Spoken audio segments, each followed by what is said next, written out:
Yeah, I do mean that.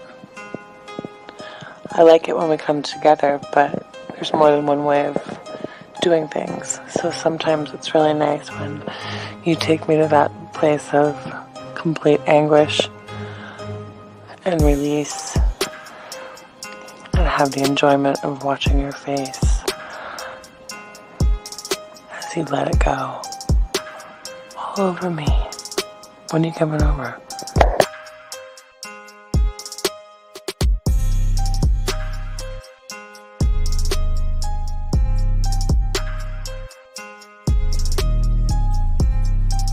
Hi gorgeous, it's your Sydney girl again.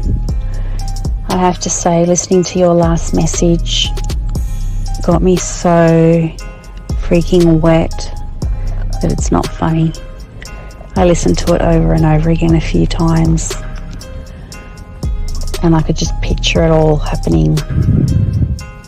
And in regards to your volume of cum, the more the better. Bring it on. And in regards to where I like it, I'd like it anywhere you want. Whichever hole you prefer.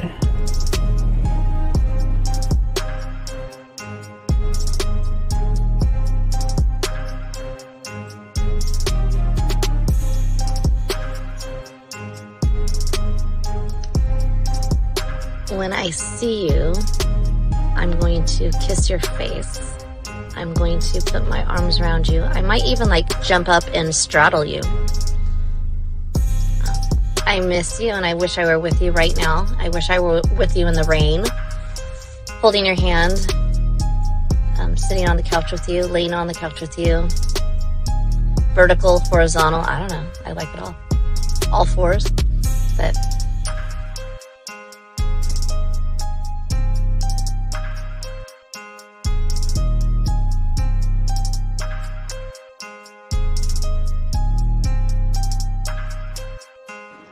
I mean, I can't really control it.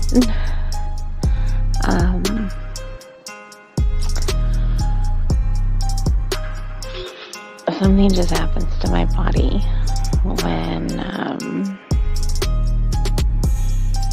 I'm in that place, and I really don't have much control. But I would definitely allow myself to lose that control with you, for you.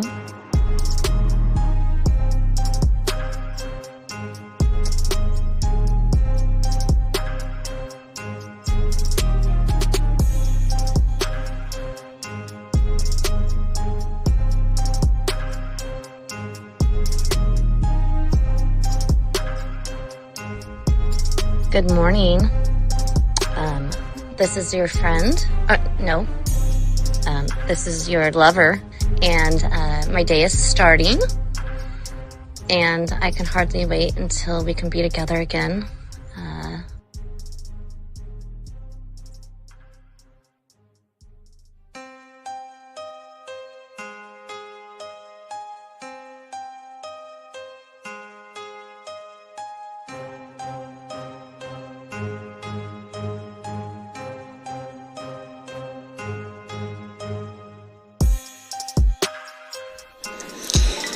I'll have you know that the way that you talk to me makes me just melt.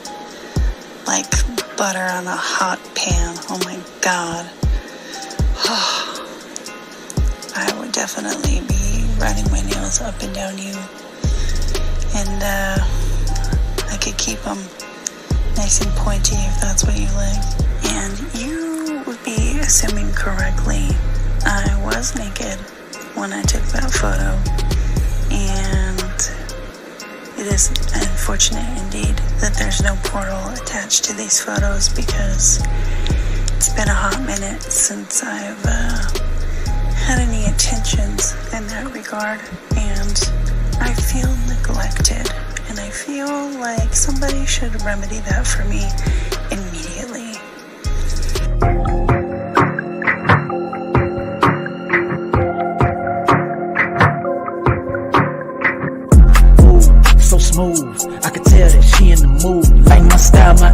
attitude, how I rock and the way I groove, yeah. That's right, talking dirty in the late night. Told her, let's make it happen. Call up Steve the Dean Williams, NK Zaggin'. Yeah, that's for all my gentlemen. You see baddies, I know you feeling them. We got the skills, show you how to seal the deal. And we gonna keep it real, let's go. Whoa. You got a stagecoach to catch or something, huh? Slow the fuck up. Too cool, way too smooth. Show you how to get the girl to the bedroom. Ain't no thing, that's what we do. Get her vibing in the mood. Hey, we got the sauce, it ain't a joke. Come check it out, you should take notes. You'll have her begging for more. Wet like the ocean, you rocking the boat. Hey, all of these brothers the flyers. Give you the game to get her excited. One of a kind, I know you will like it. Only the realest of men are invited. Yeah, that's true. Time to get her in the bedroom. Let's go.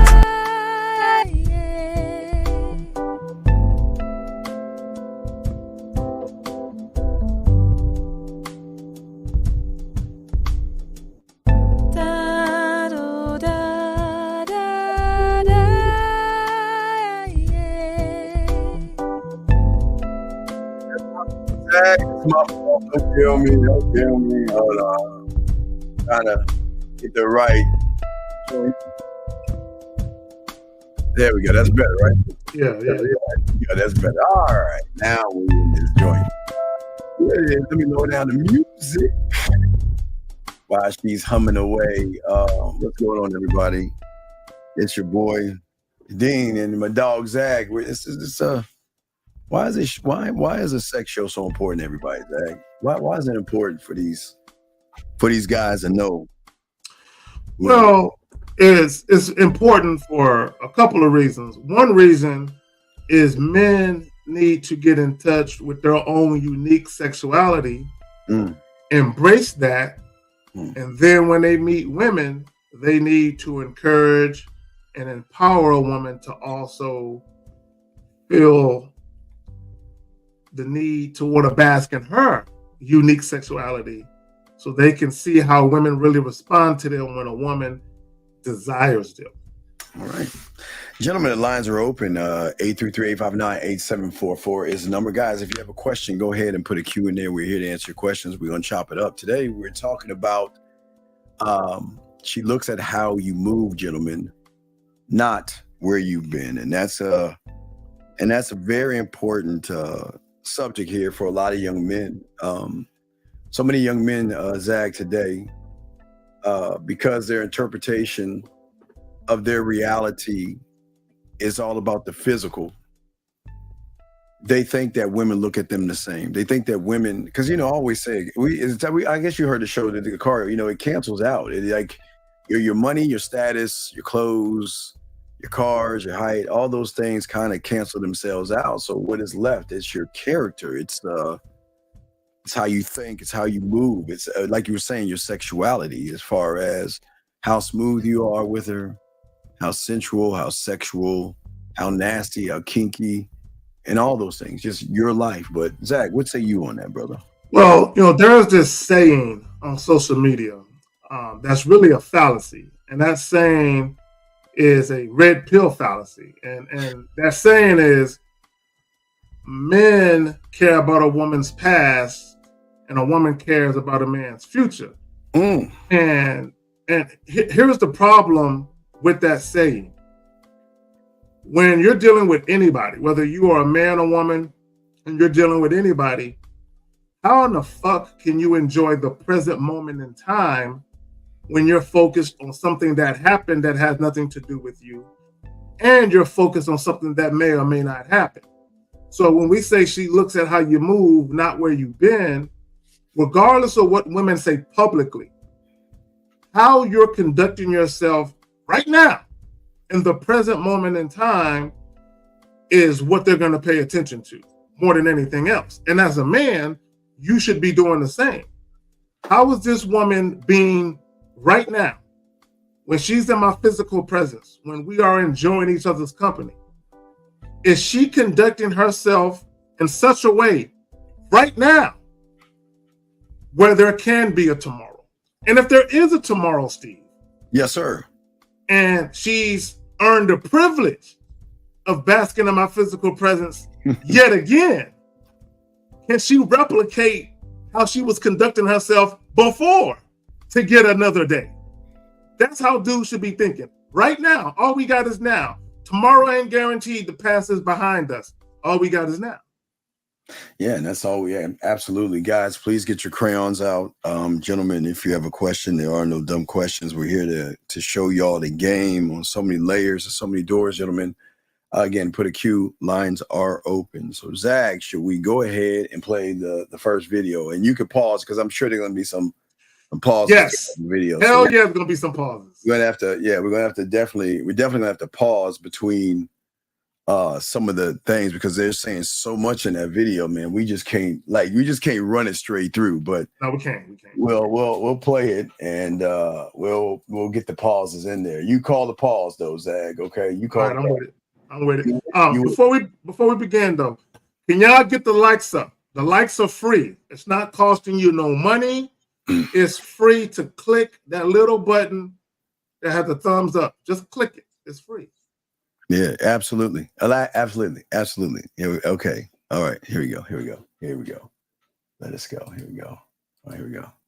Song because I did get a little preview before I came out. You have Body Count on there. Oh, you heard? Yes, indeed. Yes. So let me ask you this, because Body Count has been a topic lately. I saw Little Dirk talking about it on $1 million worth of game. And so how much do you think a guy does need to know about your past? Because he doesn't need to know about your past. But what about, like, what if he's like, have you ever been with another woman? Then, I mean, it's up to you if you want to tell. Can you pause it?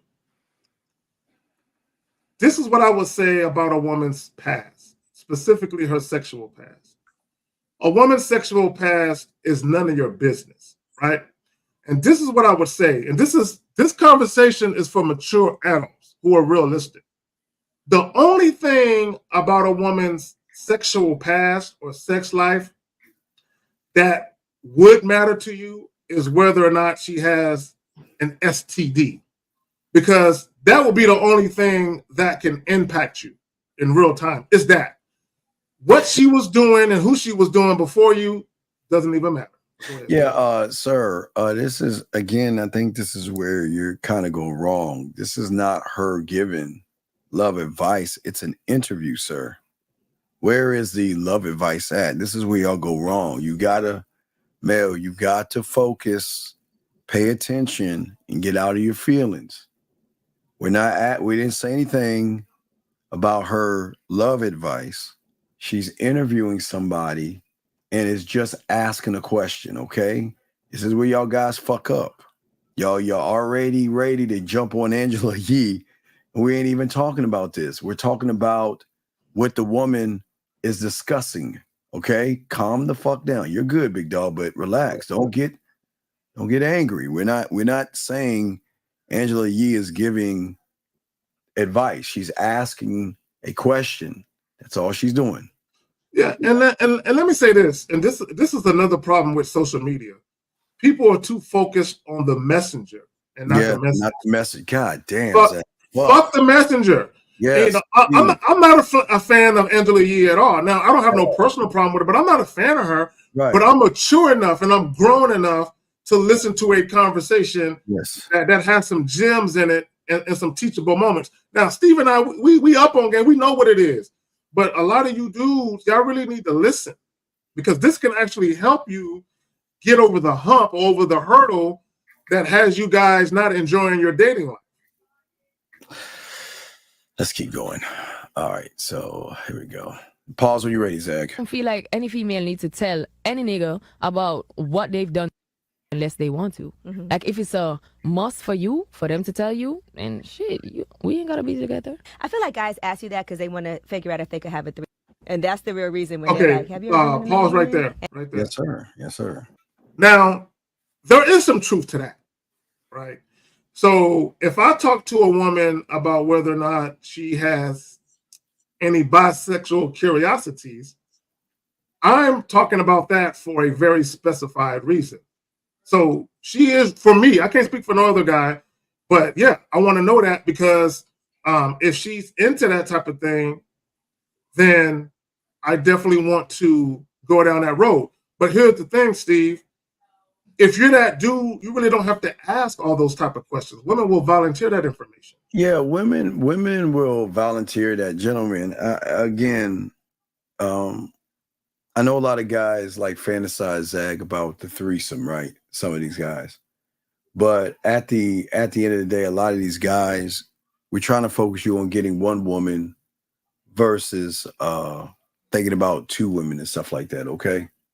All right, so that's what we want y'all guys to know and soak that up. So let's continue. Here we go. Let's continue. And here we go. And then they want to hear what you're going to say so they could figure out. Well, as I said, it's still up to the female. Right. If you want to make that known, or even if you're not comfortable with that, then don't do it. What do you think you need to know about a guy? Nothing? You don't need to ask him anything about his past? I be asking niggas about their past, to be honest. You're an alpha. So, like, what kind of questions are important for Shenseea to know about a guy? It's nothing too important, but it's like I would have to see how the guy is with his traits, and I'll be like, yo, is this how you were before? Ooh, I got to pause it. Yes. Go ahead, Steve. Go ahead. All right. Man, that's a heavy one. That most guys, again, a lot of these young men don't see traits, and it's more or less characteristics that most y'all don't see. Wait a second, hold on, time out. What the fuck are you talking about?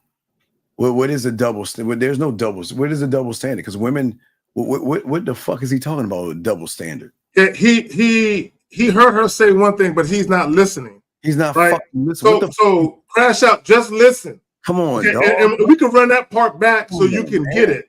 But when we get done talking and we let it play, you're gonna see that you're misinterpreting what she's saying. Yeah, man. This is crazy, dog.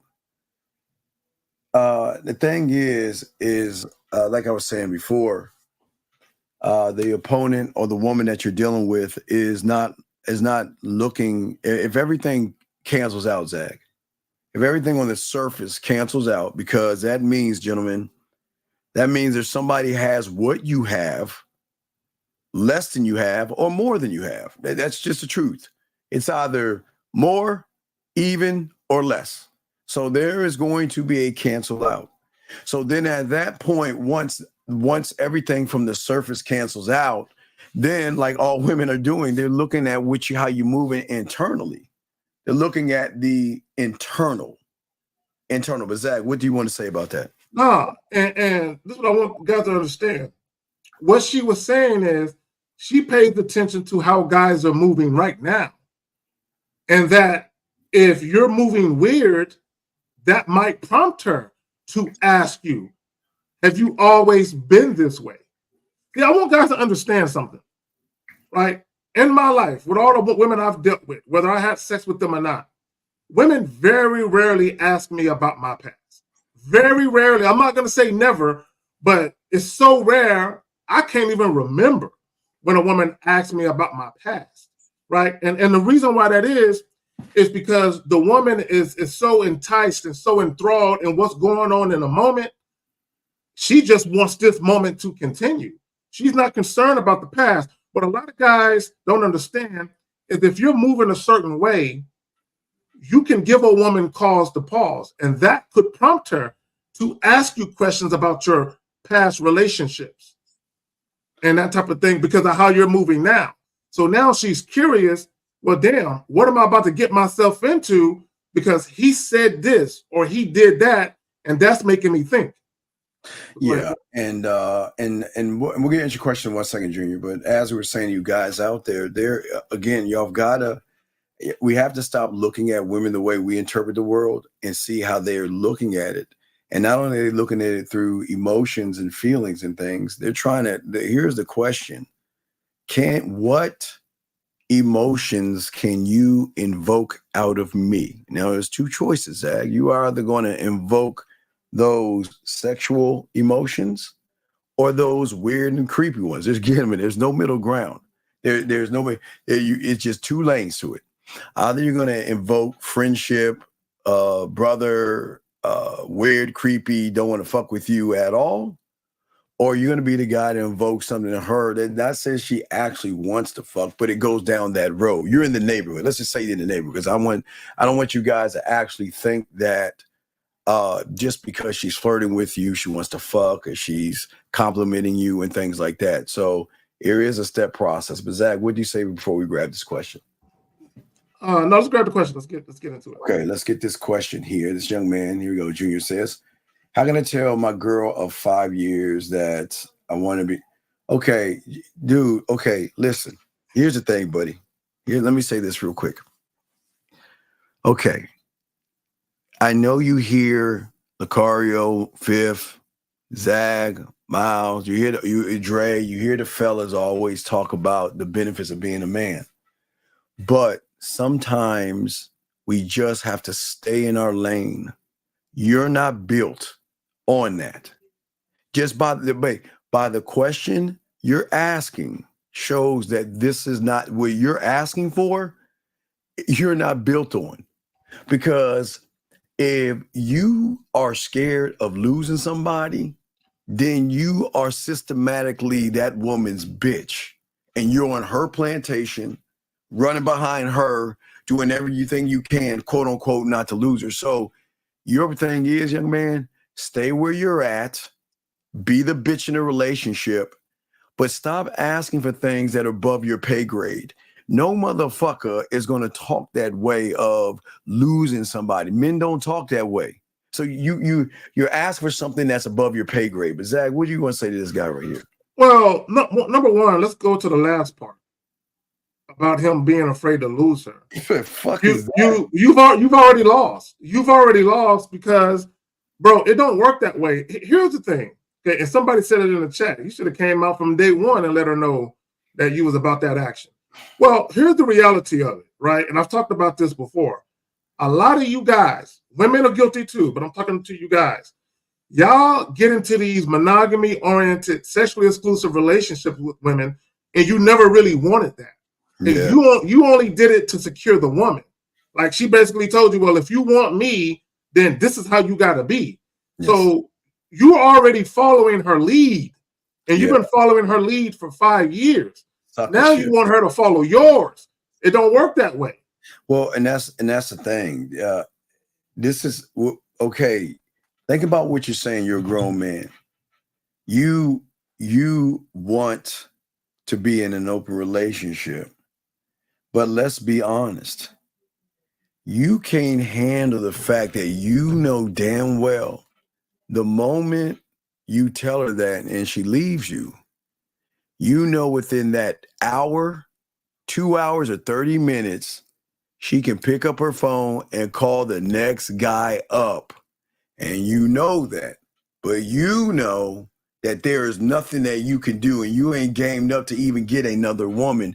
And you're threatened and worried, Zach. I think he's threatening on the back end. You know damn well you can't handle that shit. Because listen, if you're worried about losing her, then you're not going to be able to handle somebody else fucking her. Zach, what say you, brother? And that's the thing. And see, when guys been in these monogamy-oriented relationships for a number of years, and then all of a sudden they want to start fucking other women, my question to you is, so is that your main motivation to get some pussy?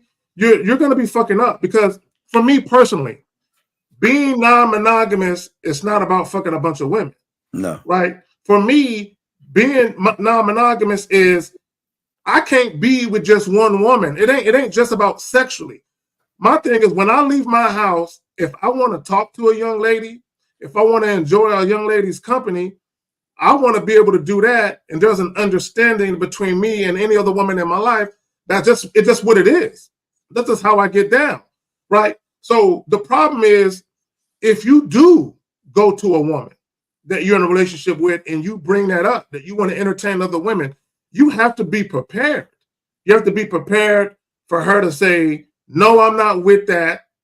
What you going to do if she tell you no? You got to be prepared for her to say, I'm leaving you. Or you have to be prepared for her to say, that's wonderful. I always wanted to do this. Now that you want to do it, I'm down to have an open relationship. You got to be prepared for her to jump for joy because there are some dick she wants to entertain. Yeah, and the fact a man that's great in bed never loses anything. That's what's odd. What is it that you're actually losing? I mean, you're playing house with a woman that you really don't want, have a kid by her, and you were thinking about the kid now. This is all ass backwards, man. It is ass backwards. So, but Steve, but it goes back to what we always say: dealing with women on your terms. Your terms, right? Exactly. Dealing with women on your terms. See, a lot of you guys, okay, and you know, you get into these relationships or marriages, and you're doing what you think you have to do, yes, to secure the woman or to secure the relationship. And at first, you might be okay with that because it's new, the new car smell is there, everything is all lovely. Mm-hmm. But what happens after some time has passed, the realization sets in that, damn, I want some variety in my life. But that's always been there. You not only were you lying to yourself, but you was lying to the woman the whole time. Absolutely. So we appreciate the question, but I guess you call in and tell us more. But this is this is it's a dream you want to have, but you can't manage that dream. You're too worried about losing somebody. You don't own her, so how can you lose her? She's not your property. And it sounds like you're doing more handcuffing, helicoptering, and things like that. And no man uses the word lose a woman. She is not your property. So you can't lose someone who can make the choice at any time to let you go or decide to be with somebody else. So it's thing that you gotta think about, yeah, man. Well, I would say that if you want some coaching, but the coaching, it can't be just about you scoring some pussy outside of your relationship. It's got to be on some man shit first. Why did you even get into a relationship where you promised her that she was the only one to begin with? You know what I'm saying? We got to talk about that shit too. And that's, And I just feel bad for her that you have been stringing her along, taking away her best years for your selfish purposes, knowing that you're with someone for 5 years. You really don't want her. Why don't you free her ass, let her go, and let her find someone who can probably care for her in a way that you can't? It just doesn't make. Why be with her for 5 years? Why do that? 5 years of playing house for what? What do you get out of that? So that's kind of fucking selfish and fucked up, because she's waiting for you to ask her to get married, and you want to do the exact opposite. You want to have an open relationship. You don't want to lock her and tie her down as a wife. You want an open relationship. So why don't you? I would let her go, but you're not strong enough to do that because you're afraid of losing her. And my thing is, and guys, there's nothing wrong with desiring an open relationship or having a situation where you're dealing with multiple women. Mm-hmm. You just got to learn how to be honest about that. But at the same time, if you are in a relationship, you have to be prepared to let that relationship go. Even if you don't want it to end, and if she does, what are you going to see? This is my point I want to make with this. To the guy that asked the question. Hypothetically speaking, you go to her, you tell her you want an open relationship. She says, oh, hell no. If I find out you're trying to fuck other chicks, it's over. So what are you going to do then? So you're going to do one of two things then. You're either going to say, okay, and then you're going to cheat, right? Or you're just going to be held captive in your own situation, and you're going to follow the instructions of the woman. Either way, you're going to be miserable. Because I'm going to tell you what you're not going to do. If the woman says, oh, hell no, I ain't with that. You're not going to say, if you fucking with me, you're going to have to be with that. Because I'm doing that, whether you like it or not. Hey, but Zag, what happens if he asks, right? Mm-hmm. And she says, okay, and call up old boy. Hey, you know what? I'm free now. My man's giving me, I'm on my way to get that dick. He ain't gonna be able to handle that shit. See, you're so afraid to lose. He won't be able to handle that, dog. He won't be able to handle that, Zach. Steve, I was binge watching The Chi. I missed the last couple seasons. The dude is the shit. But I was Emmett and his wife. Tiff. Right. Tiff. Yes, go ahead and talk about it because Emmett tried that same shit. So basically, if y'all don't know anything about The Chi, there's a character named Emmett, a sucker, and he's he's always fucking different chicks. Yeah, and he was in a relationship with this woman. They had a child together. Yes. They was playing house, Steve, and he cheated on her, and he felt like shit.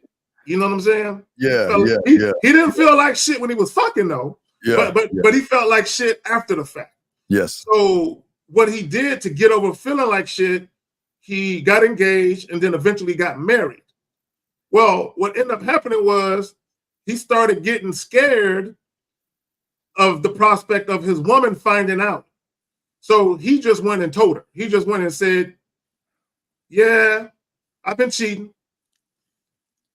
Well, I cheated with such and such. Then she said, so at first she was hurt. She was mad. And she said, okay, all right, we're about to have an open marriage now. So she went and started fucking this dude. and she wasn't coming home. The husband was hitting her up. She was too busy getting dick down. And she was telling one of her homegirls that the side dude was fucking the shit out of her. He said, girl, it's good. It's too good. So Emmett went to her and said, I want to close it back up. I don't want to fuck nobody else. I don't want you fucking nobody else. And she was like, nah. No, you can't. No. But hey, once that door is open. Once that door is open. You can't. So again, if you are worried about losing her, get out the business. You just stay happily ever holding her down. And I'm gonna tell you, as a side dude, many times over, I'm gonna tell you why women. This nigga Fib. Well, hey, there's. We're not gonna get into that part, Fib. We're not gonna talk about that shit, Fib. But like, I do agree with you that there's a certain character dealing with a certain character. Fib 7'7", dog. I'm gonna keep saying 7'7" your bitch ass. So yeah. Dog, Fib, dog. So, shout out to Fib, man. This is what guys gotta understand. When you're the side dude and a woman is coming to you, all the stress of being in a monogamous relationship is left at home with the husband or the boyfriend. When she get with you, it's all fun. There's no arguing, no fighting. It's all fun, right? So once a woman has had the taste of being able to step outside of that boring monogamous shit where there's drama because the man she with is not a man, and then she get with a dude who's fucking the shit out of her, but also he conducts himself like a man. She is like, I like this feeling.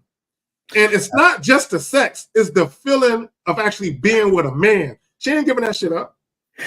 All right, here we go. Let's continue listening. Guys, got a question, put a queue. Lines are open. Here we go. Let's finish this up. Like, is this how you've always been? And then I'll try to change. But it's nothing like, unless I know the girl who he's with, then I'll be like, yo, so what happened? Or that's just my main question. What happened in your last relationship? Or what's your worst relationship? Or what's your best relationship? Mm-hmm. That's it for me. I always think it's important if guys have a good relationship. Okay, can you pause? All right, so Crash Out, to your point. She's not asking about your sexual past. She's talking about relationships. And she's specifically talking about how the man is acting. So this is what I want guys to understand. If you're dealing with a woman who actually likes you and she wants to deal with you, and you start saying and or doing goofy shit that's making her second guess whether or not she should fuck with you, there may be times she might ask you questions. And the reason why she's asking you questions, because she needs to know, should I leave him alone? Because how he is right now is how he's been and it won't change. Or is there hope? Is there hope? You know, can I fuck with him and not be fucked over? They're not used to solid men. Women rarely run around someone that can make them feel sexually safe where they don't have to ask questions. The leadership is so strong. There are no questions whatsoever, man. Male logic. People can ask. You don't got to answer. Okay, guys. Women can ask whatever they want. Yeah, okay? You don't answer anything. You don't got to answer. But what we're telling you in Crash Out, you said it's a double, or Crash Out, or one of y'all said it's a double standard. Stop trying to compare yourselves to women. Boy, we're gonna talk about that in a second. We're gonna get into that in a second. So there's a lot of, I'm gonna explain, there's a lot of bad things going on with y'all guys, but here we go. Relationship, but they don't hate their ex. Yes. Because I feel like it's a red flag when a guy's like, I hate that bitch. Yeah, no, I don't play like that. First of all, don't call no female no bitch around me or hoe. If you mean, as I Okay, can you stay right there? Can you stay right there? See, I got a problem with her saying that. Yeah. Okay, see, this is how you know men and women really can't be platonic friends. Because if you got a homegirl, quote unquote, who's your friend, and you start using the word bitch or hoe, why is she offended? Because Steve, you can say that same shit around your homeboys. Well, I think she's thinking about someone. Okay, so a lot of these males get in relationships and get mad at the woman. And they're using bitch the wrong way. You know, there's a bitch can be a term of endearment if y'all fucking around and joking around type stuff. You know what I mean? But I think she's saying that the anger that they have for the way they broke up, that they're so mad that they're using the word bitch in the wrong way. I think she's saying, Steve, if me and you were having a private conversation and you said, hey man, that girl you was fucking with, how's that shit going? And I said, man, I ain't fucking with that trifling bitch no more. You know what I'm saying? You're not going to be offended. But if I'm talking to a female who's supposed to be my friend, because remember, people say men and women can be friends. No, you can't. And if I say, and they say, hey, Carrie, that girl you was dealing with, what's up with her? Oh, man, I ain't fucking with that scandalous trifling bitch no more. And she was like, I'm offended that you would call another woman a bitch. How in the fuck are we friends when I can't be myself and speak my vernacular around you without you getting offended? That's not no real friendship. I don't know what that means. Let's grab this question real quick. This guy says, I usually approach women telling them I want to fuck, but I'm going to give her some money. Is that a good way to approach? All right. I'm sorry, Zach, I just read these things. Let me go. Why would you tell a woman that? Let's just keep going. Okay. All right, my bad. Yeah. Anyway, so let's get back to this. Here we go. Said to you yesterday, I really stand with females. It's like, if you disrespect her like that, then you're going to do that to me. Right. You feel me? That's how I look at men. You feel me? So it doesn't matter like whether or not y'all had a fallout. I still got to see how you deal with a female. Wait, let me grab this call. I'm sorry. I got a call here. I'm sorry. I missed the call. Area code 647, sir. What's your name and what's your question, sir?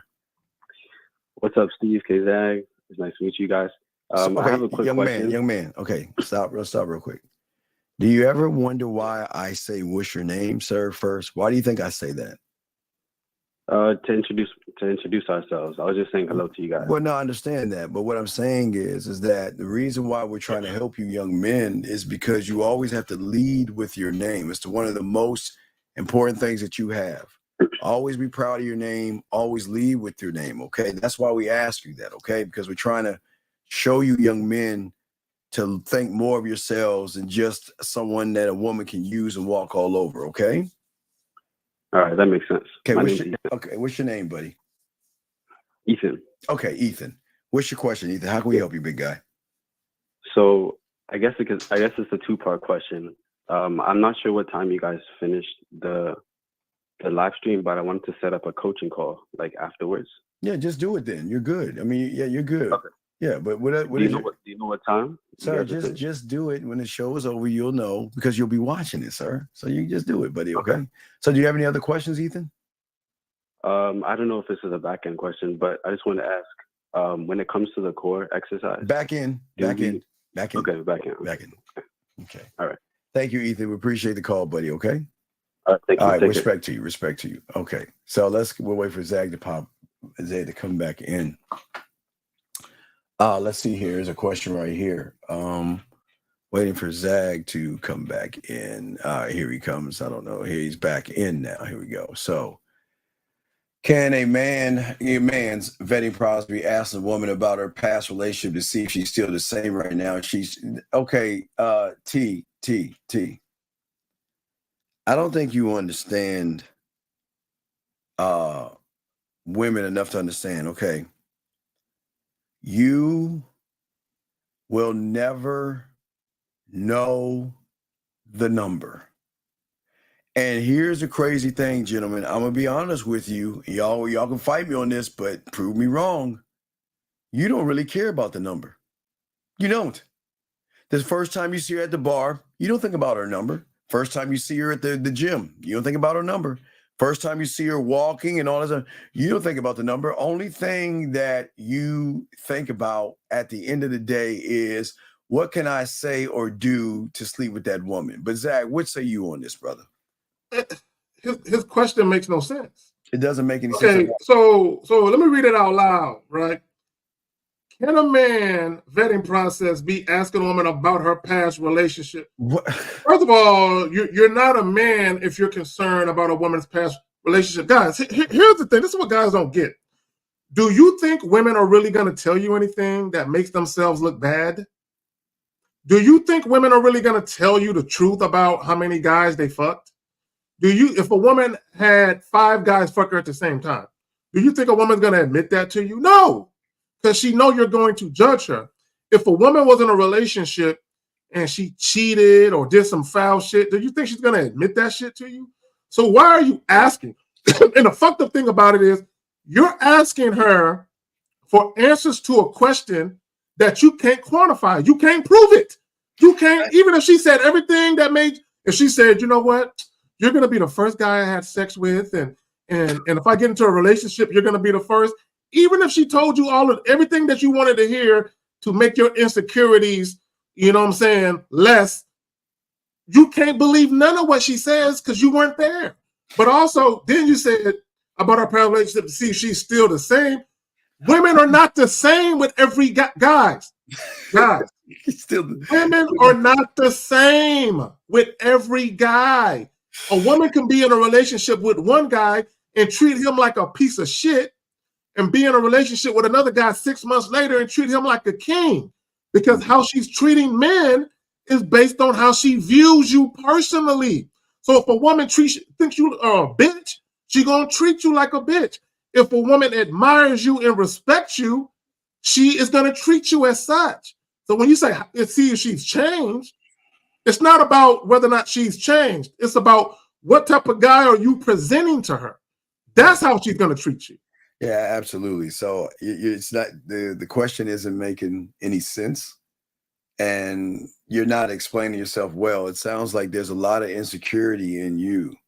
I guess, I don't know. It's just weird how most of y'all feel that women can't explore their sexuality. I don't get it. Is it that women are not one size fits all?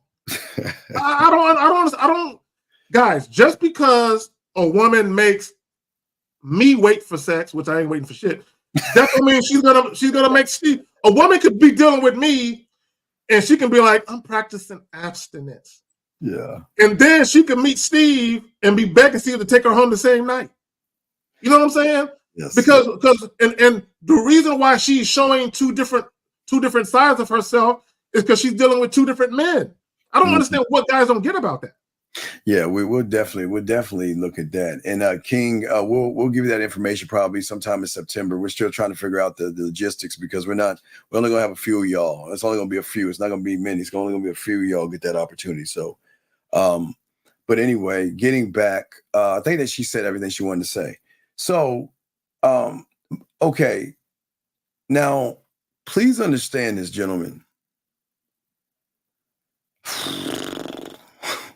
Because I'm about to play that thing, Zach. Okay, I'm trying to say I'm going to roll y'all in this to understand that I don't think her body count is a thing that y'all need to worry about. I think there's something deeper that y'all have in your minds that you still do. You do it. Now listen to me. You don't realize you do it, but you do it. You do it at the club, the bars. You do it at the gym. You do it at your job. You do it at the mall. And wherever there are guys, you do this thing where you look at other men and size yourself up to other men to seek some kind of validation or something. There's something that a lot of you young men get. Now remember, Zach, this doesn't make him homosexual. Please, this is not me knocking young men. You young men, y'all know what the fuck I'm talking about. A lot of y'all, because I'm about to show y'all something. I'm about to show y'all the pulse of what's going on. Because please understand this. Women see this all the time. That's why they laugh. This is why they have the advantage over most of you guys. Because most of you guys, because we played that clip where all the men are crying and touching each other and holding each other and all that other stuff, seeking validation from another man, crying in my arms. Most of y'all don't understand what the manosphere and the red pill has done to y'all. Remember, that's the thing that's going on now. It's the thing that's driving most of you guys to think about body counts, modern women, everything, but it's also teaching you how to look towards other men and to gauge yourself up against another man, to look at another man, to size up another man, to even think and see even if you're worthy of a woman. So I'm gonna play this, okay? Because hey Zach, I saw hey look, hold on, look. I don't know how I stumbled on. I clicked it and I saw it. You know how you like take the mouse? Yeah, I know, bro. You mouse over it, it gives you a preview. I moused over that joint. I said, "What the fuck? What is this?" See, so let me prepare. Prepare. Now, some of you guys, you're gonna know who this YouTuber is. Yes. And I don't know why guys listen to this dude, and I'm gonna expound upon that a little bit later on with why I'm saying that. Let me just say this though. Let me just say this. Okay. Guys, when it comes to your behaviors, how you act, how you conduct yourself, 99.999% of the time, that's why you're having trouble with women. Yes, because the other shit, yeah, it depends on the woman. Yes, so oh my God, we gotta look at what you're about to look at, and this is a lot of you guys, and you understand the manosphere is about looks, money, clothes, status, and body game. What do they call it? I guess it's looks maxing. That goofy ass shit. Yes, looks maxing. Okay, so let me explain something to you. Okay, Brian, great question. No, wait, listen to me, Brian. Now check this out. A man never, ever compares or judges another man. Now, listen to me. The only time a person compares, so to speak, is what I would say when it deals with sports. And you're not necessarily comparing the person, you're comparing the skill that he has. So for instance, for all you fucking, I'll say Steph Curry, because I hate LeBron. I'll say all you Steph Curry fans out there. All right, so when you look at Steph Curry, they don't look at Steph Curry looking at his eyes and his body and how he looks and everything. They're looking at how to set up something to defend his shot, okay? His shot. That means that this guy's been doing this all season long, been hitting threes from all over the place. His shot. So that means they've got footage on this guy. Most of you guys don't even, the guy that you see at the club, you'll never see him again. And even if you saw him again, you should never compare yourself or put yourself up against somebody else because, gentlemen, please understand this. Women like what they like. And just because somebody tells you all women like muscles, that's not true. Because I know women, Zach, that say, you know what? Skinny guys are feminine to them. Some women like guys with guts. Some women like chubby guys. Every woman has her different thing in which she likes in somebody. So it's not like, say, Zach, not one size fits all. But the manosphere has these young boys thinking that if you work on your body, you got a better shot at getting a woman. Because we're about to show you because it's all underneath your shirt. But here's the question, Zach. How is a woman ever going to look underneath the shirt when they're all fucked up here? Okay, this is my thing. Okay, the same woman that's fucking a 6'5" basketball player is the same woman that's fucking a 5'7" guy with a dad bod, right? Same woman. Yeah, absolutely. Okay, same woman. So what I mean by that is a lot of times what a woman finds visually attractive or visually appealing doesn't always have a bearing on who she is sexually attracted to. And let me say that again a little slower. Yes. A lot of times who a woman finds visually appealing doesn't always have a bearing on who she is sexually attracted to. Meaning this, if you look a certain way and women like the way you look, can you get attention? Will women look at you a little bit more than the average guy? Yes. But when they start talking to you, that is where the rubber meets the road, so to speak, as far as how that woman actually begins to view you. Right. So Ron, listen, Ron, I'm glad you're here. We're here to help you because you really need help. No man competes with another man, dog. Listen. If it's racing, that's a competition. Okay? If it's racing, Olympics, something like that. But when it comes to the realm of women in the game, ain't nobody competing with another man. There's not one man that has game that competes with another man. Because competing with another man means that you pay more attention to him and what he's doing, how he's moving, how he's dressed. You'll look, and I'm just saying, y'all guys do this. You look at his chest, you look at his face, you look at his hair, you look at his eyes, you look at his butt. Y'all do that kind of weird stuff. Your competition, because how do you know when you compete when you're looking at somebody? You're just looking at, remember, listen, you're not talking to the guy.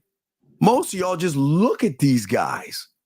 So how can you compete against somebody when you're the one staring at his body structure, his height, his clothes, and his hair? So where is the competing, Ron? There's no knocking, Ron.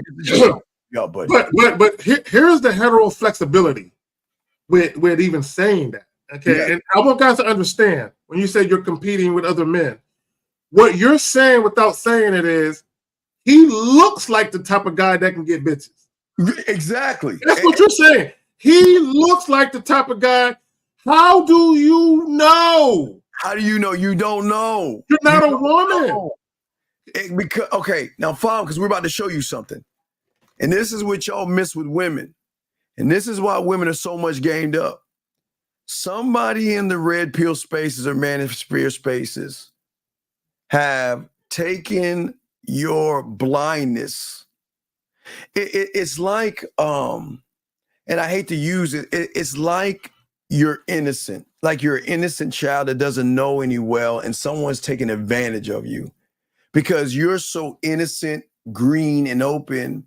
You have this false interpretation of the world. And these guys in the manosphere and red pill know this to be a fact. They know that you're broken. They know that you're desperate. And they know that you're looking for a quote unquote cheat code to get women because you feel like, I don't like the person in the mirror, I'm not good enough. So what these guys do is they go around and start taking their shirts off. They start taking their shirts off to you young men to train you to do the same thing to them. Now listen to me. Listen, now, again, I it's a slippery slope because I'm not trying to go to that other side. I'm kind of slippery sloping this, but carefully. I know you tiptoeing. I'm trying to tiptoe around this. What I'm saying is that what y'all young men don't understand, when a man tells another grown man to let me check your body out, or the other way around, when another grown man asks another man, check my body out, tell what you think. Take off his shirt, huh? Right. y'all don't understand. Exactly. I'm trying to say, y'all don't understand how the manosphere is you more feminine. It's in a lot of listen. A lot of young men don't see this because a lot of young men will go to any guy that has a fitness thing, right? And they're showing their muscles, right? And y'all are so intrigued by his body. You know what I'm saying? We're going to keep it simple. Let's be honest. You're so intrigued by his body, you say, this is what I need to get women. Yeah, I mean, that's how they think. Which is some hetero, flexible. Right. Exactly. Right. Right. Yeah, go ahead. And I was just saying, so what we're about to show you is a case in point of how the manosphere and the red pill guys make you more feminine and set you up for women. Now watch the setup because we're gonna play it and we'll go back, unfortunately, we gotta replay. Go back to another level. Back to another level in this. We gotta play it, but we gotta go back to another level to explain why we're playing it, to show you that everybody in the red pill and everybody in the manosphere is setting you up for a downfall when you get around women. All right. So with before you play that Pride Month shit, let me just say this. Because I don't want to forget it. Unfortunately, we have simple-minded individuals and on YouTube and just on social media in general who try to oversimplify attraction. So what they try to tell you guys, attraction is simply if your body looks a certain way, you're a certain height, and you're handsome, or if you have money, that's it. Because that's all women want. All women want is handsome, muscular dudes that are tall with money. That's it. That's the crux of what guys try to say. Yes. And that's an oversimplification. Now, it's not to say that on the surface, those things can't be appealing to women, but women are complex creatures. Women aren't that simple, right? Because you guys got to understand that women are more governed by their emotions than men are. So if you can influence a woman's emotions, you can go far with that woman. How you look does not influence her emotions. Your muscles don't influence her emotions. How tall you are don't influence her emotions. Money really don't influence her emotions. It might influence her to look at you, to want to deal with you to some capacity, but how you behave, how you act, and how she feels based on how you behave and how you act, that's going to show her what type of man you are. And oftentimes, this is why I say sexual attraction is not logical. Because if you can make a woman feel some type of way, women have been known to deal with women. Y'all know this is true. Women, how many guys were you fucking with and one of your girls say, girl, that's you? Oh, girl, I didn't think you would fuck with somebody like that. I know, girl, I know he ain't my type, but there's just something about him. And the reason why a woman will tell her friends, you fucking with him? Because visually, he might not be the type of guy that the girls are used to her fucking with. But because that man was talking to her and he influenced her emotions in her mind, she fucking with him. But go ahead. Right. So the reason we're showing you this, gentlemen, is because we're not the bad guys. We're fighting the fight. But sometimes older guys cannot see that what they're doing is more going towards the village people, or, what is that? P Valley, I guess it is, or something like that. I don't watch that shit. Yeah, I don't watch that. But what you'll see, we're gonna play it, and we want y'all to see it. Now, this is not a joke here. I'm just showing y'all because we got to watch it twice, because it's not the first time is gonna be your shock, but we want you to look beyond the shock after you see the shock, because this is the norm. This is what's going on. You want to know what's going on in the red pill and the manosphere to young men? I want you to watch. This is what's going on. Real quick, I want to address something real quick. My bad. So Crash Out says, get them in the ears, not the eyes. No. Listen, you can do both. A woman can find you handsome, cute, and she can think you're the man. But what I'm telling you guys, what Steve is telling you guys, what the Real Game No Theory panel's telling you guys, if you can get them with the eyes, it don't matter if you can't get them between the ears. How you look is of no consequence to a woman if you can't touch her hair. It means nothing. Right, because remember, it cancels out. Because remember, gentlemen, like I say, there's going to be someone as good looking as you, better looking than you, and uglier than you. So no matter what it is, it's always going that all that's going to cancel out. Your looks, money, clothes, status, height, and hair.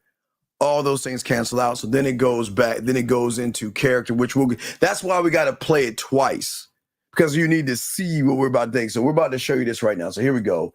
God, this is hard, man. This is fucking hard. This is hard. I gotta prep myself. Yeah. I know. All right, here we go. All right, here we go, guys. Viewer discretion advised. Here we go, guys. Here we go. Let me see your physique. And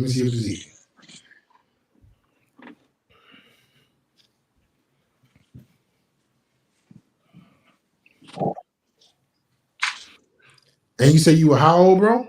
24. Man, you got man boobs already, bro. You can't. That shit don't look right. You got it. 24 years old. You got man boobs. So we need this part. You got to get serious with the gym. You getting serious with the gym, along with cutting off the dreads. Those two things right there will drastically improve your looks. So as you're making more money, you can afford to look better, which can attract you higher quality girls. What city you live in? 31. You're 31 years old and you're scared to tell your parents some shit. Let me tell you something, bro. Hold on. Slow your ass down. First of all, you got to get your grooming on point. You look like you just rolled out of bed. Your beard doesn't look rising. Your beard looks scruffy. You look like you didn't. Did you brush your teeth this morning? Did you clean them?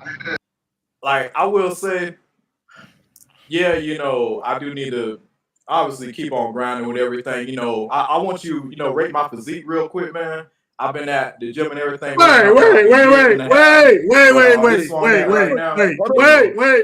Still putting in the work. Take your shirt off. You got pants? You got pants? Okay. Yeah, I got pants. Yeah, I got more core. Take your headphones off and then take your shirt off. Hmm?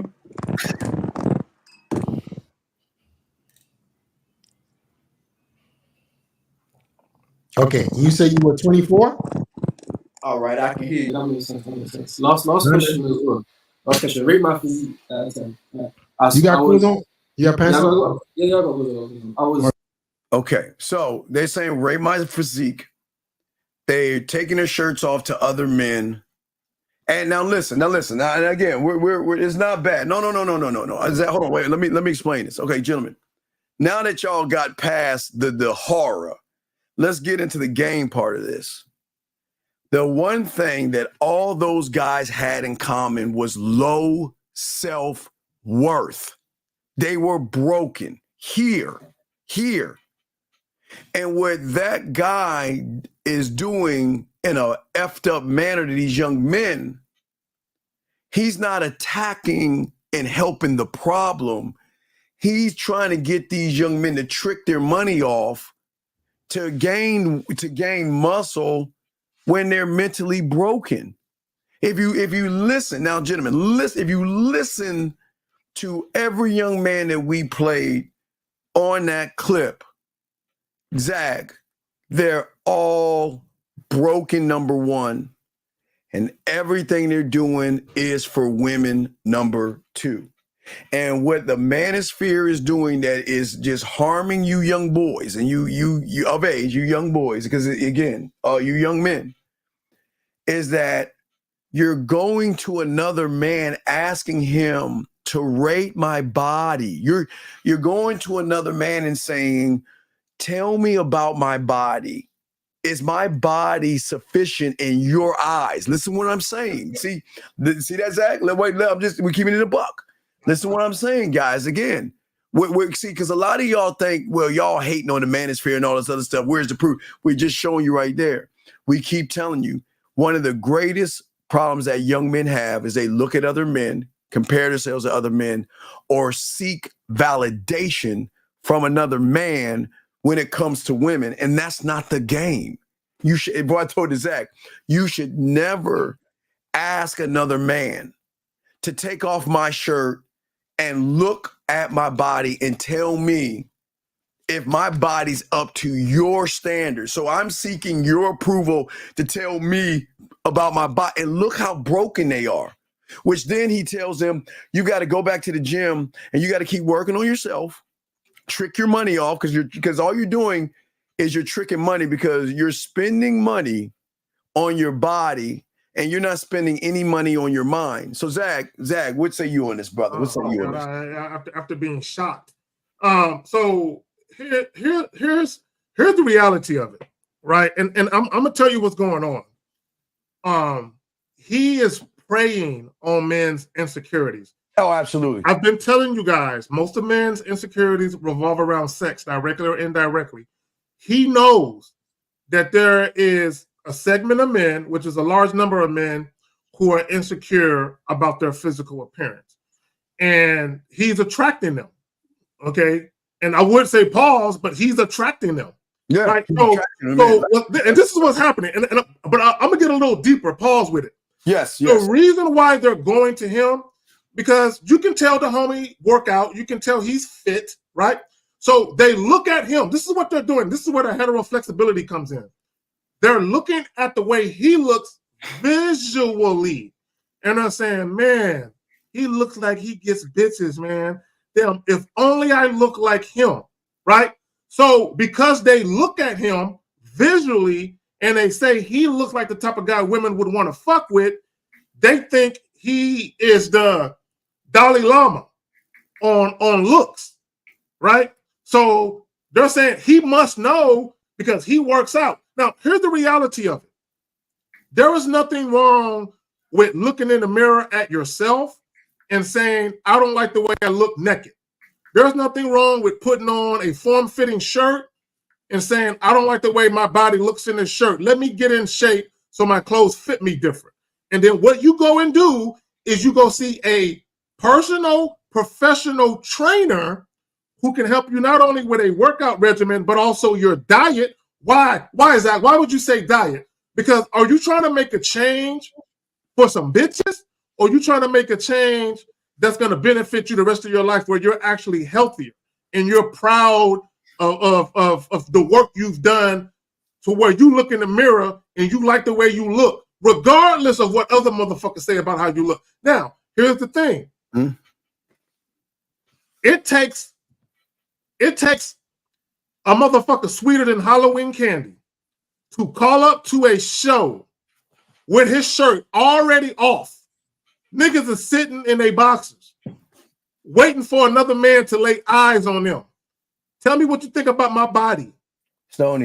Don't hold back. Tell me about my shoulders. Tell me about my pecs. If my abs aren't tight enough, can you tell me what I need to do? I mean, there's something very, very homoerotic about doing that type of shit. And Stoney, the problem is that you're not thinking. You're not thinking. He's taking advantage of these innocent minds like a predator would, and they don't even see it. Stoney, I keep telling you, get all the muscles you want. There will always be someone who's going to have more muscles than you. Someone who's going to have just as much muscle as you, and someone's going to have less than you. So it's all gonna kill. It evens out. It is the null and void. But you're saying that you're talking about physical appearance. See, here's your problem. If you're working on your physical appearance for pussy, then you fucking are tricking and dirty macking, because you're saying that I'm not good enough the way I am. So I need to do what I think I have to do to get women, because I'm not getting women the way I look right now. But we'll get to that in one second. We got a call real quick. Area code 929. Sir, what is your name and what's your question, sir? Area code 929 going once. Area code 929 going twice. Hello? What is your name, sir, and what is your question, buddy? My name's Freddie. Hello, Freddie. And I What's got your a question, buddy? What's up, Freddie? What's going on, Steve and K Zaggin? I got a question about, you guys were talking about working out. Yes. And you were talking about how moist it is for you to sit in a room while other people judge like your shoulders and your abs. Yes. What do you say about like bodybuilding? No, because that's the a whole profession. bodybuilding community. That again, I've always said it. If you are an athlete or you are a bodybuilder and you have a trainer, that is his job. That means that you're not doing that for pussy. You're doing that as a career. Do you see what I'm saying, young man? Well, even and even let me say this real quick. Like even in football and basketball, right? I've heard analysts say he has an NBA body. Yes. Right. Or he's a little too thin for that position. Right. Because it makes sense. Right. It makes sense to judge your body. So can you handle the rigors of an 82-game season where you're bumping in there with 6'9", 280-pound niggas? Right. Or you slightly built, right? If you this is why like a guy who is 6'2" and 200 pounds, but he's a little slow. They might say he has the perfect body for a defensive back, but he's too slow for a defensive back. Can he put on a little more weight and maybe he could play linebacker, right? These are serious things that make sense from a professional perspective. But go ahead, Zach. But injuries matter. If you're slight build, you're more apt to get hurt. Now, here's the thing. Some of those guys who took their shirts off, there are guys right now in healthy, loving relationships who look like them, who got women that love the fuck out of them. Yes. Right? So this notion that the only way you can get women to fuck with you is if you have a gym body is some silly shit. Because here's the reality of it. There are plenty of women who have fucked many of men with different body types. And a lot of times you can be the guy that's super flexy sexy with your body and shit, and women might look at you, right? And they might desire you sexually. True, I'll give niggas that. But can you fuck though? Right, but here's the thing, caller, a great question. So if you're a bodybuilder and you had a trainer, then that trainer will know what you need to work on because that's his job. His job is to say, okay, you need to work on da. Like Zach was saying, if you're in the NFL and you're 285 pounds, your trainer's gonna say you have to bulk up and put more weight on because the rigors of that, you can get injured. You're too small to be a D tackle. You gotta get some more fat and more muscle and to clog up that middle, or they're gonna pancake you and fuck you up. So that's professional, big dog. We're talking about personal as in trying to get pussy. Because like, that's kind of my profession. I'm a trainer of sorts. I'm a strength and conditioning coach. Yes, sir. But I also work out myself every day. And I'm not going to lie to you. Most of it comes from, I just like doing it. So if women didn't exist, I would definitely still do it. But I'm not going to lie and say that there's not a small piece of it that I like the way I look, No. And no one say don't like the way you look. Okay, young man, we're not saying, listen, we always tell young men, if you're going to do it for the love of the game. That means you're doing it for the love because I want to do it. I enjoy it. I go to the gym. I do my arms back. Well, your Monday, Tuesday, Wednesday. Then you do your routine, right? I get in, I get out. I'm not there to fraternize with motherfuckers. I'm not there to talk to anybody. I'm there to get in, do what I need to do, and get the fuck out. But what they're doing is they are trying to make the gym the club now. And they're using the excuse of, I'm trying to work out so I can try to get some side pussy. That's where the problem comes in at. Because the thing is, the women look beyond the muscle at that point. And they look at the character of the person that is going into a place that is just strictly for working out, not entertainment and not picking anybody up. But they're using it as a dirty macking tactic to try to get women. Does that make any sense, Big Guy? Well, let me say this, Colin. Have you ever heard guys that have money complain about women? Yes. Do you know why that is?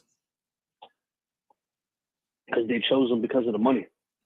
So you're not completely wrong, but I'm gonna tell you why there's guys who got money that still complain about women, because they were mainly motivated to get the money to get the woman, and it's not working out like they thought. So and this is what happens when you do stuff just to get women.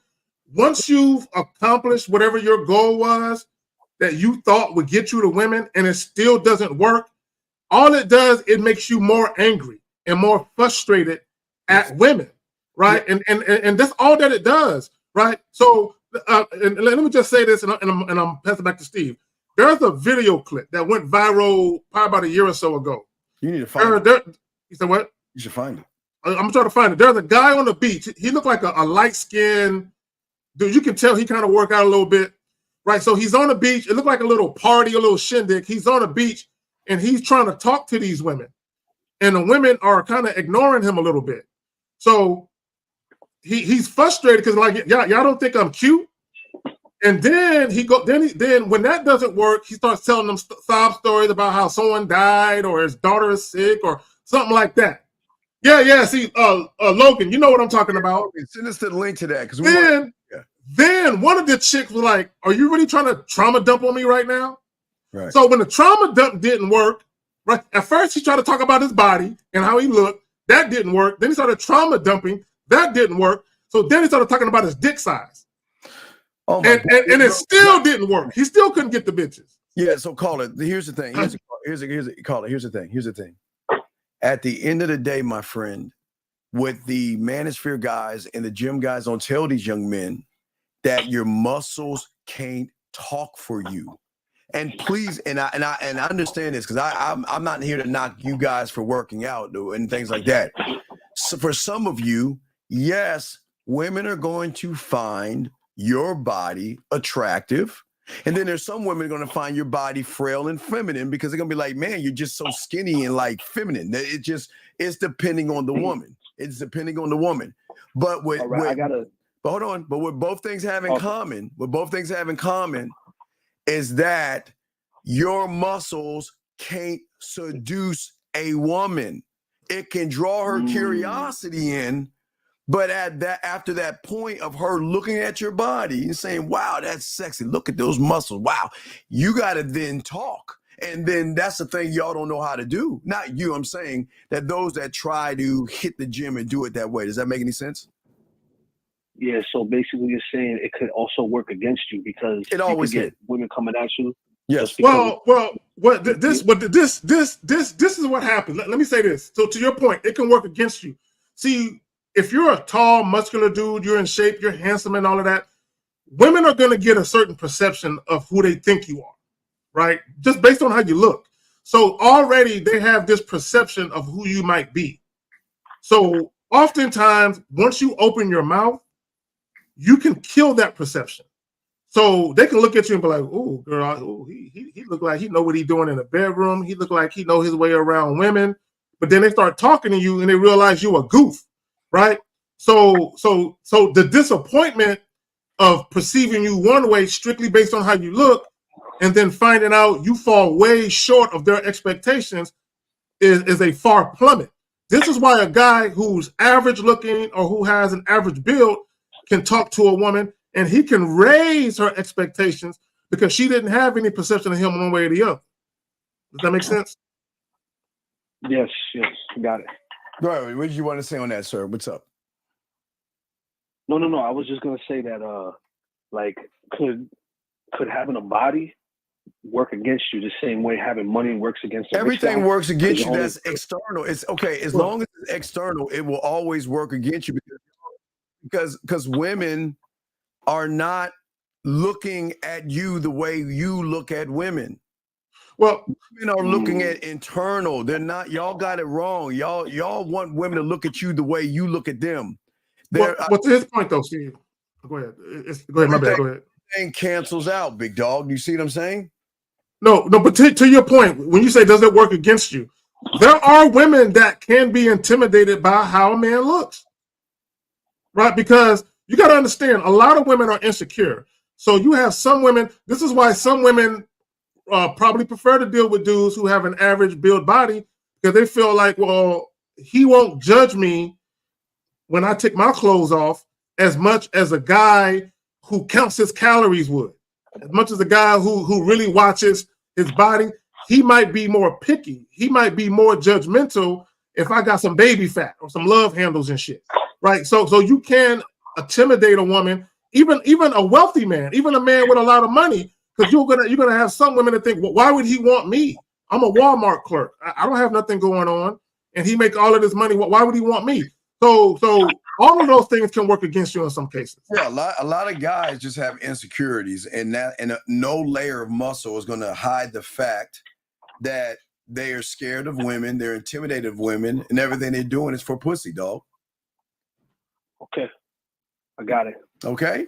All right. I appreciate the call. Much. I appreciate the fuck out you guys. Thank you so much. Anytime you have a question, please call in, buddy. Thank you for the call, man. Appreciate it. Have a good Respect to you. Respect. All right. Sorry, anonymous. We don't accept anonymous calls. We don't do anonymous calls. And let me say this to you. Are we good on calls right now? Yes. And let me just say this real good because I don't want this to be lost on guys. Guys, if you're unhappy with the way and sir, please apologize. You got 1 minute to apologize. Don't kick him out, everybody. Don't kick him out. Sir, just apologize, please. Go ahead, Zach. I'm sorry. Go ahead. So guys, if you don't like the way that you look with your shirt off, or you don't like the way you look naked and all of that, or you want to go to a beach and be able to walk around with your shirt off and feel confident, by all means, if you want to change the way your body looks, so you look good in a Speedo, nigga, go ahead and do that shit. There's a problem, Zach. That's the problem. But here's the thing. If you don't change your mindset, changing your body won't help you. Right. You change your mindset first.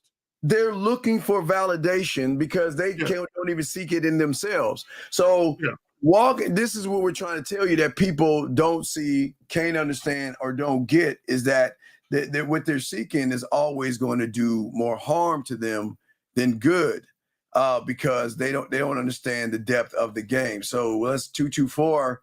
We're going to have to block you, sir. Told you, no anonymous calls. We get your number. Thank you. When you call anonymous, we still get your number. So please, no anonymous calls, buddy. We had to block you. Here's the deeper aspect and the psychology behind those guys calling up and being half naked. You know what I'm saying? When they call up, is the average guy, when a woman tells him she's not interested, most guys automatically assume it's because of how they look.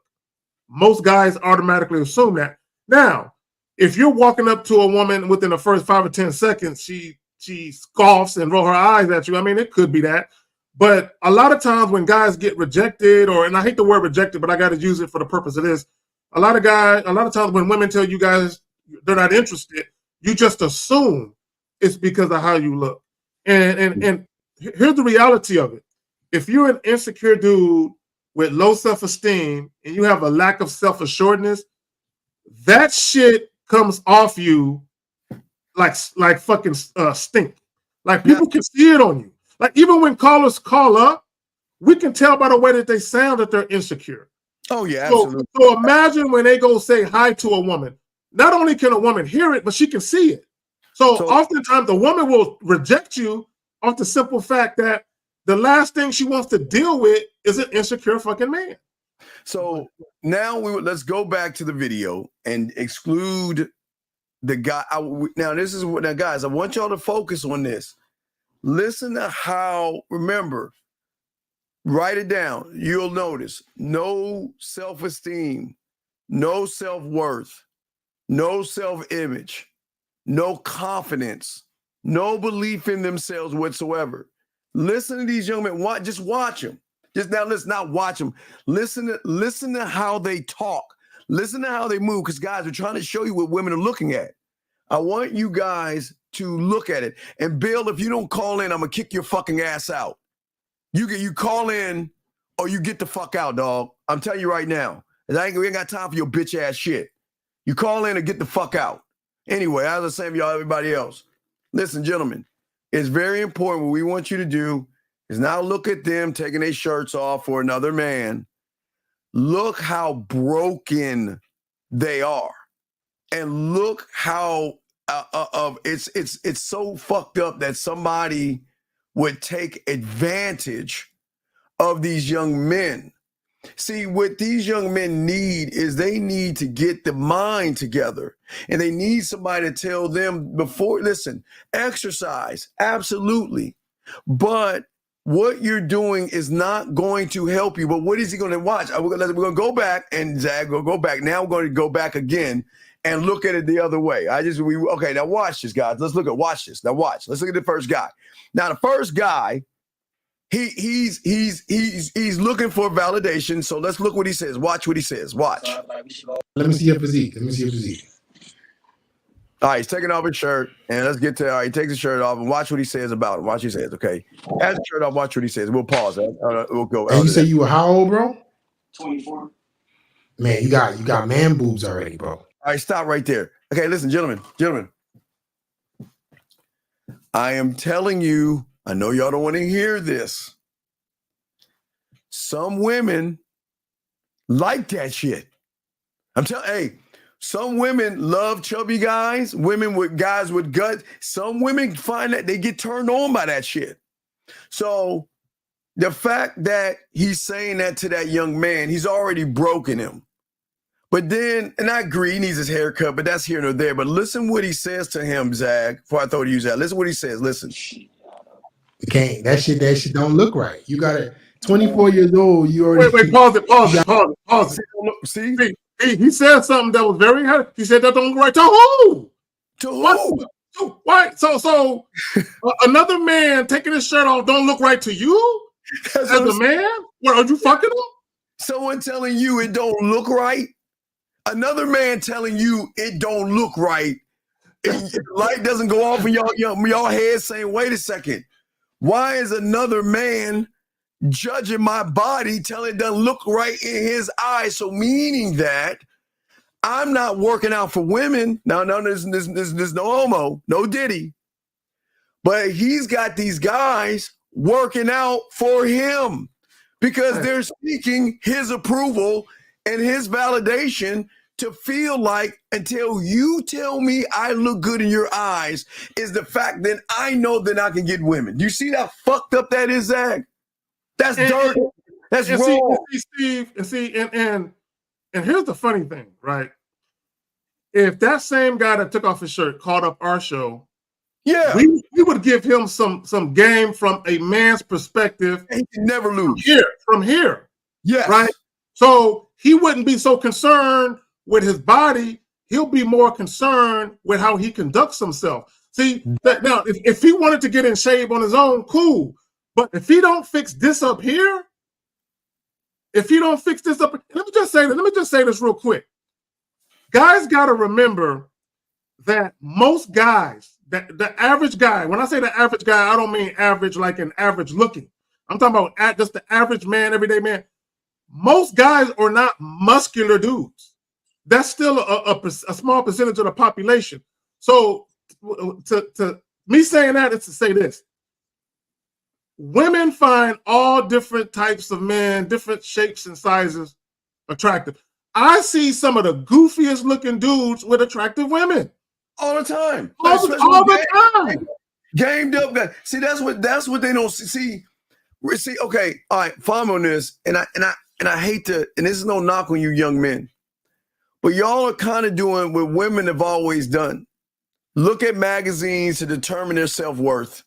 Look at a skinnier woman that's skinnier than them to tear them down, to make them feel like I've got to lose this kind of weight to get like that. So now what these guys are doing, they're flipping it on young men, blind young men who don't have any idea that his worth is not in your body. It will never be in your body.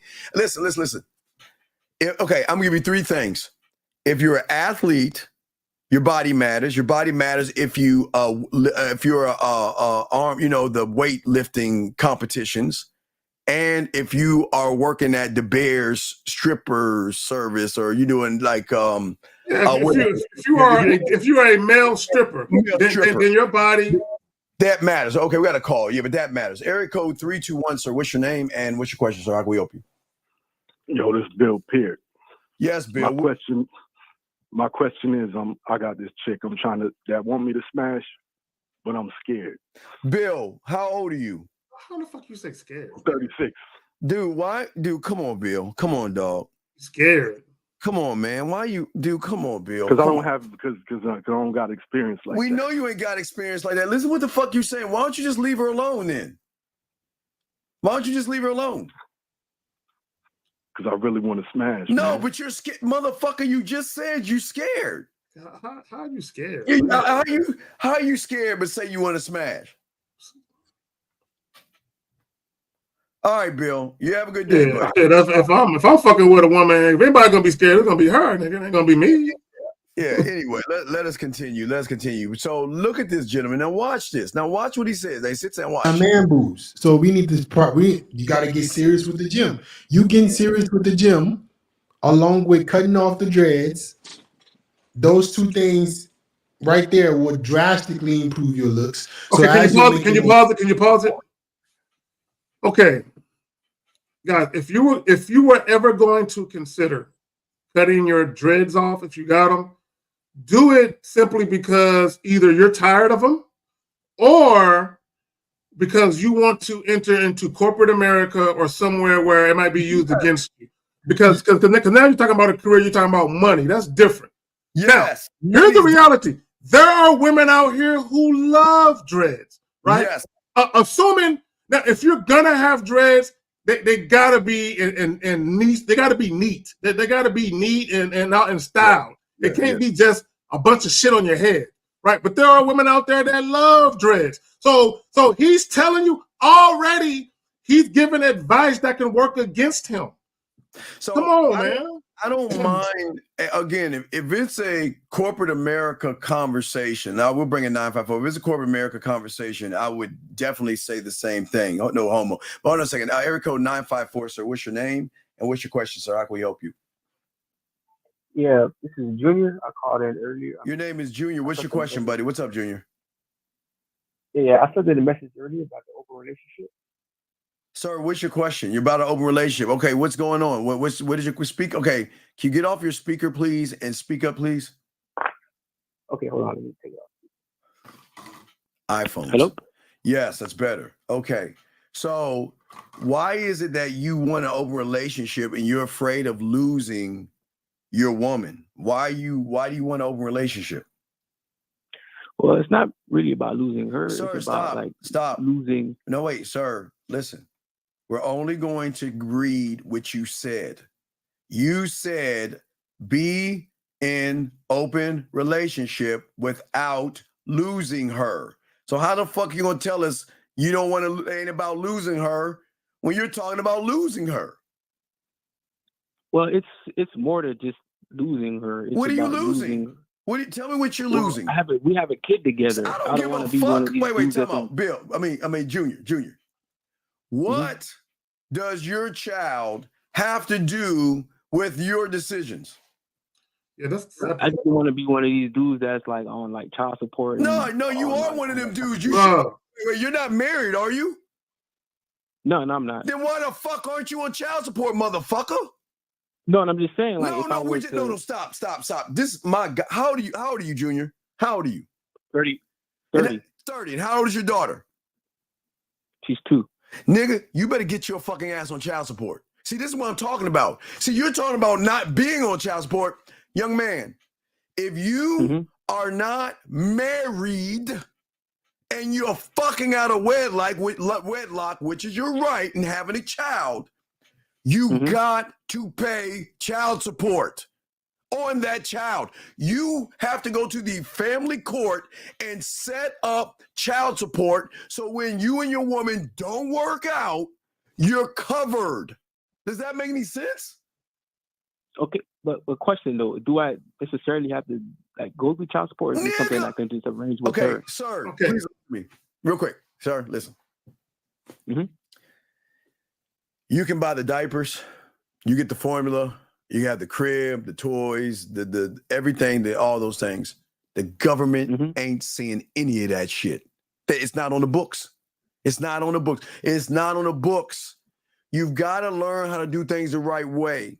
If you have a child and you're not married, your thing and your responsibility, even though you're living with the child, get your fucking ass on child support. I gotta see. Okay, so caller, you're looking at it the wrong way. You're not looking at it beyond the surface of being on child support. Here's what you can do. Here's what you can do. You put yourself on child support.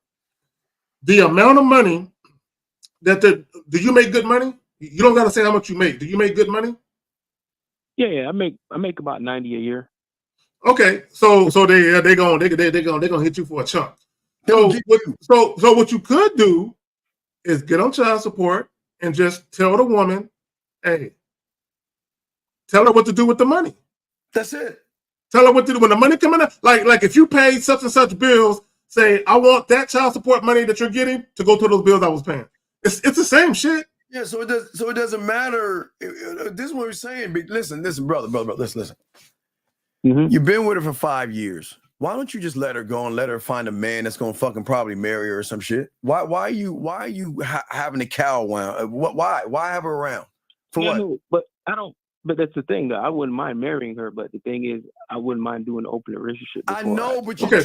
Well, let me ask him this, because I want to get to the root of why now. So why do you want to open a relationship now?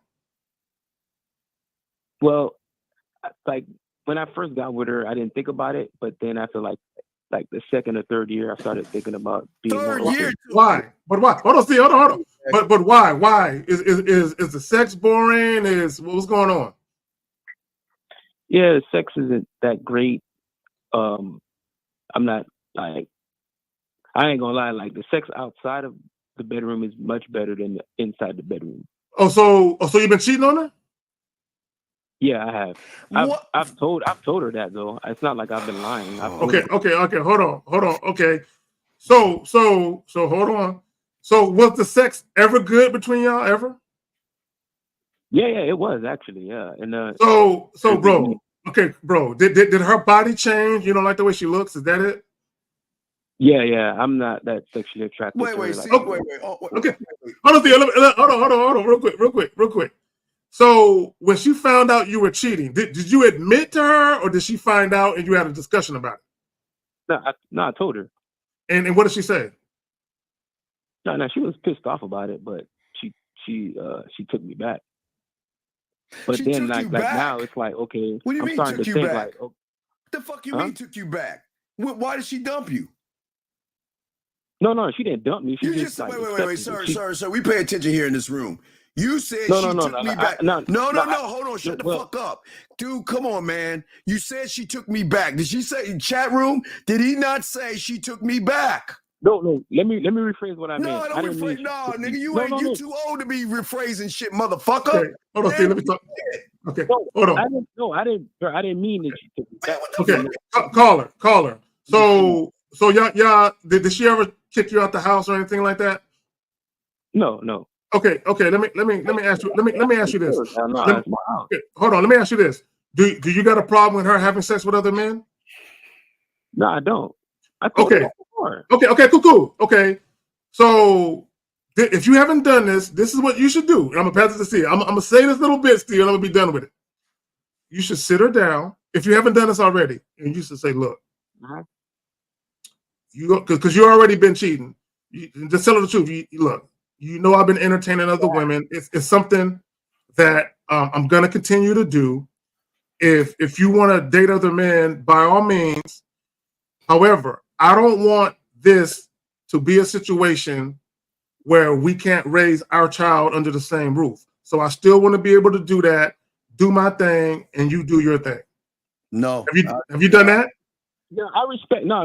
KZ, I respect that. That's the answer that I basically need. No, you don't need that. Like, I'm gonna tell you why you don't need that answer. No, you fake. Steve, you're a liar. Let me speak to KZ real quick, Steve. No, fuck you. You're speaking to me now. Let me tell you something. Go ahead. Let me tell you something. Why in the fuck is she living with you right now? No, because we what? Me and her, we got it. No. No. You don't want her. Why are you having her around? I didn't say I didn't want her. Wait. See, this is the thing I don't understand about you dumbass motherfuckers. Did you have sex ed in 5th grade or 4th grade or whatever? You take sex ed? Yeah, of course. Didn't they teach you that the woman's body changes when she has a baby? So that means she doesn't snap fucking back to the way she was before you knocked her ass up. But yet, I know that. No, you don't know that because look what you're doing. So now you got a baby out of her. Look at you shitting on her now. You got her pregnant. Her body changed because of your fucking ass. And what are you doing? You're shitting on her and tearing her fucking down and shooting out on her self-esteem and shit, motherfucker. You don't even realize that. Then on top of that, you're saying, you know what? Not only is your body all fucked up, you ain't shit. You know what? I'm going to fuck other women in as well and all this other stuff. But then I'm going to throw it right in your fucking face. Let me tell you what that concoction is going to do. That concoction is going to make her say, you know what? I'm hurt enough. So guess what's going to happen? That motherfucker ain't paying his child support. We've been living together and he has not paid one dime of child support. And they're going to fucking get you, dog. Because you know what? You're such a fucking coward that you can't tell that fucking woman that you don't want to be with her anymore. Let her find happiness with somebody else. Why the fuck are you having her around? Okay, hold on. Real quick, Steve. Let me say. Okay, Steve is 100% right that you are kind of fucked up. Hold on, Carl. I got you. Steve is right. You are kind of fucked up. Okay, and the reason why is because I'm sure she knows that you probably. Let me ask you a question. Does she know that you've lost the desire to want to fuck her? Does she know that? Well, yeah, she kind of knows. Okay, so Steve is right. So, okay, hold on. Now, hold on, real quick. Two things can be true at the same time. Look, we gotta have an honest conversation. We're gonna do that right now. Two things can be true at the same time. Steve is 100% right. Everything he said was spot on. But also, you can't help the fact that you're not sexually attracted to her. As fucked up as it is. That's true. As fucked up as it is, Steve, he can't help that. That's why I didn't argue with Steve what he said because it's true. So Steve is right. So now, but caller, this is what you cannot do. And this is where you fucked up. Although you feel some type of way about the fact that her body changed, you can't stop fucking her. You still gotta, give her that part of the relationship. You still gotta give her that. You can't say, I'm gonna fuck other women, but I'm gonna stop fucking you. That's hurtful to a woman, bro. Yeah, but I'm not defending the woman, caller. What I'm saying to you is you need to wake the fuck up, man. See, you're that same motherfucker doing all this shit. And then when she take your bitch ass to court, you're going to be the first one going to the red pill and manosphere crying, the government ain't fair. Family court ain't fair. That's not right. But I would. But Steve, caller, Steve is right also about the child. I personally think, because this is what you need to do. You need to start thinking 3 or 4 moves ahead. Because now that you've gotten caught up with the cheating, and now that she knows how you feel, she can be talking to other people about this, and other people can influence her to actually leave you first. So you don't want that to happen. So what you should do is you should put yourself on child support. When she gets the money, as long as you guys are under the same roof, just direct her where you want that money to go. Look, young man, listen. You don't. Not only that, we don't know where you live. We don't want to know where you live. But what are the squatting rights in your area? Do you know about that? What squatting rights? The fuck? Okay, well, hold on. So are y'all renting or do you have a mortgage? Mortgage. Okay, is it in both you guys' names? It's mine. Okay. So what Steve is talking about is squatter rights. Okay, and this is what that means. So let's say something happens and you start talking about having an open relationship and shit gets messy, and you go to try and kick her out.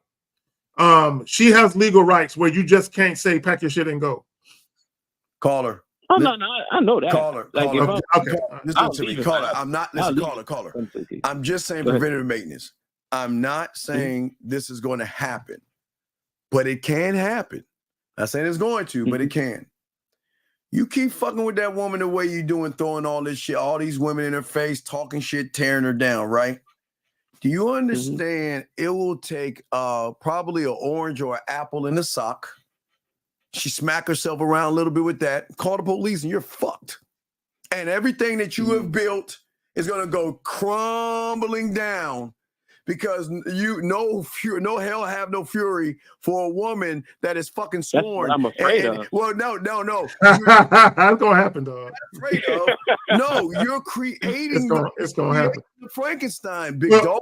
Well, and Steve, you're gonna make her hate you, right? So, once a woman starts to hate you, bro. All right, let me ask you a question though, K-Zag. Let me ask you a question. All right, how could I make it like amicable between us? Be a okay, it's not okay, bro. Okay, caller. I'll do coaching, but give me caller. Okay, here's the reality of your situation. You're gonna feel pain. It's just a matter of how much pain you feel. Meaning, this is not gonna have a clean ending where you have your cake and eat it too without no issues. No, bro, you gonna feel it. You're gonna feel it one way or another. It's just a matter of you getting ahead of it before you lose control of it. Dog, cheating on her, talking shit about her body, and throwing other women in her face. Talking shit, bro. Well, wait, dog. Okay, well, wait, Steve, you made a great point. So, has she said anything to you about how insecure she feel about her body? Oh yeah, she has. There you go. So, have you guys argued about your desire to not want to fuck her because of her body?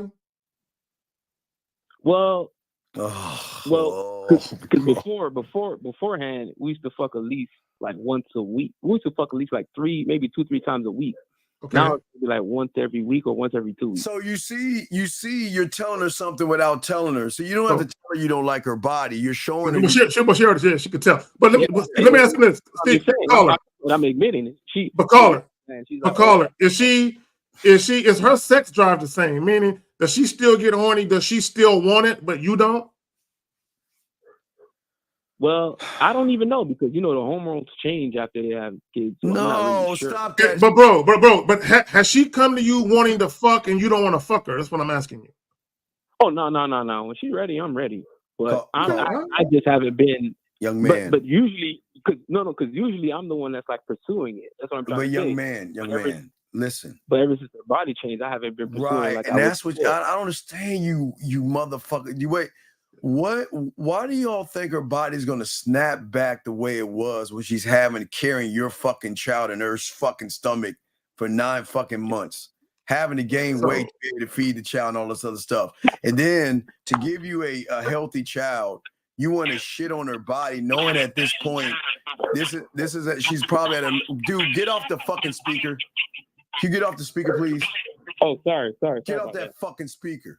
What I'm saying is that now she's at her lowest point because she's feeling very insecure about her body. She's upset her body can't be the same and all this other stuff. And not only that, you're shitting on her, dog. This is not cool, man. Oh, let me ask the caller a question. So go ahead. Prior to her having the child, how often did you guys have like date night and spend quality time together? How often? Date night probably maybe once or twice a month. And are you doing that now? Well, nah, we just do it. We're probably like maybe. Caller, bro. Listen to me. It's bad enough. Jesus Christ. That the frequency of the sex change. That's a whole nother thing.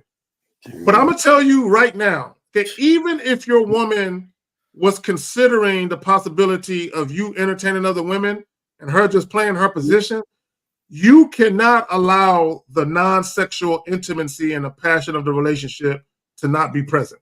Bro, that's problematic. Bro, you still gotta treat her like wifey, bro. You gotta take her out, do things with her, bro. You gotta do that. She's not his wife. You don't treat her like that. She's not your girlfriend, whatever. But this I'm still considering this. Steve, it's not like I haven't considered. Dog, why the fuck are you playing house, dog? I don't understand you, human. Why are you fucking playing house with somebody that you don't want to be with like that? Why? What is the purpose? What's the purpose? I'm not saying, bro. I never said I don't want to be with her, Steve. I'm not. Okay, so caller, real quick, and I'm gonna put something on your conscience, and I want you to think about this. part of having a successful open relationship or marriage is the main woman still feels like the main woman. But not only that, when you guys are together, she feels like the only woman. Got to be the only one. Yes. You're dealing with a woman where she knows that the other woman is getting the best of you, and she ain't getting anything. She's not getting. She's getting crumbs, and the other woman is getting the best of you. Let me ask you a question: when you're with these other women, do you spend a night? Did you spend a night away from the home? No, I don't. But probably, I don't even take them on dates. Cause I just go over there and do my thing. Okay, and go all right. home. But caller, okay. Here's the thing. You have got to figure out, young man, out plan. And what pisses me off is that you're the fucking problem. The woman didn't do anything wrong but give you a fucking kid. If I was her, I wish she had somebody around telling her, don't even be with a motherfucking loser like you, but she did it anyway. The thing is, man, you're fucking everything up. And you know what? You'll give her a bad taste. And I promise you, don't worry. This blow you. Okay, you're winning right now, but don't complain when she recognizes that you. I agree. It's gonna take that right motherfucker in her ear, whether it's a woman or a guy, to let her know her power.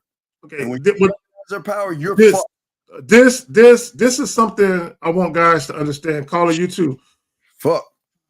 Number one, when you guys get into these relationships with these women and you swear up and down that you're not going to fuck any other woman and you're going to be sexually exclusive, y'all need to make sure that that's actually what you want to do.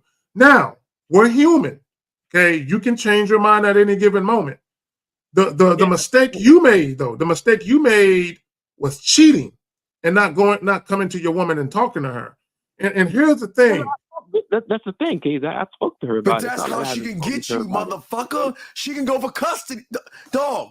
But what are you supposed to do though? If he does want other women, what he just supposed to live a lie? I mean, what is this? No, exactly. It's not like I haven't lied. You should be living with her, young man. You shouldn't live with her at all. Why are you living with her? Why? What's the purpose? What is the purpose? Miss Faulkner, thank you. Appreciate you. Yeah, got Miss Faulkner. What is the purpose, caller? What's the purpose? What's the reason? You don't find her attractive. You'll fuck her here and there. You treat her like she's dirt, which is fine. It's your call. But you're not even handling your fucking... So Steve. Okay. To your point. Hold on, caller. Hold on, real quick. To your point. To your point, and this is something that I wasn't considering, but I should have considered. So, caller, if you guys, and answer this question honestly, because this is going to say a lot. If you guys did not have a child, would you have left her if her body would have got out of shape? Yeah. You fucked up. Yeah, you fucked up. You are fucked up, sir. You are fucked up, sir. You are fucked up, sir. Because the only reason you're there is for the child and not for her. No, you're not being honest. You're all fucked up. If you were honest, okay, is she working right now? Yeah. Okay. If you were honest, you would sit her down and let her know we need to work on ending this whole thing as far as living together. You need to end it. Right. Call her. Let her stay in the house, and you go get an apartment. You get an apartment, and let her stay in the house with the child. Yeah, it's not fair for you to do what you're doing and listen, here's the good news. She's a sleeping giant right now. Please understand that. She's a sleeping giant. And if she wakes the fuck up, if somebody gives her some information, she wakes the fuck up, you're fucked. Oh my God, you're fucked. Yeah, because call her, bro, because she had your baby. And here's the thing about a lot of women. Like when a woman body changes, most women are going to be insecure on the strength of that alone. Of course. Right. And then you're literally acting like she's nothing to you. Yeah, after she had your child, bro. What you really need to consider is let her stay in the crib, pay the mortgage in that bitch. Now, does she work? Yeah. And set up an out process of her finding her own place. Yeah, bro. Yeah, bro. You got to do something, dog. It's not fair. You can't kick her out on the street right now, right? No, you can't do I that. won't do that. No, of course not. I'm just saying. So are you worried about another man being around your child? Is that what it is? Well, I will.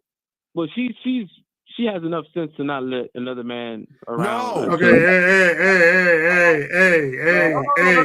Listen. No. No. She has enough sense to not let some random dude around the child. Wait, stop. No, wait. So don't hold the fuck up. Wait the fucking second. Do you think that she's not allowed to have another man around that child? Who the fuck are you? I never said I. Well, then you better prepare. Hey, I didn't never say that. Be prepared.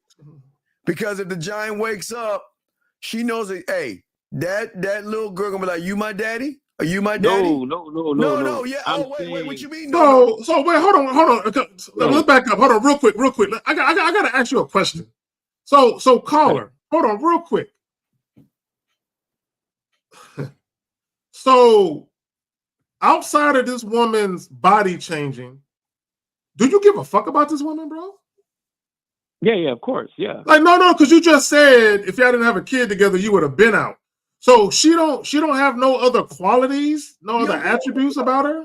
He doesn't. Yeah, I do. She's a good woman. She's not a good woman. Dog, what do you do with a good woman after 5 years? Wait. What do you do with a good woman after 5 years? What would you do with a good woman after 5 years?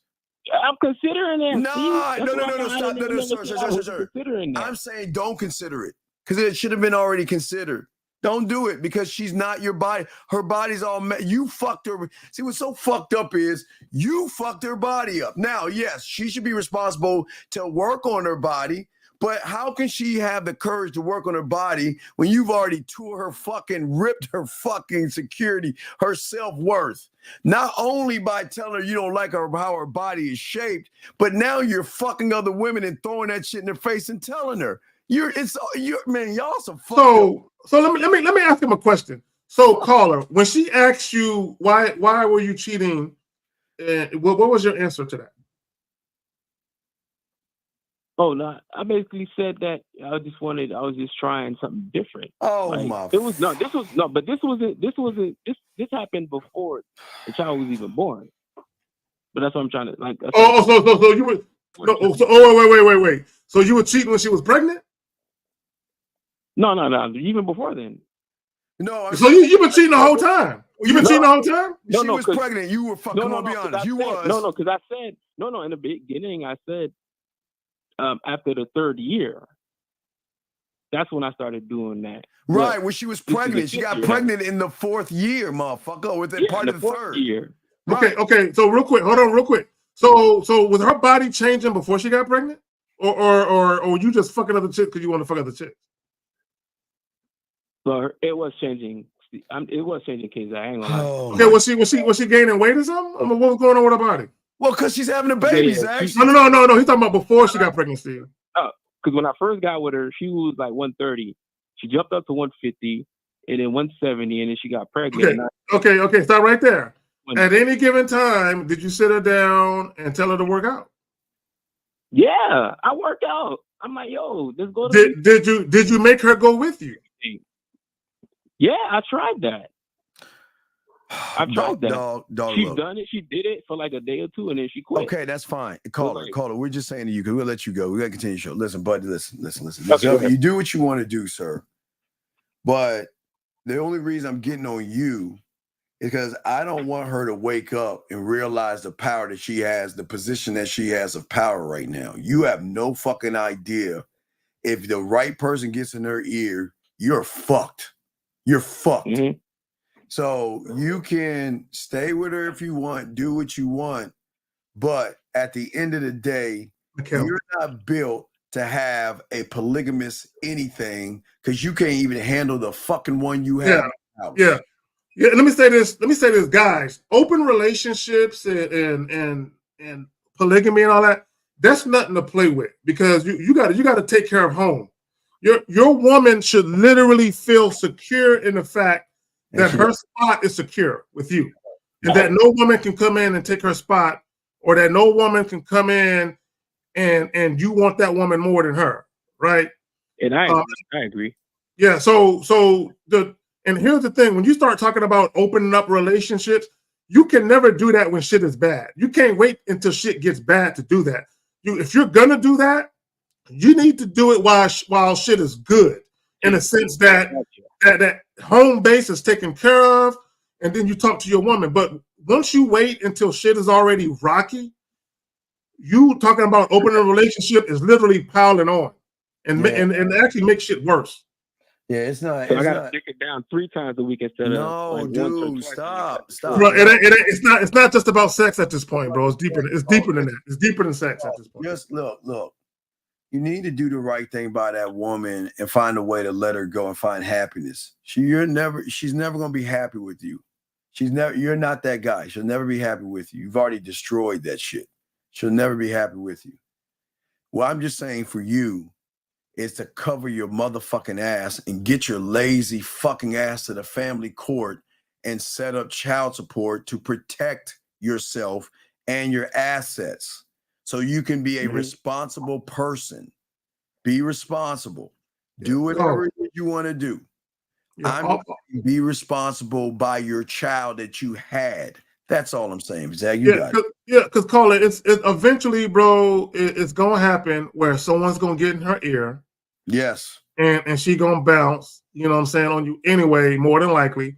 So as Steve said, get on child support, and as I alluded to, while you're still in the household, once the child support starts being deducted, all you got to do is tell her what to do with the money. As long as you're in the same household, you should have influence. Now, once she decides to leave the relationship, then she's gonna do what she want to do with that money. But while she's still in the household, then you can just direct her, put that amount of money in the bank, take that money, and we're gonna pay this bill with it, pay this bill with it.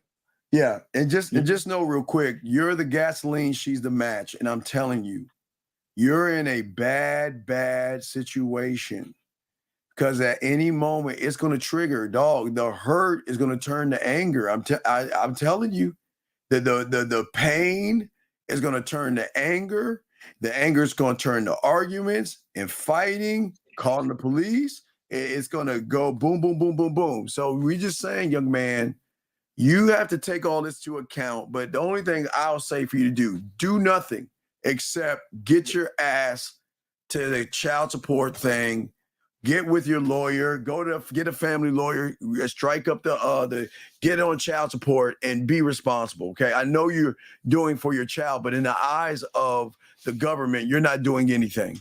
So I'd rather you do that. You're already 2 years in a hole. So you're going to have to pay that 2 years back.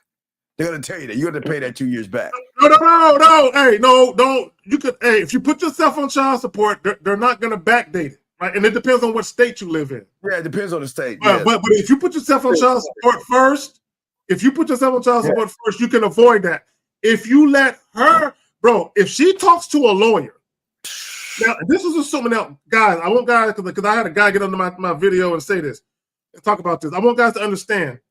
Because I talked about bankruptcy earlier. Once you go to the court and there's already an order of child support, you cannot erase the arrears with bankruptcy.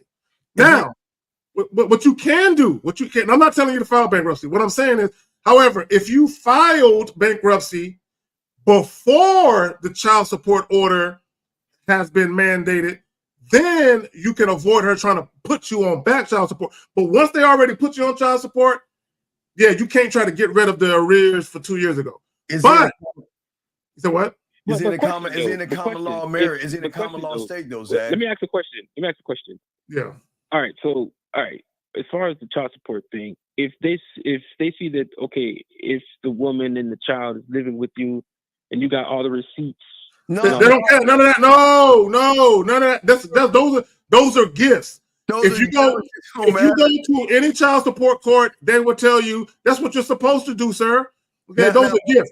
The only time the court will look at it as child support. Now, let me ask you a question. Is your child on your medical, dental, and vision? Yeah. Okay, so that'll help you. The fact just the medical. Well, because the court is going to make you. They're going to make you put the child on that anyway. Are you in a common law state? No. I'm in Florida. So Florida's not common law. Florida's not common law. It's not common law now. Okay. Well, caller, this is what you should do, right? And Steve said this multiple times. You need to protect yourself. What you need to go now, the fact that you weren't married, that's going to hinder you. Because there are a lot of people they try to shit on marriage, but when it comes to having children and being married, that actually helps you versus having children out of wedlock, right? So the fact that you had children out of wedlock, there's going to be certain things that are going to work against you. What you need to go do is you need to go see a child custody lawyer, right? I'm not telling you to pay for one, but normally they give 30-minute consultations, right, for free normally, right? You need to go talk to one to see what recourse you have legally to try and go for joint custody, where basically you work on something with the mother and all that other shit. But if you were married, it would be easier for you to go for joint custody than it is when you're not. So all right, so we'll let you go, but I'm just saying to you, young man, is that what's important, young man, is look, this is all about being a man on this show, dog, and you got to learn you got to nut the fuck up and be a man, dog. You're too damn old to do the stupid ass shit you're doing, buddy. You're too damn old. I agree. I just came to the and here's the lesson. Stop having children out of wedlock. Wrap the stop doing it. And another thing, caller, you fucked up and did. You already started becoming disillusioned by how her body looked before she got pregnant, but yet you got her pregnant anyway. You was already cheating. You was already cheating on her before she got pregnant. So it made no sense for you to get her pregnant. When you get somebody pregnant, her body is going to fucking change. That's what happens, all right? All right, caller, we'll throw you back in, man. Good luck to you, man. Thank you. Good luck to you. Jesus Christ. Lines are open, guys. Let's continue. All right, anyway, back to what we teach y'all, guys. Anyway, so back to where we're at. So if you notice these young men, they are broken young men looking for another man's validation to make them feel like this is going to be enough to get a woman. And the problem with a lot of these young men, Zach, is that if you're looking for another man for validation, and even if that man gives you the validation, what happens when that woman turns you down? It's going to crush you. It's going to break you. I can't fathom asking another man how I look. I can't. It doesn't register. But it can't register because, Zach, you know, look, there are more of them out there than us. That's why. Let's continue. There are more of them there out there than us. Let's continue. Here we go, guys. Money, you can afford to look better, which can attract you higher quality girls. What city you? Okay, stop right there. Stop right there. That there is a fallacy, and I meant to talk about that, guys, because he said once you start to make more money, higher quality women. You gotta see when guys say higher quality women, they're talking about how women look, right? See, when we talk about quality, we talking about women with character. Character. You know what I'm saying? Women that got principles, women with morals, right? Women with ethics, women with integrity, right? When we talk about quality, and we talk about women who know how to fucking listen and women who submit, feminine women. That's what when we say quality, that's what we mean. When these goofy ass YouTubers say quality, they're strictly talking about how a woman looks. A woman being pretty does not make her a quality woman. Not at all. That same woman you think is beautiful will burn your fucking house down. Exactly. That same woman you think is beautiful will call the cops on you and lie and say you hit her when you did. So how a woman looks has nothing to do with her being a quality woman at all. All right, here we go, guys. Lines are open. If you have a question, go up to the queue. Here we go. 31. Remember now, wait. He's 31. Now listen to this, gentlemen. He's 31. And listen, watch. 31 years old and you're scared to tell your parents some shit. 31 years old and scared to even talk to his parents. How is having muscles gonna help that? The fear of your parents? How is that going to take the fear away from your parents? Gentlemen, and now let's listen. The fears that you have from women. How are muscles going to give you leadership skills? How are muscles going to help you socialize better? How are muscles going to help you be smooth with women? And I want and Steve, and this is because as soon as he said you're 31 and you're scared about what your parents think, in any type of advice he gave him should have been geared to the fact you scared of your parents at 31. But what did he do? He went straight to how he looks, and he talked about his scruffy beard. So if he goes and he gets his beard trimmed up, that's gonna help him deal with his parents. He's a 31-year-old loser that probably still lives at home. Yeah, well, Zach, unfortunately, these young guys, all right, over 18, they still have a high school and junior high mentality. Their mentality is they're still seeking validation. They want validation so much from a woman that they want it from a man first. Guys, we're not, and this is not laughing at them, but this is what the world we're in. They need the validation of a man first to even talk to women. Look at them. I want you to rate my body, and they take their shirts off and say, rate my body, and wait for him to tell them I approve or disapprove of your body. For what? The purpose of the dog. But Steve, imagine this. Imagine you're a 31-year-old loser. and instead of getting mentorship to help you actually be a better man so you can make better decisions. Yes. Like men are supposed to. Yes. You go and you call in a dude who's asking to see your pecs. You know what I'm saying? He would rather get advice on how he looks than how to fucking be a man. Bro, it's shameful. We have a call. Area code 719, sir. What is your name and what is your question, sir? 719 going once, 719 going twice, 719. Okay, goodbye. All right. So anyway, but as I was saying before, Zach, let's continue watching this and let's get to the next guy. Hold on a second. Let me tell you something, bro. Your eyes down. First of all, you got to get your grooming on point. I think this rising your beard like you didn't. Like I will say, yeah, I do need to obviously keep on grinding with everything, Okay, so let me tell you this guy. This guy has a roommate. He only makes $1,000. He said I think it makes $1,000 and some change a month. So he really doesn't have a really good job. He's a grown ass man. $1,000 a month. What the fuck live off that? Yeah, he's really fucking on the struggle bus. But he's talking about a guy to get his grind on. But watch. I want you, rate my physique real quick, man. See right there? Look at that. So instead of learning responsibility, instead of learning how to get a job, instead of learning how to get your mind right, you want some other man to look at your body for validation. Gentlemen, this is what we always telling y'all about the manosphere and the red pill.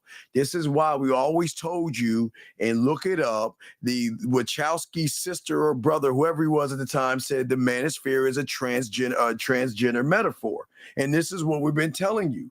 They are taking these innocent young men and getting them to seek validation from another man to think that they'll be able to get women, but they've got to please another man. They've got to get the yes from another man. Look at this guy. Look at him. Watch. I've been at the gym and everything, working out about like a year and a half. But this is where I'm at right now. Look at this. Look at this. He's flexing it. He's flexing for this nigga. Exactly. He's been in the gym in a year and a half, but he still ain't got no job. He still ain't got a good job. He's spending more time. See, that's what I'm saying, Josh, how they fuck. But Steve, you know what this is really about, though? This is what it looks like when guys focus on just pussy. Right here. Boy, the power of the pussy is so right great. Here. This is what it looks like when guys are so focused on just getting some pussy. He's flexing right here. Man, here we go. Watch. Still putting in the work.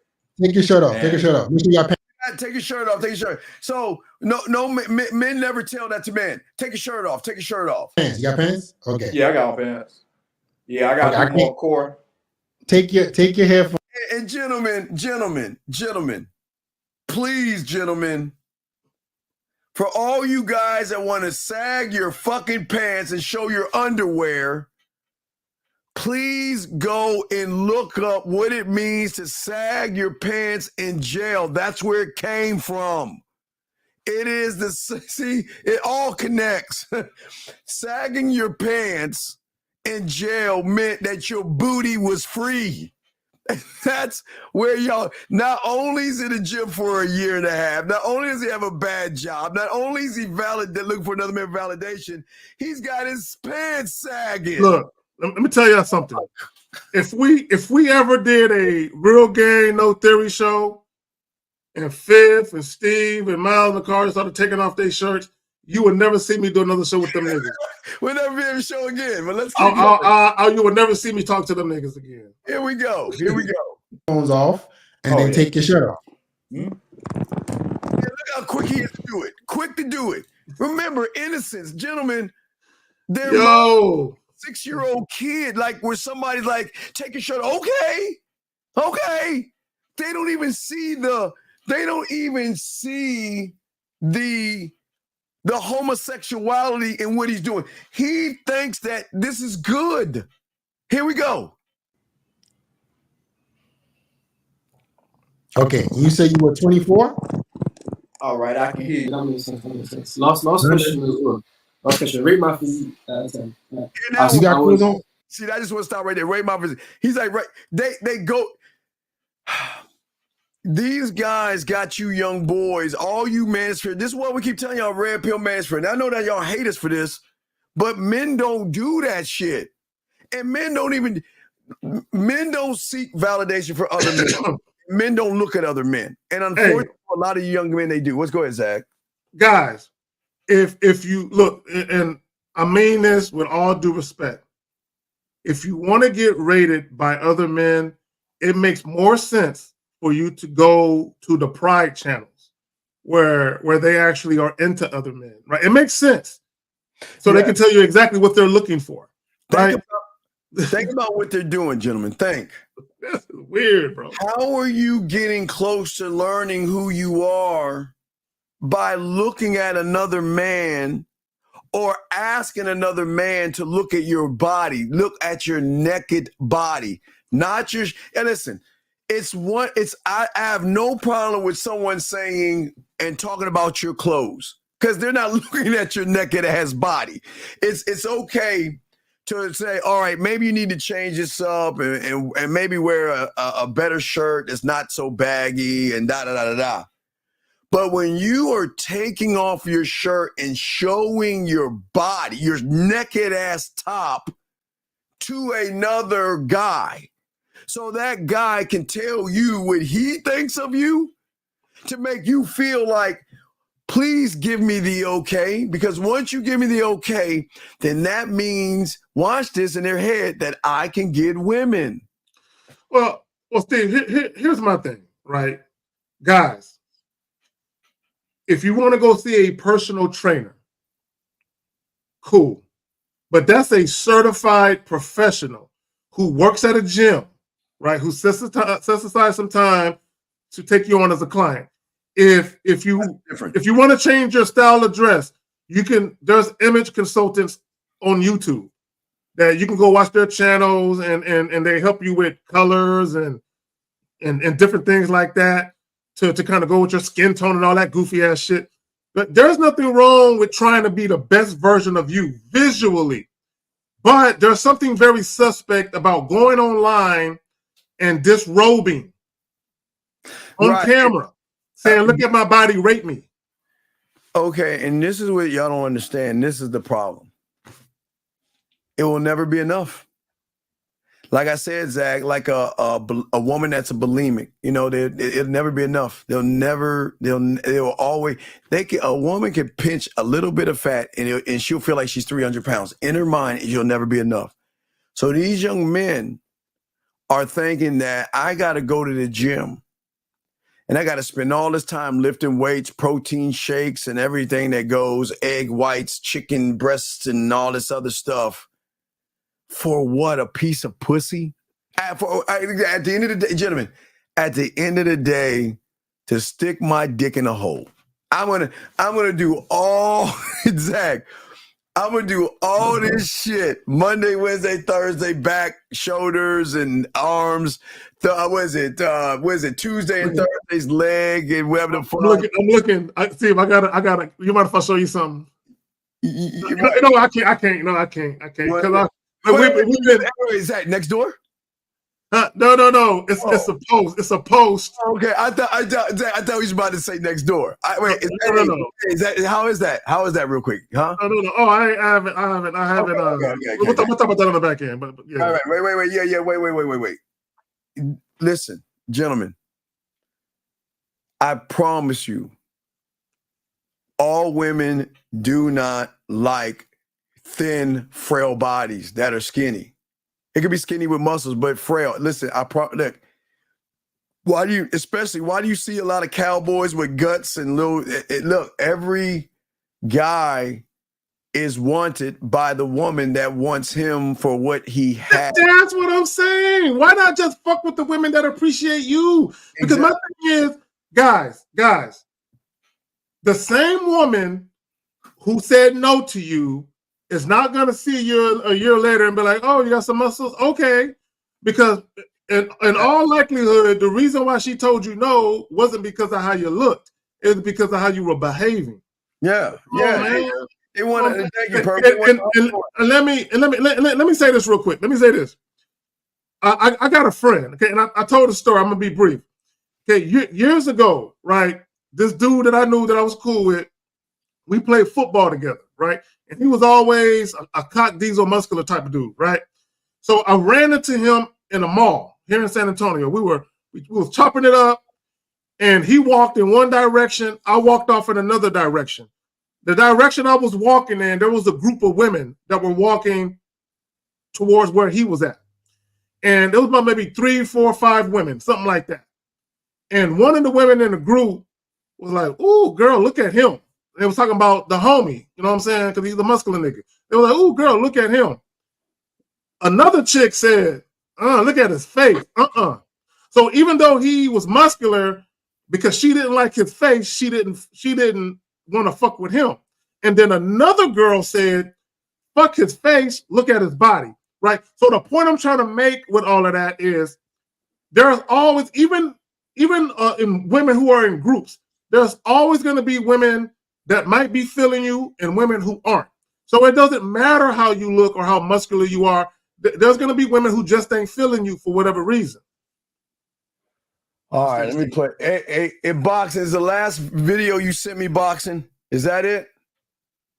No, it was Mikkel. It was a guy named Mikkel that sent it to you. Wait, boxing paid the OT boxing. Did you send it to me?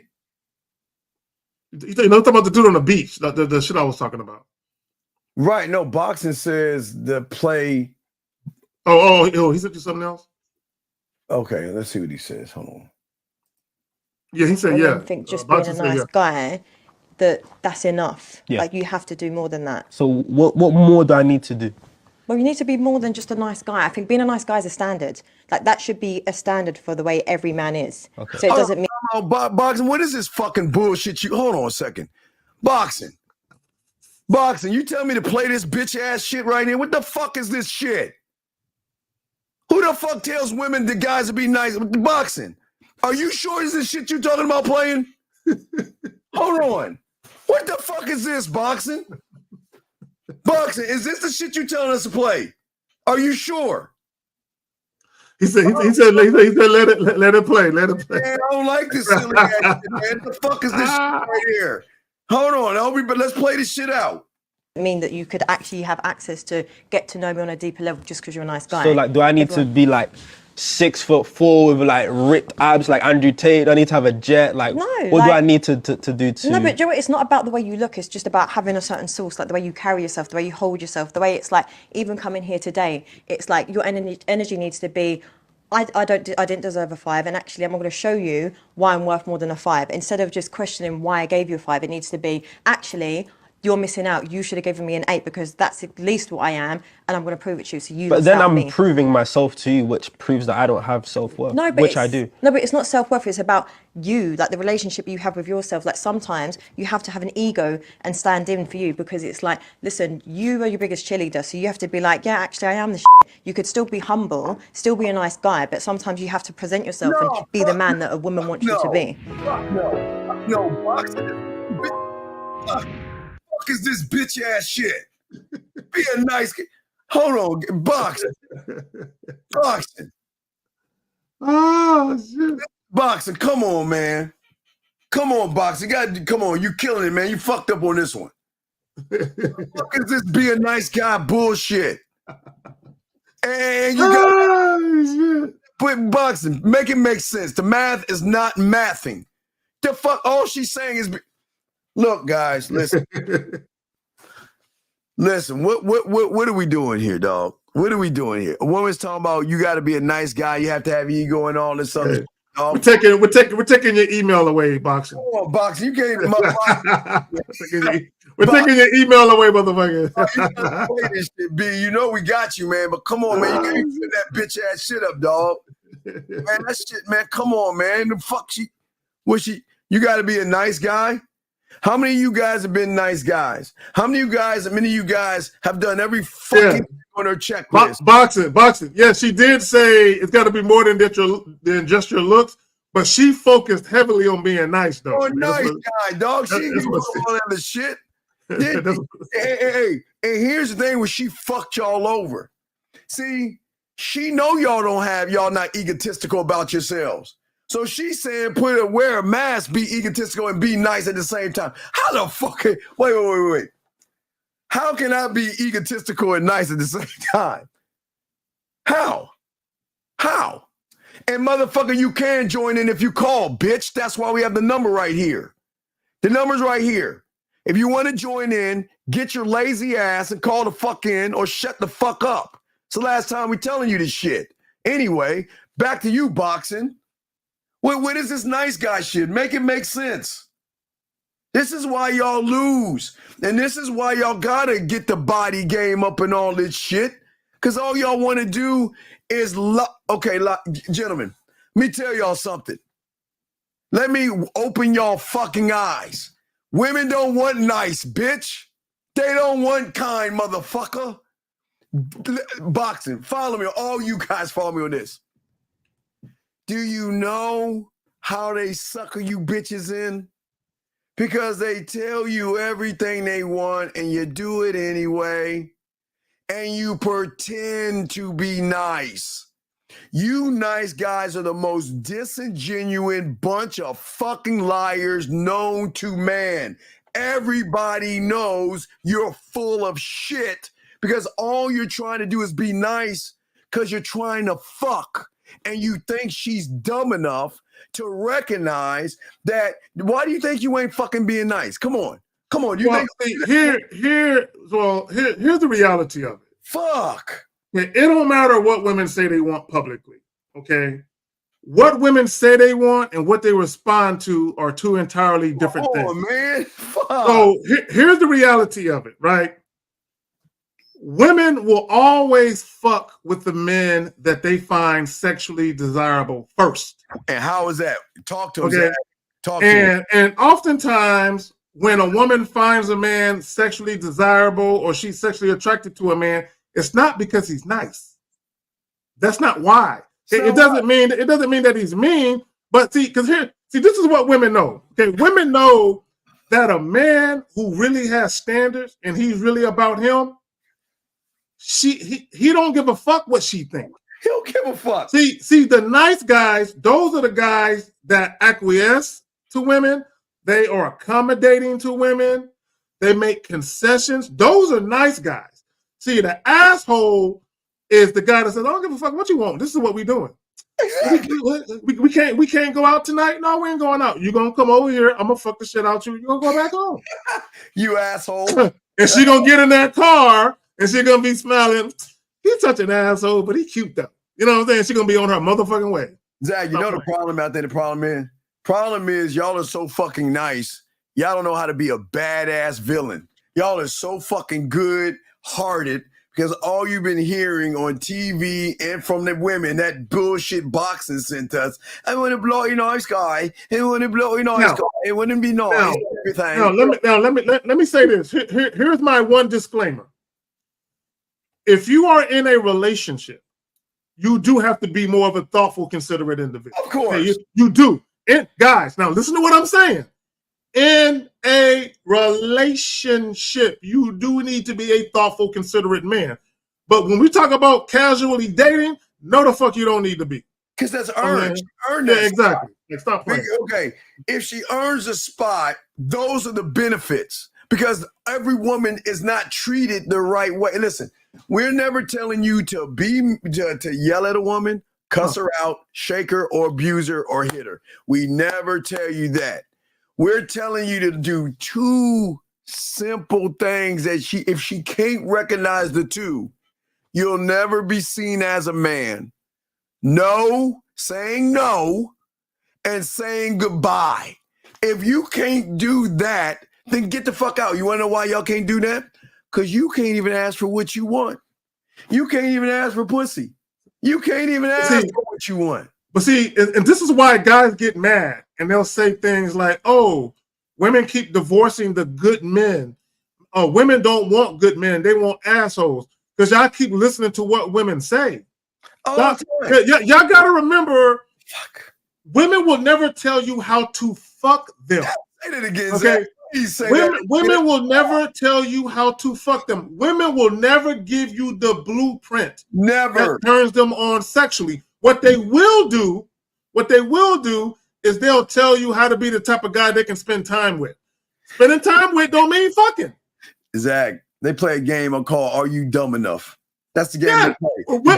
Women will say, be nice, be funny, be cool, be understanding. What are they describing? A cool motherfucker to hang with. That's what they're talking about. In the lines of guys I want to call in, but the question is, are you dumb enough to listen? Are you dumb enough? They're pretty much, you know what, Steve? You know what? They have what makes my pussy wet. And that's a list that they have under wraps. Then they have friend zone requirements. And that's the shit that they tell you publicly. You know, hey guys, under the thing that makes their pussy wet, you know what I mean? Is number one, you can't be scared.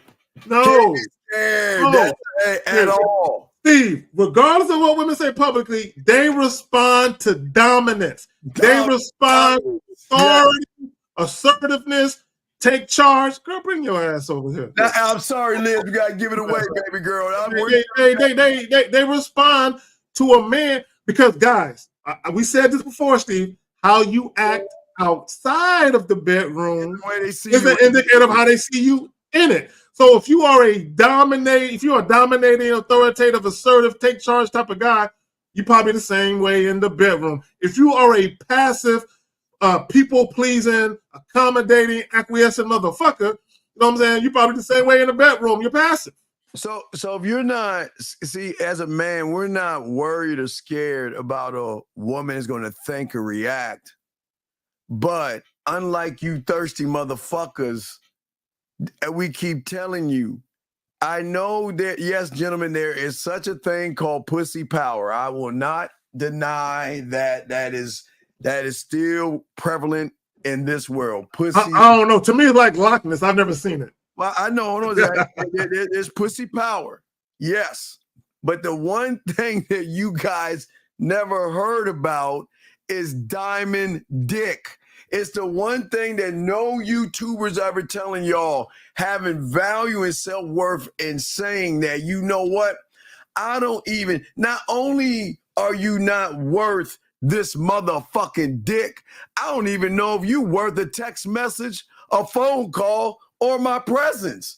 This is what we're trying to tell you. It's guys, see, don't let it fool you. Hey, listen, these women can go to the hills. So let me grab this guy called twice. Area code 904, you called twice. What's your name? What's your question, buddy? Yo, Steve, you can hear me? What is your name, sir? And what's your question? Yeah, my name DJ, man. Salute, K-Zag, Steve. You know, y'all spin that real talk like y'all always do. What up? What up? Yeah. And I want to talk about the from earlier the body count situation thing. Let's talk about it. So, Can you get off your speaker, please? Well, I'm not on speaker. I'm on the phone. Okay, must be the iPhone. But go ahead. All right. What about the body count? What do you want to talk about? What's up? Yeah. So I just want to say, you know, I grew up like thinking that a woman's body count was tied to true value for a man and stuff like that. But you know, I'm only 21, so you know, it wasn't until I started sowing some game from you, Steve, and Kazad, to realize like that's when you worry about the count of a woman, she not able to be to duality when it comes to that type of thing. Well, here's the thing, and this is what guys fail to understand. We're good, ladies. Like when guys, if you ask a guy why does a woman's body count matter? Like for the guys that got a problem with women having sex, or they got a problem with a woman's sexual past, if you ask them why that matters and you let them talk, they're going to show signs of insecurities in their rhetoric, right? They just will, right? So and guys, they'll try and use a woman's sexual past as a barometer of her character.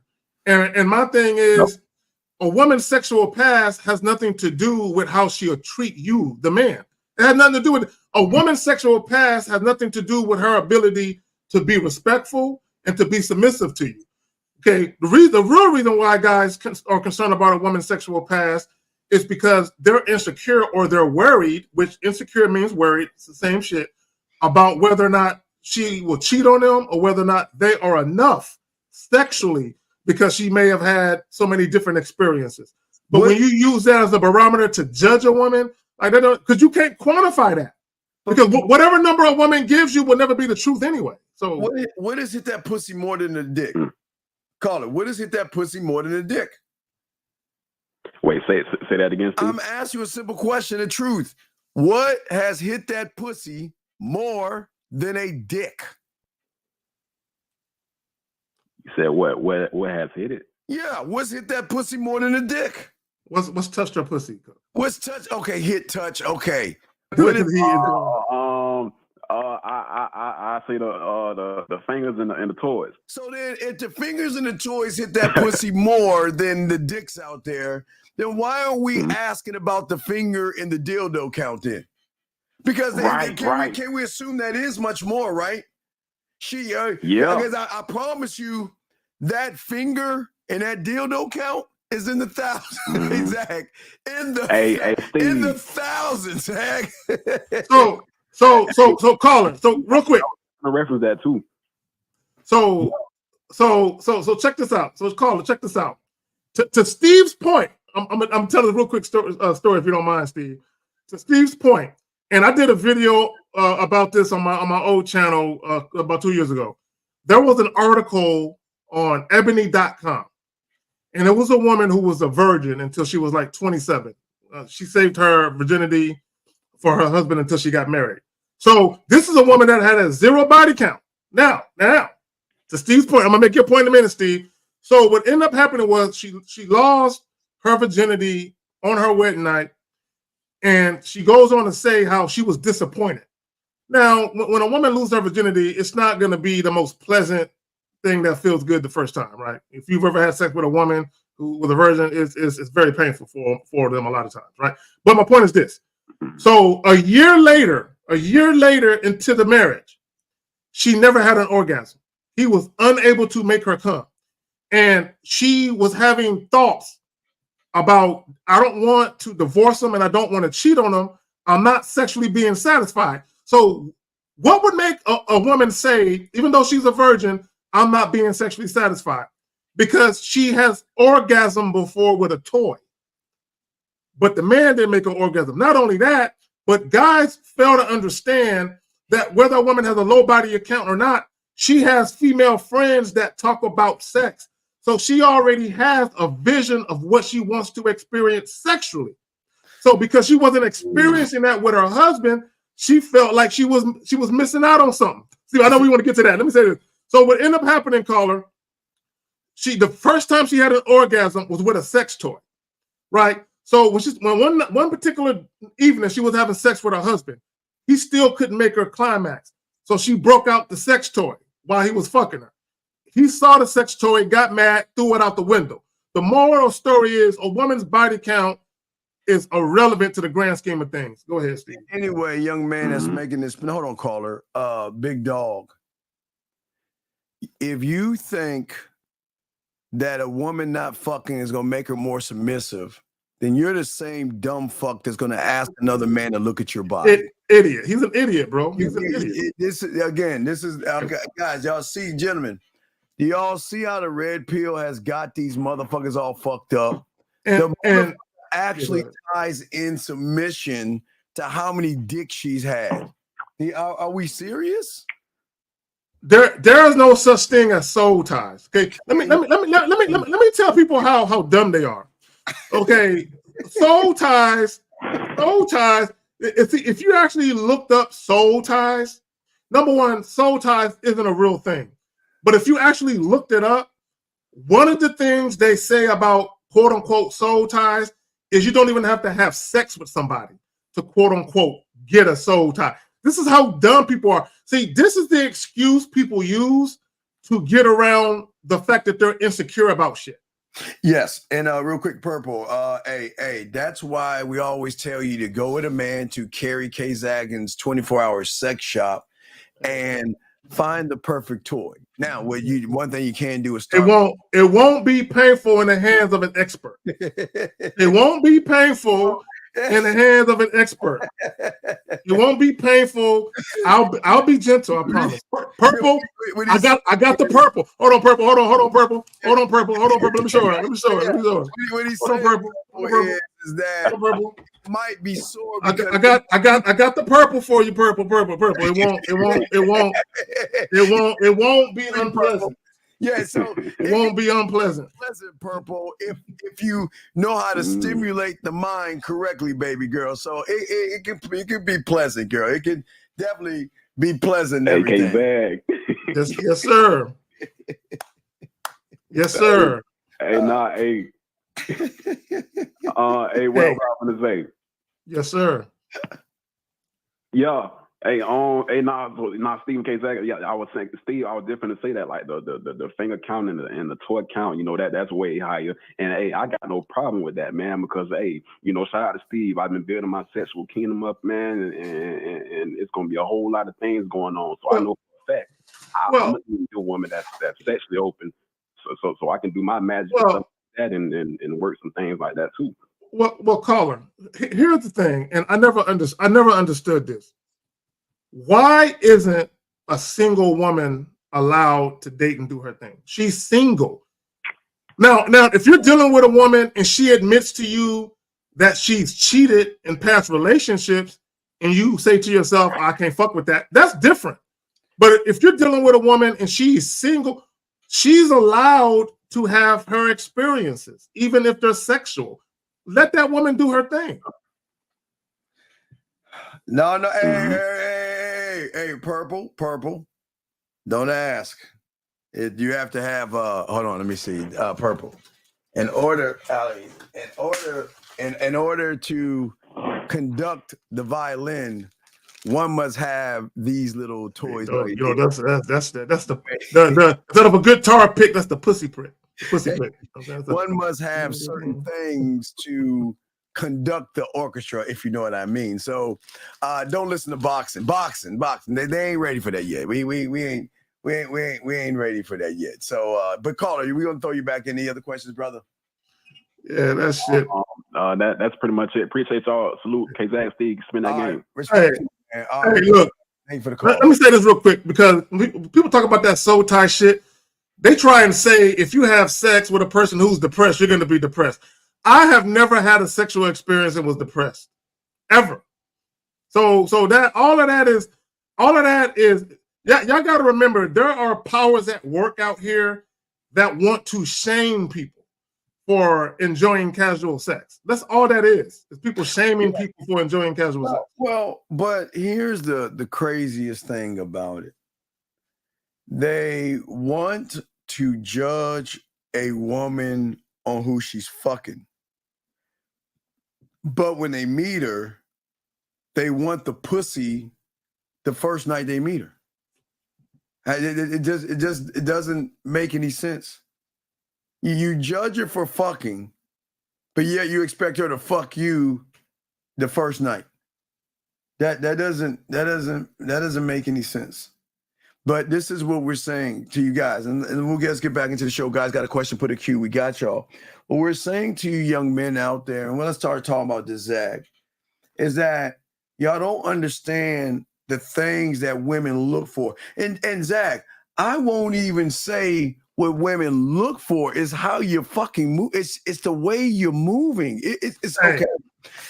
Let's take one thing. I'm gonna throw one thing at you, Zach. And we go back and forth on this, but here we go. So do you know how sexy it is to a woman when a man does everything at his own pace and he doesn't rush it? Exact. It's like, you know what? We're gonna be, hey, Zach, we're gonna fuck. It's gonna happen. Zach. Not only is it gonna happen, but wait. Why do I need to make that happen first when I can give you something even before I touch you, a mental orgasm? Why do I even need to fuck you first? Why don't I go ahead and marinate that pussy in your mind, showing you my skills? See, it's showing you what I can do. You see what I'm saying? What I can do. And that's the arrogance. Again, we're talking about Diamond Dick here. Diamond Dick 101, guys. Diamond Dick 101 says, I don't need to fuck you physically to fuck you mentally, to give you an orgasm and hook you in without even touching a pussy. Y'all know the power. See, you guys, you don't understand. Y'all think putting a dick in a hole is powerful. It ain't powerful than fucking her here. Meaning that, wait a second, you ain't even put hands on me. And yet, okay, you don't think women have wet dreams, guys? You don't women have sexual fantasies? You don't think they have sexual daydreams? You don't think they wake up sometimes, think about you? Hey, Zach, maybe pull your picture up, and post it in front of them and play with themselves looking at your photo. Or if you're really gay though, Zach, your video. But it's here or there. Or your voice. You don't think women do that? But see, y'all ain't even looking at everything the right way. Because you guys are always putting yourselves down and always saying to yourselves that, you know what, I'm not good enough. Zach, what say you on that, my brother? I'm about, you know what, we're going to segue into this. This is a shameless plug. I'm actually going to drop a video after this live for my Patreon people. And Steve, it's titled, Why Trying to Get Sex from a Woman is Not the Same as a Woman Wanting to Have Sex with You. Right? And the point of that video is to show there is a difference between you trying to convince a woman to fuck you versus a woman who wants you to fuck her. Two different things. Yeah, let me answer this. So let me show y'all the power of Diamond Dick. All right. So if you're that motherfucker, now there are women out there that's going to know your scent. That means your cologne. What is your favorite cologne? And do you know, Zach, that you can give women your favorite cologne and they can listen, follow me on this. They can spray that cologne on a t-shirt, a pillowcase, or anything like that. Put that motherfucker in there, just cram it in their face and smell it like this and play with their pussy at the same time, just thinking and imagining that scent, like you're there in the moment. Now, think about the power of that, guys. Now, I'm sure you have to have game for that. But what I'm saying is a woman asking about your cologne and then her being smart enough, Zag, to go to Macy's or Dillard's and get, all she got to do is get a little bottle of it, test it out, bring it home, and then she's got it, man. You see what I'm saying? So what we're saying to you guys out here, so I throw it to Zag, is that that's all about Diamond Dick. It's about saying that if I get hold of that pussy, Zach, I had to point here first, excuse me. When I get hold of that pussy, that you'll never be the same again. You'll never be the same. So Crash Out is asking, where can he get that rubber finger toy? Hey, that's gonna be when we open up our school. I'll let my school guys know. It's gonna be in our school. Hey, let me say this real quick. A lot of guys, and to Bill Perk, because he called up and said he don't know how to fuck. Y'all need to start expanding your sexual mind. You need to start expanding your sexual mind. And what I mean by that is, a lot of you guys, y'all be out here trying to take women out to dinner and trying to, wow them with all these extravagant dates. Take a woman to a sex toy store. Take a woman to an erotic poetry reading, right? So that way you can get to know that woman's sexuality. When I talk about her sexuality, I'm not talking about the physical act of fucking, right? Because as individuals, we all have a sexual side to us. And our sexuality is unique to us, but it's also an important part of who we are. A woman's sexuality, how she views sex, how she views herself in relation to sex, is a very, very important part of who she is. So if you're dealing with a woman who isn't really feeling you sexually and she ain't trying to show you that side of her, she's concealing a very important part of who she is from you because she doesn't view you that way. That's an important thing to consider when you're dealing with women. Yeah. So we always ask you guys out here, what is your sexual social skills look like? And I don't think y'all understand this. That is the ability. Do you have the ability at any moment in time, no matter if it's a text message, voice message, Zag, video, or going live, have the ability to talk to a woman in a calm, cool, collective way that is not only engaging, it's seductive, and could be as nasty on the other pendulum. It could be very nasty and dirty, or it could be very seductive and intriguing to a woman. You guys out here, you got to ask yourself this question, because if you can't communicate that you know what you're doing, they're not going to, it doesn't matter how many muscles you have. Now, listen, don't get it wrong. They'll fuck with you. But Zag, y'all don't want women to fuck with you. Y'all want women to fuck you, but not fuck with you. Exactly. Fuck with you. Guys, when a woman fucks with you, that means you get to date her, you get text messages from her, you get hugs from her, and she touches you a little bit, but you ain't ever going to fuck. You get why? Because you're getting fucked. It's like she's pegging you. She's fucking you, meaning that she's getting everything she ever wanted from your ass without giving any pussy up. That's her fucking you. Let me respond to something that Beautiful just said. She said relationships are overrated. And Beautiful, the reason why you feel that way, you have yet to run into that man. She's got to find a one-of-one. Yeah. That you're feeling on all levels. When you find that one man, Beautiful, I promise say that you're dealing with that man strictly on his terms, and you love it. The reason why relationships are overrated for a lot of people is because you're going about it all wrong, right? And from a man's perspective, if you're true to yourself, and if you're honest with who you are, and you take your mask off when you're dealing with women, and you show them who you really are, and you can be proud and comfortable and confident about who you are, and you can show that to a woman, and then a woman can see that, and she can say, I'm feeling that. I want to be a part of that. Yeah. Right? Relationships be a beautiful thing in that case. Yeah, no, and it's all respect. Again, you don't want it, but y'all just don't know what y'all missing out on. So many of y'all don't.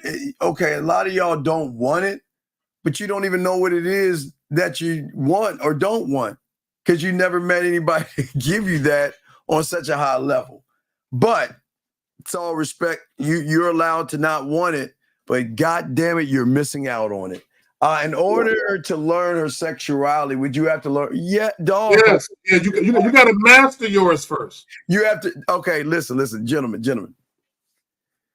Every woman, when they throw that hat up in high school and that shit drops, opens a door in a realm, which we're almost close to in August, of them learning and discovering their body, their sexuality, how they come, their favorite toys, the way they touch themselves, everything under the sun, right?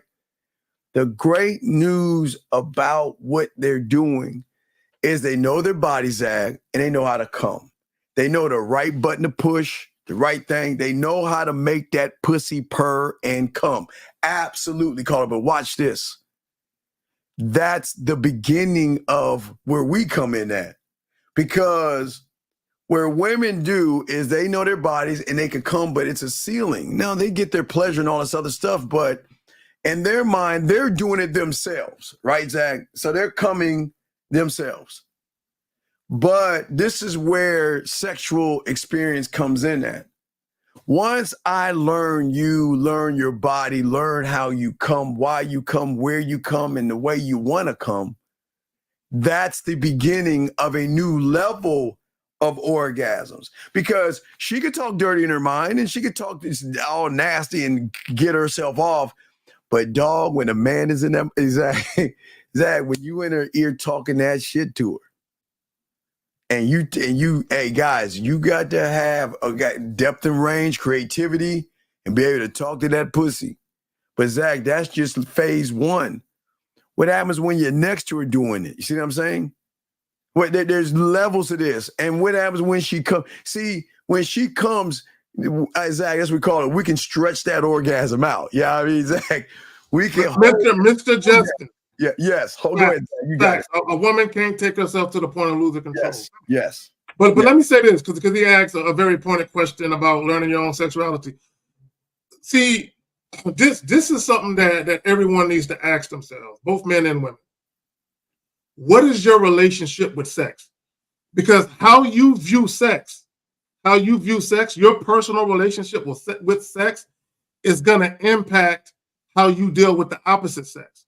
So what I mean by that is, if you've been conditioned, whether it be by the church, society, your family, if you've been conditioned that sex should be viewed or looked at a certain way, when you get out into the real world and you start dealing with people of the opposite sex, you're going to realize it ain't so cut and dry, right? There's depths to it. There's levels to it, right? And you're not going to understand. And that's where a lot of guys get it wrong, and they never truly understand the true depths of a woman's sexuality, voyeurism, exhibitionism, all these different types of things.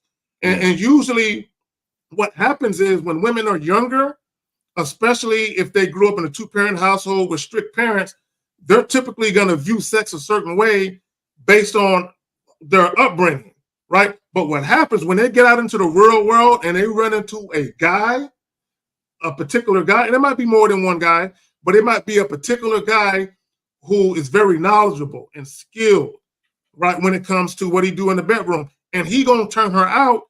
And like Justin said, he's going to introduce her to certain things. And Steve alluded to this earlier. He's going to introduce her to certain things, not only physically, but mentally. Because when it comes to a woman playing with herself, there is no mental volume. It's just physical pleasure. But when she deal with a man that knows how to deal with her mentally and know how to give her mental orgasms, the experience of dealing with a man who knows how to talk to her and who also knows how to take that to the bedroom. Come on, man.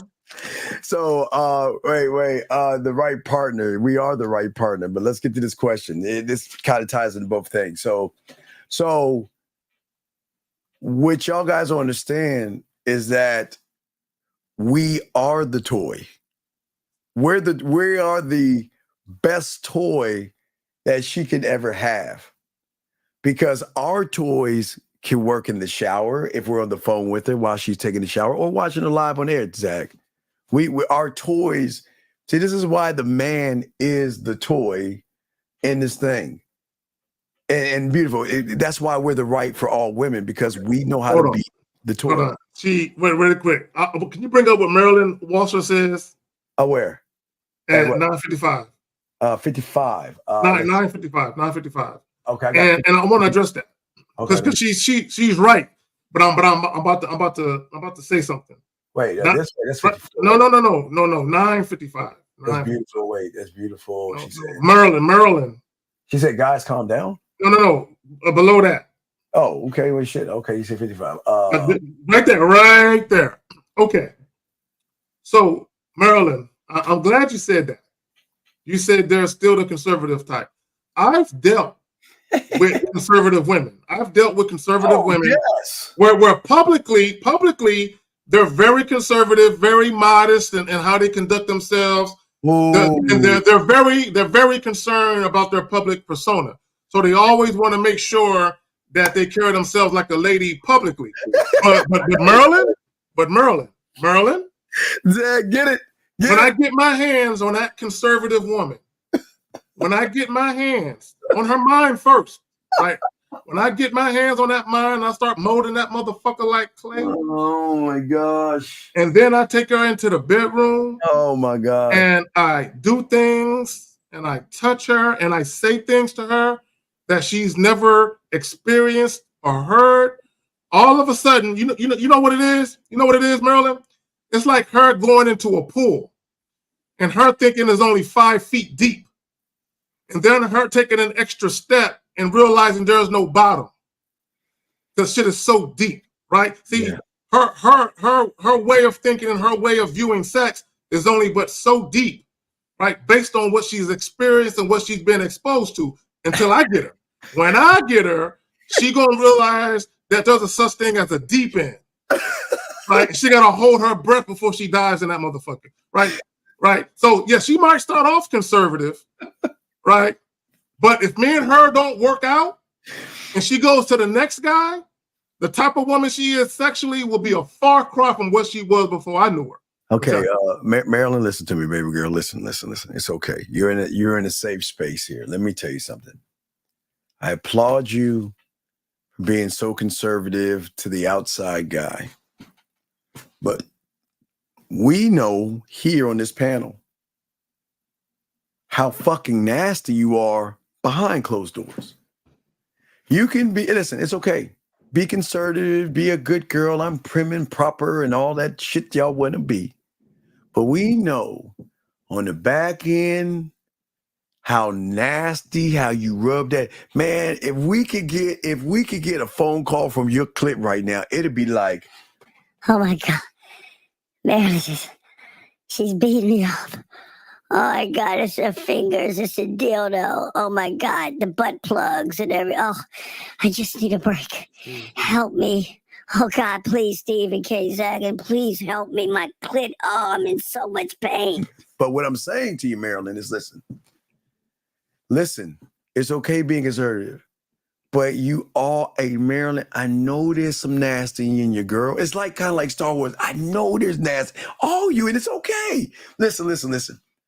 Be conservative in front of everybody, but God forbid get with one of us. And I promise you, not only are you gonna be nasty about it, you're gonna love it. You're gonna love it. You're gonna crave it, and you're gonna want more of it, more and more. I want to be dirty. I want to be nasty. I'm no good. And I know, listen. I know you haven't met somebody to tap into that part of you yet. But I'm saying, being conservative. And Steve, you said the magic words. Tap into that part of you yet. Yes. Tap into that. And guys, I'm telling you. Yes, and Marilyn, I agree with you. I've dealt with the conservative type. When we was first having sex, they were bland. They were cool. They were cool with the regular missionary shit. But I said, nah, baby, we ain't gonna do that regular shit. Okay, we gonna do some other shit. And then eventually, right, and depending on if there's a level of influence and a level of sexual trust, Steve's favorite word, if there's a level of influence and a level of sexual trust, she is going to believe in what you're showing her. And she's going to be willing to go down that road of exploring the depths of her sexuality because you already know yours. She's looking at you like you're and Marilyn, I've had women that were conservative that called me, you're nasty, you're so dirty, you're so filthy, but I like it, right? At first, Marilyn, they were kind of like, I don't know. And I'm like, trust me, I got you. Yeah, Marilyn, you're Marilyn. See, this is what you don't understand. See, Marilyn, I get it. See, you're so closed off because every loser you've been with, they've either shamed you or judged you for your tattoos all over your body. And that's why you're saying what you're saying right now, because you're telling us the story of all your past lovers. If you really got a real man, he doesn't give a fuck about your tattoos. Your tattoos can be a sexual map to pure pleasure. Have you ever had a man trace your tattoos while he's playing with your pussy? Oh, I'm sorry, never mind. I take that. Okay, I'll save that one for if you're lucky enough. Yeah, I mean, see, you don't even know that. Wait, well, she said feel like a trap. The only trapping you're gonna do is with your legs around my neck, chopping my head because you don't want me to stop. That's the only trapping that's gonna happen. What are we doing? Trap? No. That's the only trap. That's the only trap. The leg lock. That's the only trap. You're gonna be trapping me. I'm like, hey, release. Stop locking me in. Release. I gotta breathe. That's the only trapping that's gonna happen. Ain't no trap. Ain't no trap, baby girl. It's freedom. It's freedom. sexual freedom. A man setting you free. It's freedom. It's freedom. It's all of that. It's all of that shame you were taught. You were taught that sex is dirty. You should only have sex when you're in love. You should only have sex to procreate. No, I'm releasing you from the shackles of that simple way of thinking. That's all. Yeah, you just. But again, at least we can warn you. And we listen. To be honest with you, Marilyn, if I were you, I would not fuck with a real man. I'm being dead ass honest. See, y'all. So you think I was going to be disingenuous? See that? I'm telling you, don't fuck with us, because once you do, you're never going back. There's no go back. Once you come in, once we're in, there's no go back. So you'll never look at sex the same way again. Never. So I'm just saying to you, that's the thing. That's the only thing that you got to come to at this point. Do I let them in, or do I stay away and just wonder what it would be like? No, that'll be your choice. But that's what I'm saying to y'all guys. Y'all don't understand that, dog. Y'all understand that. Let's see here. She says she was fall in love with the guys with kids, but when she met me, I switched. Dog. So what? You can eat pussy. Hey, I can too. So let's see. We can have a competition on that shit. We have competition, okay? Beautiful. I love a man that's direct and not afraid to be himself. But that's what I'm saying.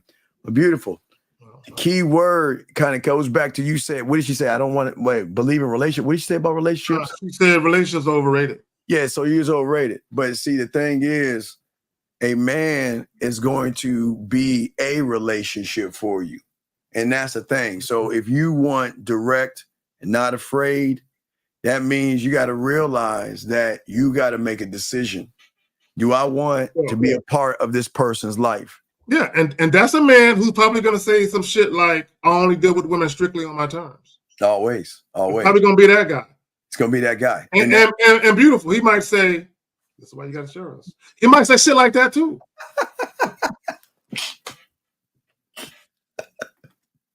Guys, lines open if y'all want to call it. Got a queue. Gentlemen, we try to show you spit this game on y'all guys. And it's no knock on women whatsoever. It's just that, gentlemen, when you learn diamond dick, there is going to be a shift in your mind, a shift in your Z, A+. Please listen what the fuck she's saying. Z, you're right. Ladies, being with a man is a acquired taste, because a man that believes it's not his dick. Y'all, I mean, listen, gentlemen, you should believe in everything about you, but the dick should be the last thing that you give her. She has got to work for the dick. Gentlemen, y'all got to understand this game. Gentlemen, the more you have this attitude of you got to work for this dick, you're going to start to become this weird thing, Zag, asshole, jerk. Oh, I've been called stingy. Yeah. I've been called a stingy bastard. Yeah. Yeah, and that's what I say. We appreciate that, Freddie. Appreciate that. But what we're saying to y'all guys out here, you remember one thing we talked about, social. Listen, how you talk to the woman. Can you take her from one reality to the next by your words? And that's either a text message, voice message, or video.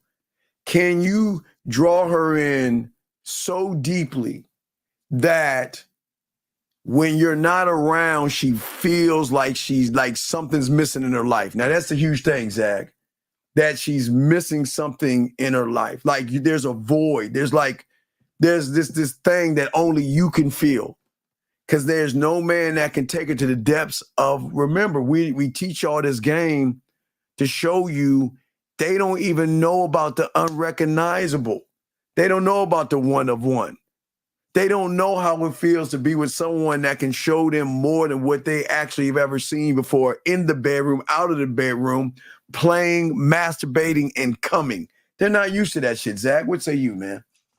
No, bro, I refer to it as appealing to a woman's feminine sensibilities. You know what I'm saying? That's my favorite little phrase. I got to do a whole video on what I mean when I say appealing to a woman's feminine sensibilities. Okay, and I say that to say this: when it comes to dating, yes, women have to deal with way more bullshit than men have to deal with. Mm-hmm.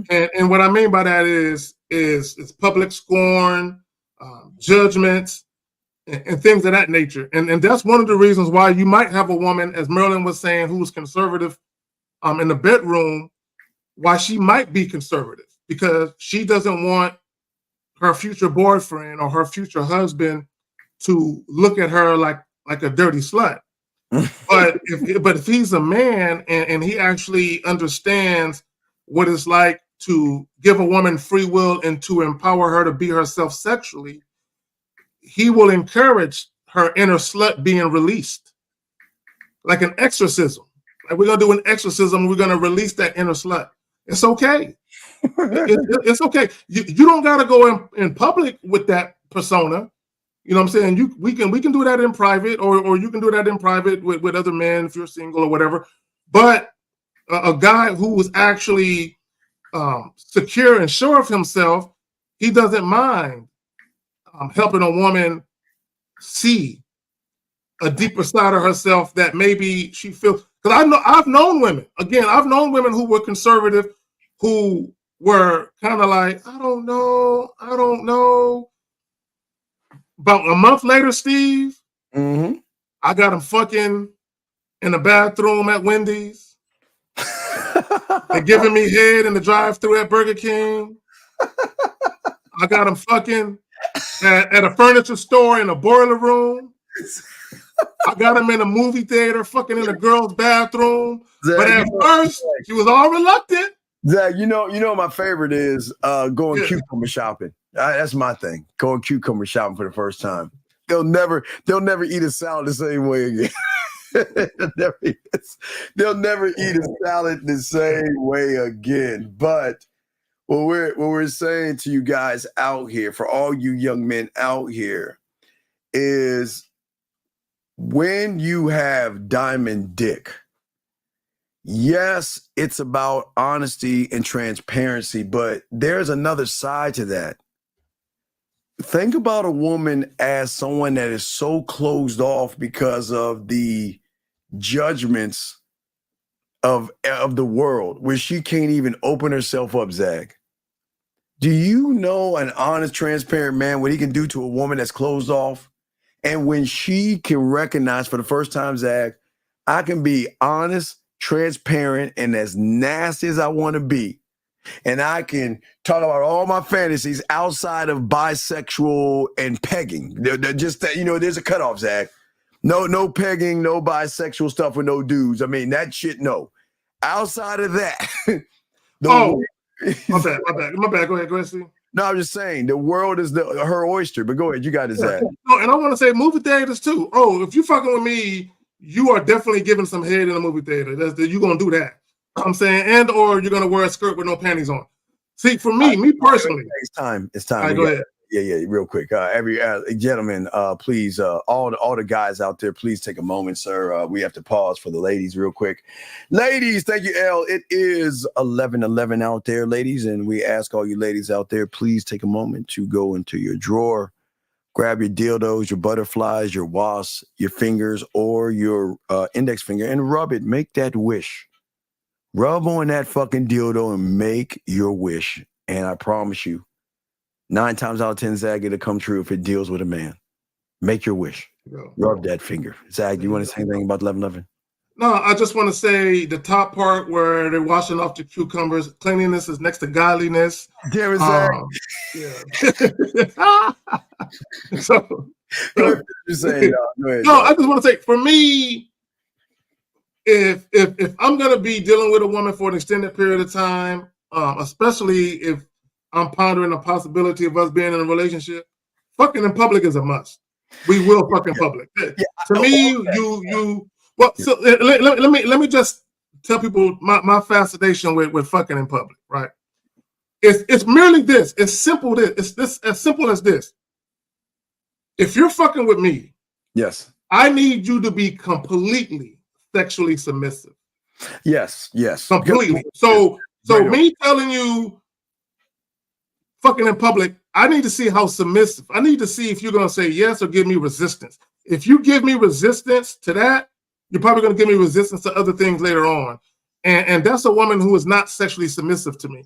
I can never consider you to be a long-term fuck buddy or even a girlfriend if that's the case. Yeah. Oh, yeah. I love making them come, but kissing them in a certain way to take the air out of them while they're coming. I love doing that. So it's one of my kissing 101 moves. But gentlemen, y'all got a question? Please put a Q in there. Call in. We got y'all.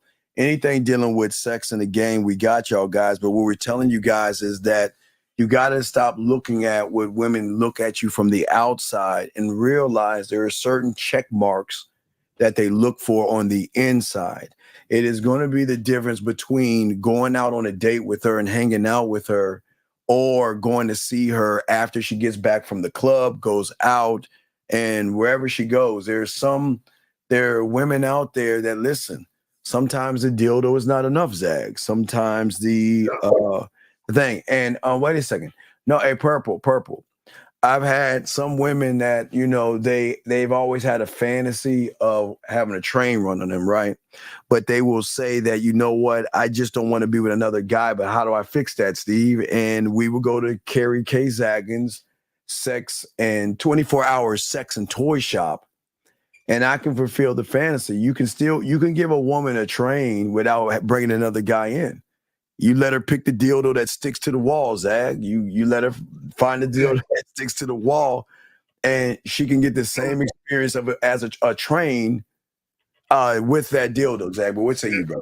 And two things can be true at the same time. There are some women that may have fantasized about it, but wouldn't actually do it. See, This is what guys got to understand. Regardless of what women have done in real life, as far as sexually, that has nothing on what they think about and the shit that pops into their head. All the deepest, darkest sexual women have a lot of shit that go on in their head. Now, some of it they'll seek to do. Yes. A lot of it, it'll just stay in their motherfucking head. So to Steve's point, there are some women that have had fantasies about having more than one hole filled. And sometimes, what Steve said, that would suffice. Now, there are other women. Okay. Ask me how I know, but there are other women who actually want to and have been with more than one man at the same time. Now, I know for a lot of you guys, it blows your fucking mind, but I'm here to tell y'all, I'm going to say something. I'm not trying to be mean or disrespectful. I'm just telling the truth. A lot of you guys are related to women right now who have had 2 or more guys. And it could be the woman that birthed you. You know what I'm saying? It could be your grandmother. It could be one of your aunts. You know what I'm saying? It could be your sister. You know what I'm saying? Never know. Yeah. So we again, that's why over here we try to teach y'all guys so much that you shouldn't judge women, because that's why they're so open to guys like us, because we don't we don't look at them that way. We don't listen. Here's the thing, gentlemen. We always tell you guys, please, safety is very important. That's what we always talk to y'all. But many of you guys just accept women, and that's the problem with the game. Y'all are too accepting of women who haven't proven anything to you. You gotta force these women to prove something to you. Here's a question right here. What about those that want the feeling of two going in? Okay, listen, Raja, you weird fuck. Listen, dumb fuck. Fucking relax, dog. See, this is the problem with you weirdo, no fat motherfuckers ain't getting any pussy. We simplify it. Now you want to take shit to another level and all that. Dog, you can't even get a piece of pussy, so please shut the fuck up, okay? Please shut the fuck up. Oh, being so fucking weird and shit, dog. I mean, he is right though. He is right though. No, he ain't that guy. No, he ain't that. But guys, this Like is what y'all gotta understand. Stay in your lane, right? Stay in your lane. So what I mean by look, guys, if all you want is the all-American girl next door, the super modest chick who doesn't just provocative, and she likes regular sex, like 3 different positions, and that's really it, right? Then find you a chick that's about that action where she don't have a higher sex drive than yours and get with her. But just understand though, a lot of these women that you guys are dating, there are things in their sexual past that they won't share with you, right? And let me just say this, because I've had women who've told me a lot of freaky shit that they've done in the past. I didn't ask, they just shared it.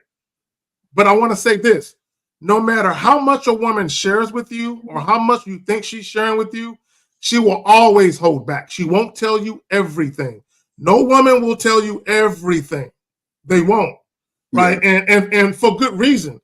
Because if a woman really likes you and she's really feeling you, and especially if she cares about you, she doesn't want you to change how you view her. So there might be certain things about her past that she just won't tell you. Not because she's trying to hide it or some deep, dark secret, because she doesn't want you to basically outcast her or ostracize her. And I get that. I understand that. This is why you just don't ask. Yeah, you don't ask at all. But gentlemen, you got a question, put a Q, call in. We got you guys. Again, gentlemen, the thing is that you got to ask your question. What is it about you that is sexually interesting? What is it about you outside of your muscles, if you have them, your car, if you have them, your clothes and your degrees? What is it about you? Now, remember, can you pleasure her without touching her? Can you pleasure her through a text message?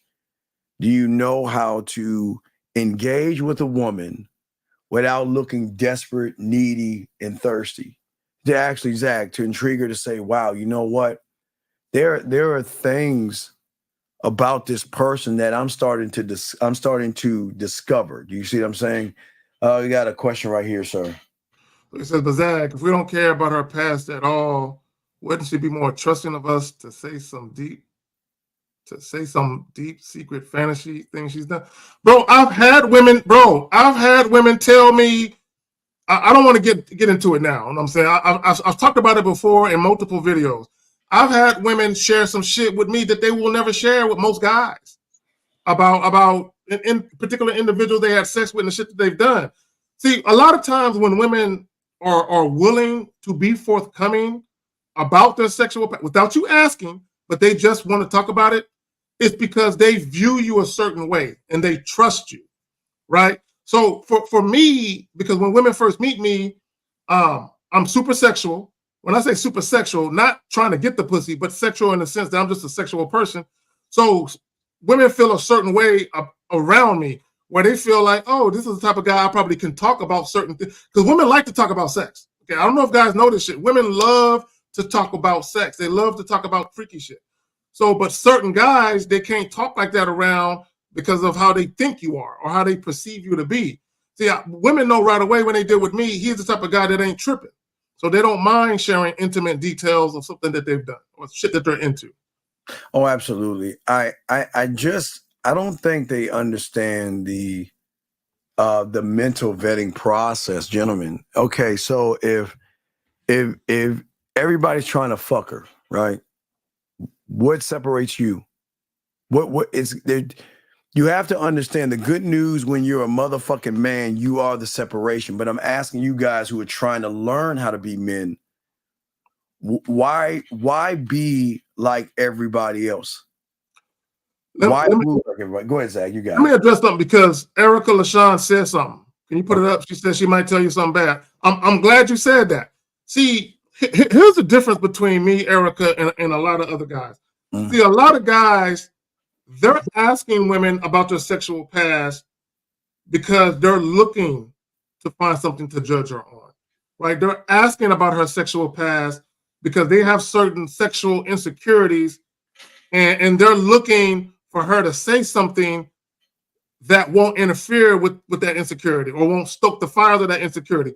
See, for me, I have no problem being honest with women about who I am sexually, right? So because I am who I am, they begin to reveal things to me without me asking. And sometimes, Erica, women will tell me shit where I look at them like, oh, hell no, right? Like, I'll make her, she'll be my fuck buddy, but I can never make her my girl after she told me that shit, right? But I don't judge them. I don't say nothing to their face. I don't say nothing to them. I don't treat them any different. I just know because she shared that with me, I can't make her my girl later on. Eric code 229, what's your name, sir, and what's your question, sir? 229 going once, 229 going twice, 229. What? Okay, call back, buddy. I call back. So, for a lot of you guys, well, yeah, I'm gonna end at 11. Zag gonna leave it. Zag's about to roll. I'm gonna end at 11. But I want to say this. I want to show y'all something, guys. Okay, I want you to show you how it is. Yeah, okay, follow me on this, guys. I want to show you something.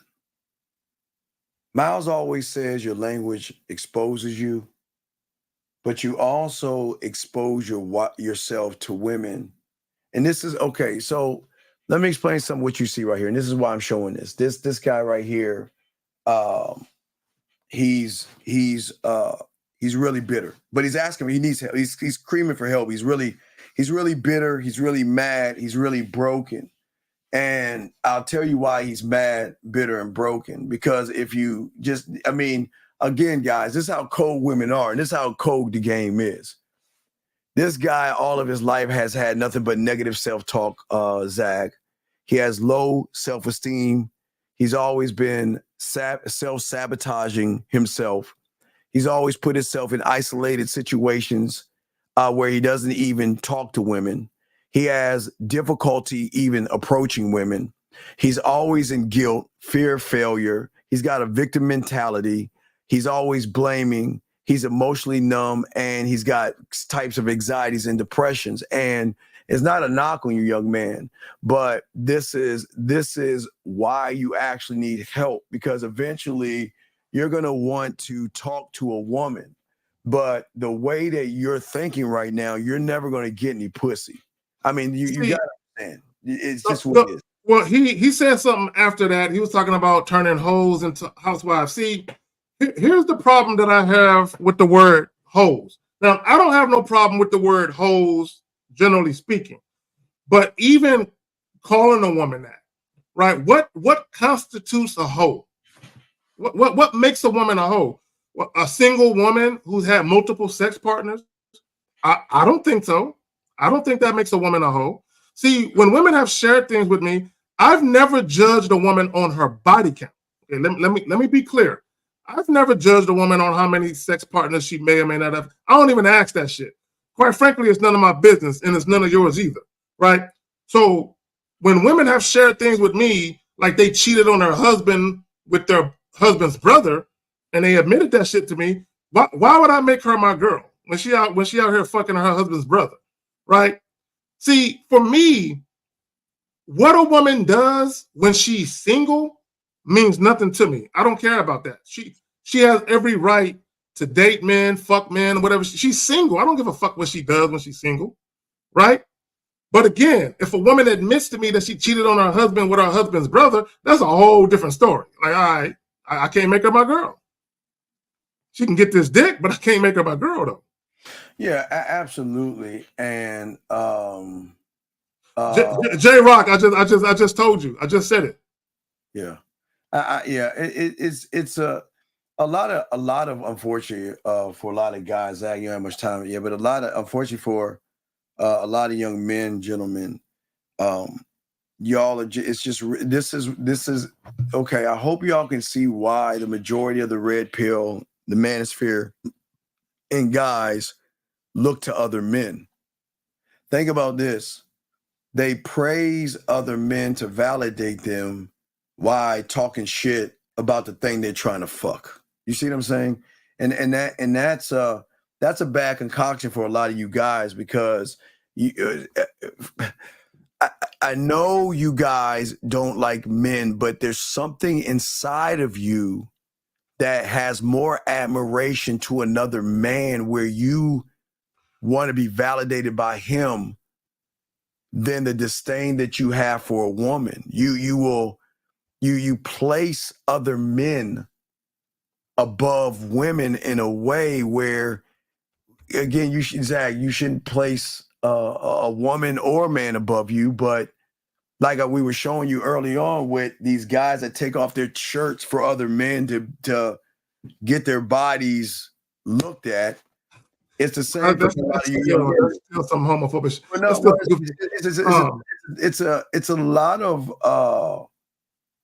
a lot of people doing that. You know what I mean? A lot of young men are just mad. Okay. Oh, I want to address something. Okay. The Tank at 1027. Before I go, this is what I want to address. So he made two comments at 1026 and 1027. The Tank, and I'm gonna show you guys in real time the weakness of the modern male. So he says, "Why would you be cool with being with the girl that fucked half the hood?" Then can you bring up his other comment? Right there and right here. This is the weakness of the modern male.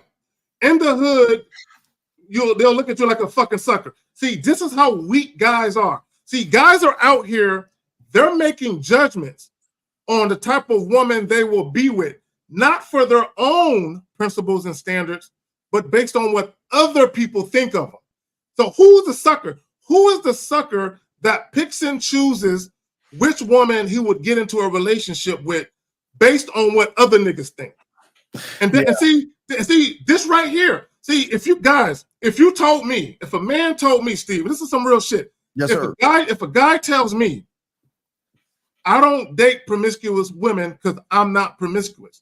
If a guy tells me I only have sex if I'm actually in a relationship with a woman where I have a profound emotional connection or bond. So I only prefer to be with women that have the same belief system. I can respect that. What I can't respect is bitch niggas that go out and have a bunch of sex with women and then turn around and judge women for having a bunch of sex, right? And then they're worried about what other people think about them. Well, that's what, again, and that's, we'll talk about that. But Zach, I know you about to roll. All right, I'm out, man. Hey, call in. Be a man and call in and stand on what you're saying. He won't. Hey, tomorrow we'll see Zach on the Pineapple Show tomorrow. Zach, appreciate you, Zach. Appreciate you. So, guys, we're going to do about 30 more minutes. Guys, got a question, put a queue. Y'all can call in. We got you guys, put a queue or call in. But the thing that, for many of you guys that don't understand layers of the game, we got to look at the mindset first, because that's where, unfortunately, the criticisms and the judgments and everything that most of you guys are actually doing right now. And most of you guys are actually being seduced by other men. And I don't say this in a bad way, but what has the red pill and manosphere done for you guys? You are seduced by what a man is telling you who ain't even fucking women. That's the weird thing about it. You're being seduced by people, content creators, that guess on why it is women are doing or not doing. Even today with Lucario, we showed you a content creator who used to tell y'all to go overseas, but tell you guys that now he finally admits that we were right, where they're only fucking prostitutes and hood ass women, ain't shit bitches and shit. So we're saying to you guys out there, this is why we always tell you guys out here that it starts with how you think. Everything is, before we even talk about women, or for your guys to get validated by other men or the manosphere, it all comes down to how you think, okay? And what you guys don't understand with women, okay? And it doesn't matter if it's a colleague, a friend, or somebody, okay? No matter what she runs into, there's always going to be somebody called a man that's going to have the ability, gentlemen, to influence the woman. Not to think. Because remember, the influence that we talk about here that no one else discusses, gentlemen, is the influence of, we don't want to influence her to think. We don't want to influence her to feel. And we don't want to influence her to act. We want to take it to a deeper level, gentlemen, by influencing her to have the free will behind closed doors to think, feel, and act, which gives her a high, it's a high more than anything that she's ever felt, because most women are always being judged, everybody. And this is the thing.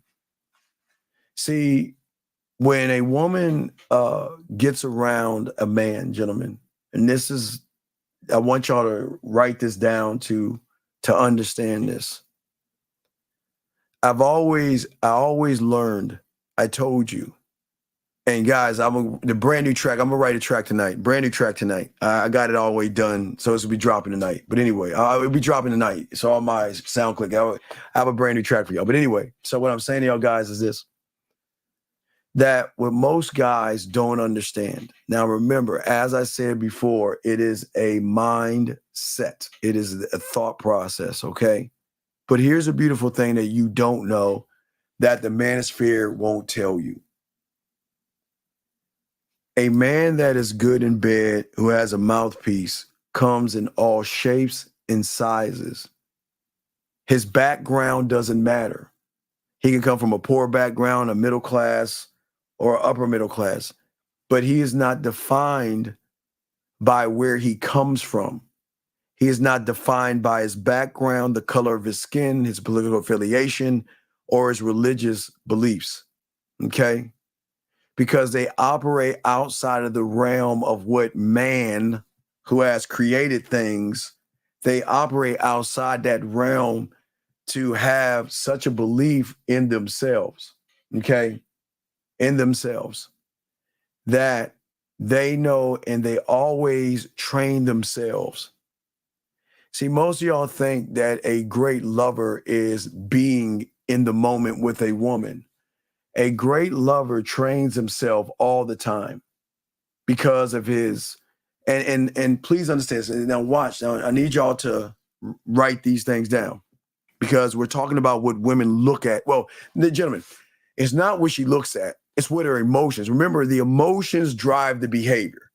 The emotions finds loopholes to fuck him, even though I'm a good girl. The emotions drive her to want to suck your dick, play with her pussy, and do all these things when you're a man.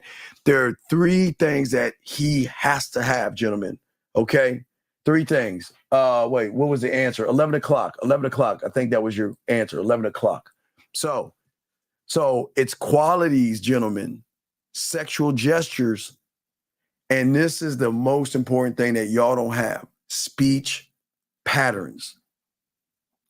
Now, the speech patterns have nothing to do with talking to the woman. Wait, let me grab this call real quick. Area code 864. What's your name, sir? What's your question? How can I help you?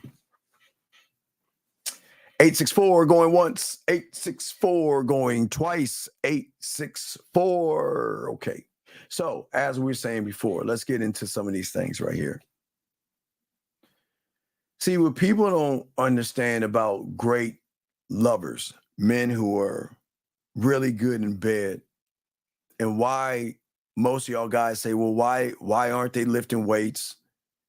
And why aren't they dressing a certain style, or why aren't they trying to fit in? Because actually, gentlemen, they are fitting in to themselves. They're not fitting into the outside world. And the qualities that he has is something that at her emotion and her core is something that she looks for. All right, 864 last time before I block the number. I'm going to ask one more time. 864 going once. 864. Yes, sir. What is your name, sir? Heath, what is your question, buddy? My name is JJ. What's your question, sir? My question, so that the game teaches us to put a price or put a value on our time, on our attention, and things of that sort. Yes, sir. Just letting people get to us. Will the game ever let you get away with selling at a discount? Wait, would a game ever let you get away with what now, sir? Selling at a discount. Okay, what would you sell at a discount? What do you mean sell at a discount, sir? So like you set a price, you set a standard, and then you're like, okay, it costs this to get next to me. Well, you set the price. When you learn game, which you don't have yet, you'll learn you set the price.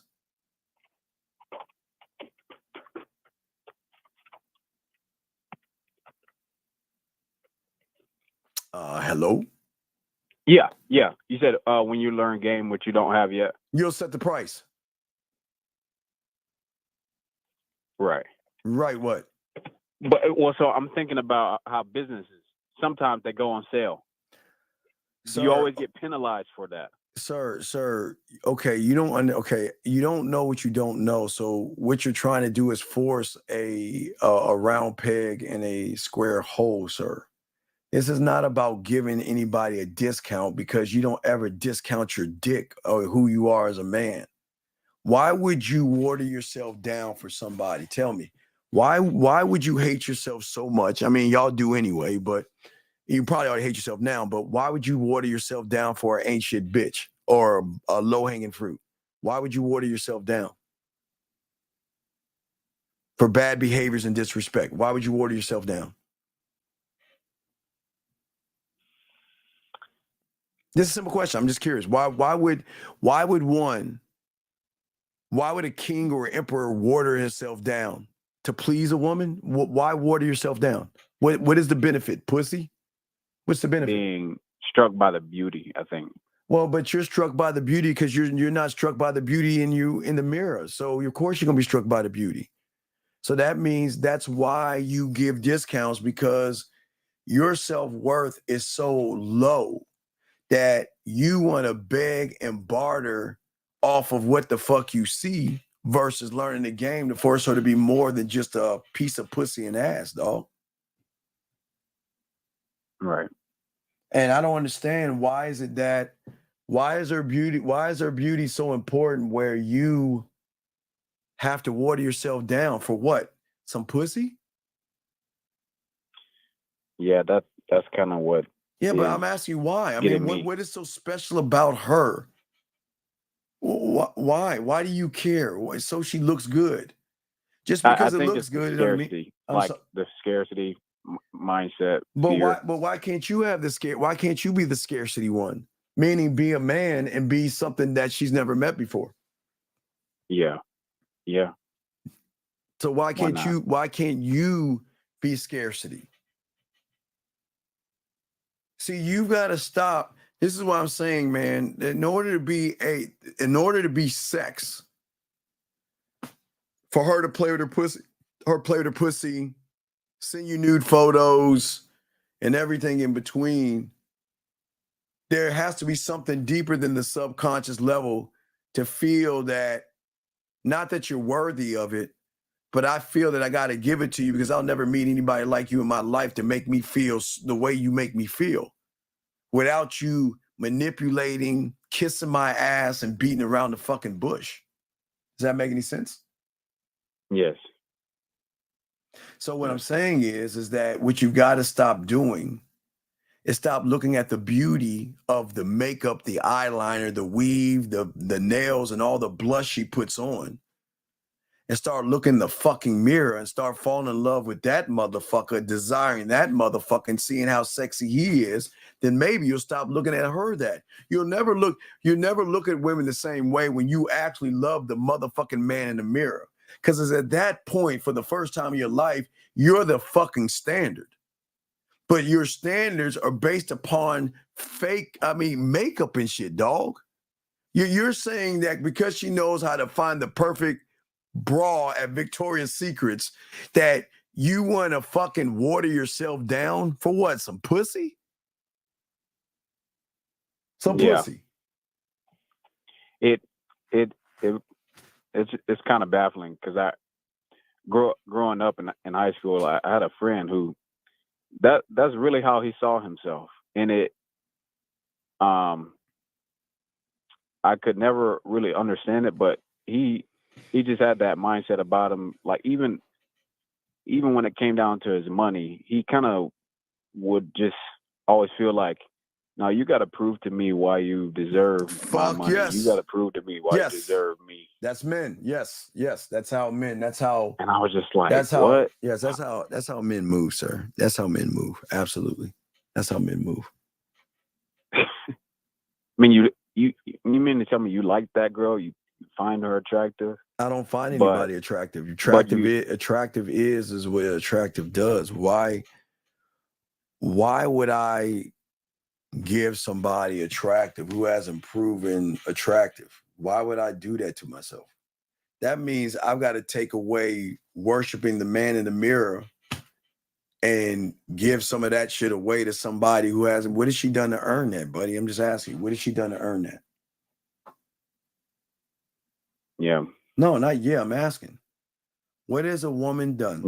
Nothing. Right. So if she hasn't done anything, right.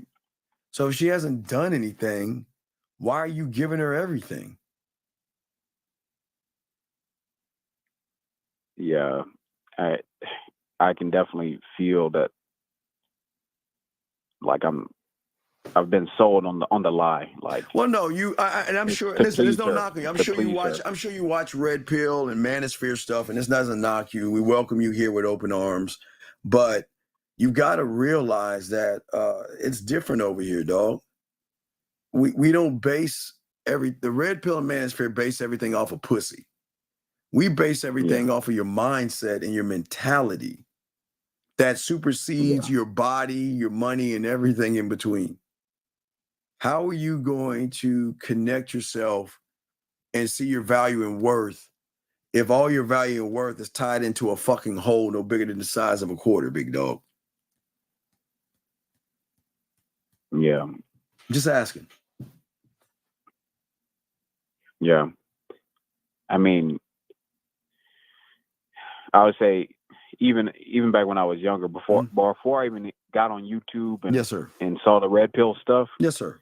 It was like I went to my sister for advice. Because I didn't have, my brother wasn't around and my dad wasn't, I wouldn't say he had game or anything like that.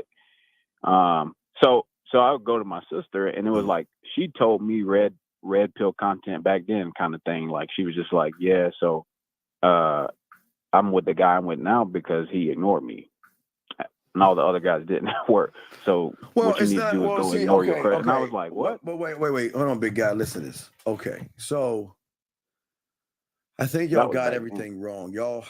Okay, see, there's a thing called dirty macking.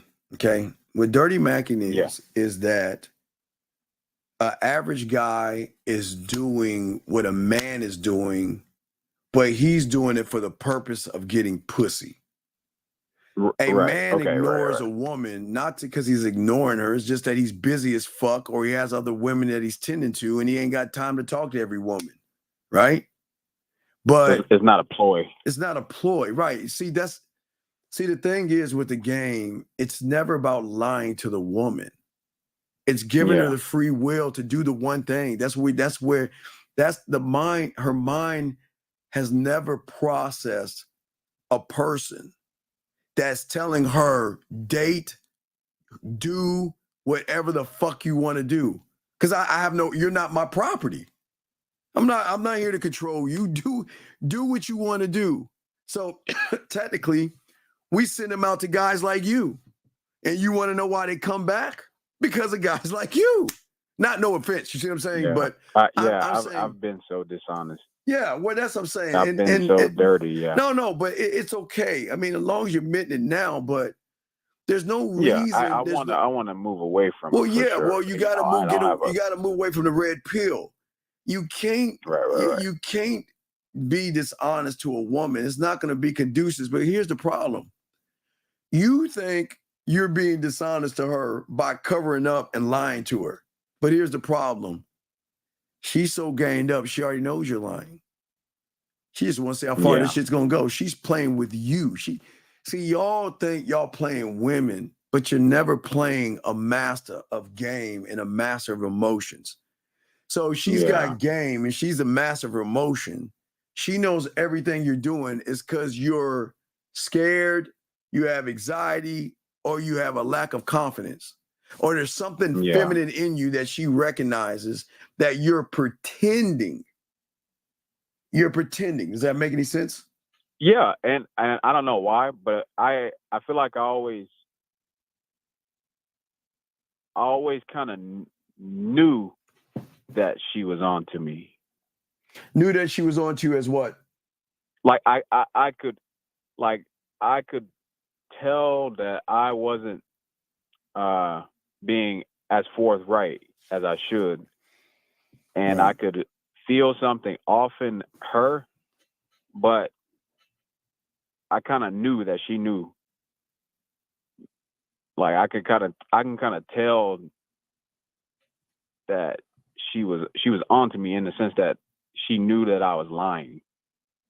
Well, again, the greatest mistake a male can make is thinking that women are stupid as fuck. So you go into this thing because y'all guys think, y'all talk so much shit about women on the red pill side that you don't understand how cold they are. Okay, I want you to think, I want you to, again, this is not me hyping them up. I want you to just think for a second. Think how cold they are. All right, think about the power of women and the power of pussy, okay? They're so powerful. The pussy and the woman is so powerful that why do you think the manosphere and red pill was created? For pussy and fucking women. You see what I'm saying? Right. Yeah. So even at the core of that bullshit that you used to follow, at the core of it is woman. Period. Yeah. Right. It's that you're mad that you didn't get any women. You're pissed off at women. You hate how women are treating you. But at the tail end is fucking women. Go your own way because of women. Be on your purpose because of women. Don't touch your dick because it'll show a woman a glow that you have, I guess. Money, clothes, and status for women. Looks maxing for women. Handsome man game for women. Riz. Everything at its core is teaching you how to be more like a woman than be like a man. Be a victim. Complain about women. Judge when. Hey, if you actually fucking you don't give a fuck what women are doing. Nobody gives a fuck what women are doing, dog. When you fucking. Right. See what I'm saying? Nobody gives a fuck. We okay. Look, listen, dude. I know it sounds crazy, but if they want to do, I don't give a fuck. I don't know why when did we become the pussy police to say or make demands of what women can do or not? When did this happen? When did we become the police to say who they can fuck and who they can't fuck? When did we become those people? Well, I think the young men, I know myself, I grew up hearing, seeing, believing in a fairy tale. Yes, but of the Disney thing, like she's gonna be mine. But I'm saying, happily ever after. But I understand that, but brother, How can you be so gullible and disillusioned to believe a loser bitching over something he can't get? What? So you're telling me the solution to women is getting your money and lifting weights? What is that supposed? What is what is that supposed to do? What is that supposed to do? Tell me, what is that supposed to do? Yeah. No, I'm just asking. What is that supposed to do? I'm asking you. Nothing. I mean, But for some reason, you follow those guys. What I'm were talking they about supposed to teach you? Even before the red pill stuff. I'm saying you grow up and you, even what your parents may tell you, or like even seeing maybe your teacher is in a monogamous relationship. No, right? but you don't. Okay, a man doesn't look. Okay, here's the thing about the game. Stop looking and thinking about other men. I don't understand what these guys have done to y'all motherfuckers, man. They got y'all so fucked up that y'all look at and think about men. Y'all do it so much that you don't even realize what the fuck you're doing. You're looking at more men than you are women, and that doesn't make any sense. That's not right. You look at more men. You look at their bodies. If they're lifting weights and they got their shirt off, you're looking at that. You're looking at listening to them talk about them not touching their dicks and their no-fap journey. How is that going to help you be your own man when somebody's telling you not to get married, don't have kids, women are terrible? What benefit is that? It doesn't make any sense. Right. Does that make sense? So I gotta continue the show. I gotta let you go, but I gotta continue the show, sir. But I appreciate it though. But we have more dialogue. Please call in, but I gotta continue the show because I gotta finish up some stuff. Okay, buddy? Yes, sir. All right, thank you for the call, buddy. Okay. All right, yes, sir. respect. Thank you for the call. Awesome call. Area code 702. What's your name and what's your question? Yo, what's up, Steve? Yes, what's your name, sir, and what's your question? You hear me? Yeah, my name's G-Dog from the chat. From the UK. You say your name is G-Dog? Yeah, that's it. Okay. You hear me all right? I'm on Android. How old are you? I'm 39. Okay, do you have a name that you're proud of other than G-Dog? Because I don't think your parents named you G-Dog. Yeah, no, that's just my name in the chat. My real name's Capri. Okay, anyway, Capri. All right, I'll call you Capri because I'm not going to call you G-Dog because you're too young. Okay, so what's your question, buddy? How can I help you? What's up? I hope you're doing good. I was trying to catch you when Zag was on, but I guess he had to run. But anyway, I sent you this audio message which ties in kind of well with what you guys were saying about how certain women will only reveal certain things to certain guys when they know the guy doesn't give a fuck. Okay. So the audio files I sent you, if you just play the second one and you listen to it until the end, you'll see what she's saying, the stuff that she doesn't really say to anybody else. But that was it, really. All right. Well, let me see if I can grab that. All right, I will. So yeah, it's got the number 2 on the end. All right. All right, number 2 at the end. Wait, it's number 1. Hold on, go back. Hold on, let me see. Number 2 at the end. How long is it? Yeah. So how long is it? It's 1 minute long. So basically, just for some quick context. All right, I'll play it real quick. Yeah. All right. You carry on, man. All right, man. All right. Respect. I know I said I wasn't going to meet, but yeah, I am like good to meet. I'm just very, very busy at the moment. So when I'm busy, I just got my head mode on doing chores. But have you got any time tomorrow afternoon? You have to let me know early morning, or Wednesday sometime in the afternoon or evening. Just wondered if you can. If you can, I can accommodate at mine. You can always have a shower at mine if you finish in work on the way to work coming back. I'm working from home Wednesday, so I should be wrapped up, finished by about 2:00. So I'll have a little bit of free time. I don't know if you're about, or obviously like tomorrow. I've got a few hours in the afternoon. I've got to be going out by 5 tomorrow. I'm actually going on a date tomorrow night, but yeah, it's all good. I don't care if I get hoed first. It's all fun, isn't it? We have to go and get hoed because we're horny on our dates. We can't help it, can we? All right, yeah, that's our lifestyle. Yeah, that's what we always. That's what. Well, yeah. Well, if women aren't talking to you like that, gentlemen, he's right. That's just what it is. Guys, lines open. If you have a question, go ahead, call in.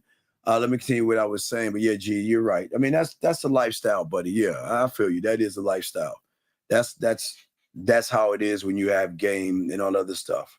So let's see here. Let us continue. You guys got a question? Please put a Q. And how do I find the? Okay, you got to be a student of the game, sir. You gotta learn the game. And that's something that we're always trying to teach y'all guys out here. And as I was saying, the qualities that you have to create, and it is something that the red pill doesn't teach you, because these qualities are mental qualities. Mental. Remember, we always tell you it's a thinking man's game. I don't care how tall you are, how short you are, okay? It is a mental game, okay? All right. And Mr. Z, Mr. Z, don't get anything. Mr. Z, don't buy anything. You're not worthy of the information. Area code 213, sir. What is your name and what's your question? My name is Alexander. I'm 22 and I'm calling from LA.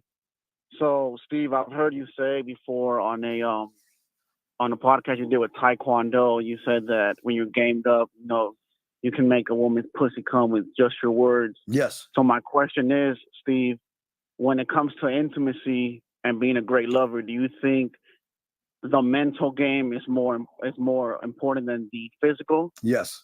For a woman, it is. Okay, she wants to feel connected to you in some kind of a way, and that's what makes the sex better versus her just laying on her back and you just pumping inside of her.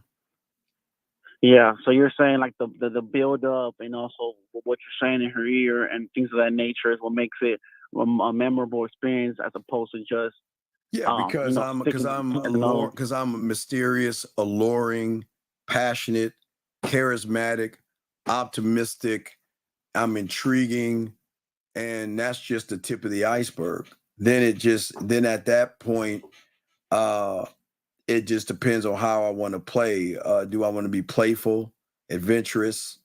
Do I want to use my creativity? Do I want to use my imagination? And then from that door, then I ask, okay, how much flavor do I want to put on that? Then from that door, I ask, what kind of drug do I want to be?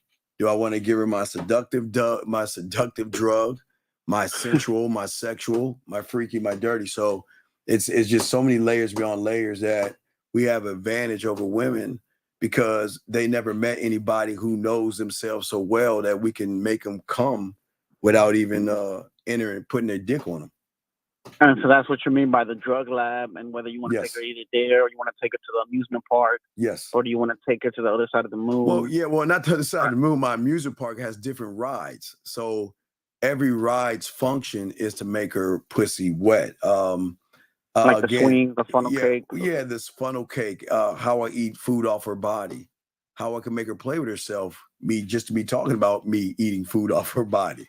You said so it just depends on what I feel like doing and what I want to do. But she's never met me before, and she's never heard the things that I ever said before, especially when I do the sexo-ween and things like that. So you're saying there's layers upon layers. There's doors behind doors. So most women can unlock their doors, but they don't realize even they have other doors that can be locked, but that are closed off because of judgments, because they're afraid to let themselves go.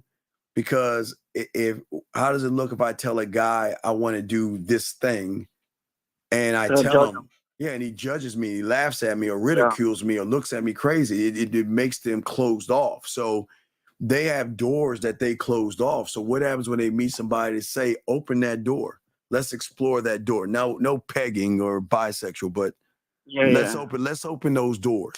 Because every door that opens is the beginning of a level of many things that we can do in those doors, if that makes any sense. Yeah, no, it does make sense because what you're saying is, in a way, I believe you used an example in the past, is women are like a canvas, and or like you say you're Picasso and you're doing your painting how you like it for you, but because you're doing it on her and you love it so much within yourself and you're so in love with yourself, you submit to yourself. She is in love with that the fact that you're doing the painting how you want to do it, and not necessarily about it's about her. Well, not necessarily about her, but it's about you. Well, no, okay. So as a lover, we're not selfish. So that's the one thing. Most guys are selfish lovers because they just want to hop on a woman, fuck, roll off, and go about their day. I want to create the back end and create why she loves to cook for me, buy things, and do things for me without me having to ask. Because of the influence I have with her when we're spending time together.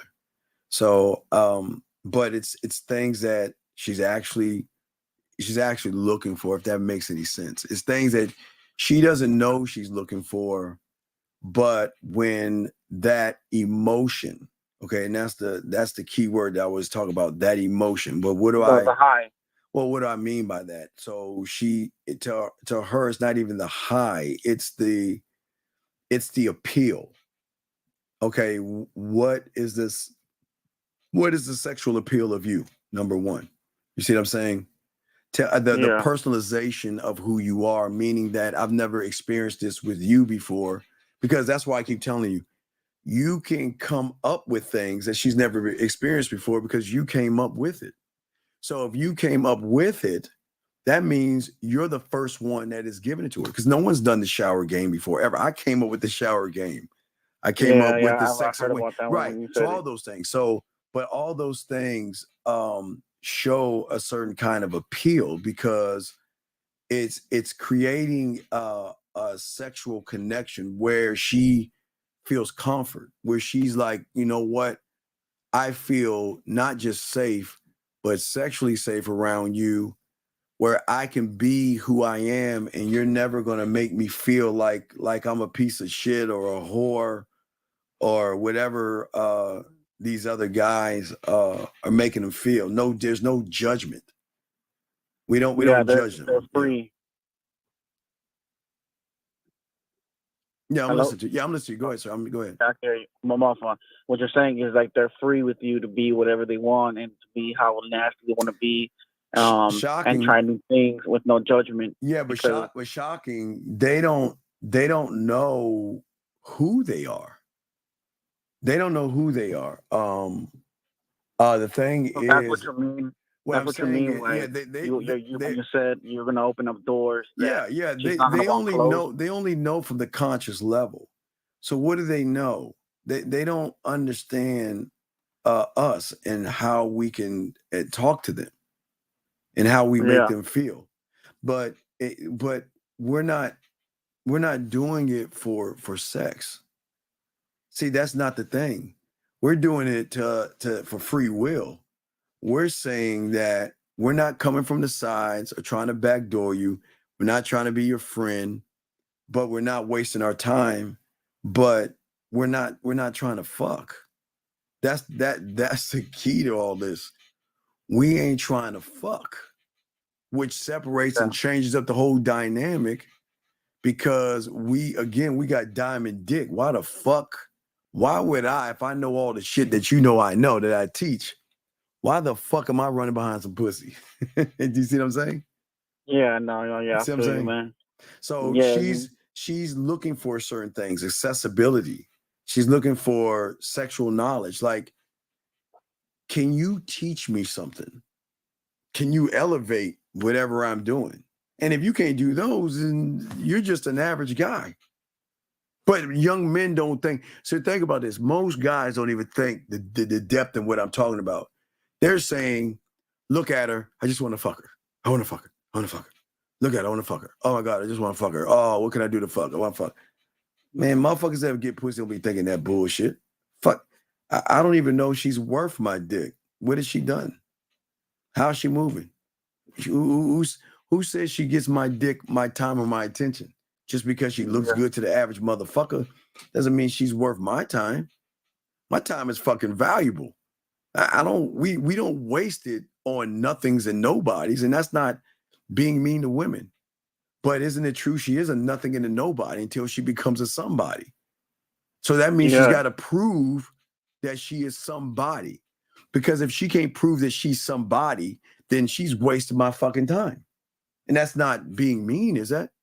But think about that. What does that make me? A fucking asshole and a jerk.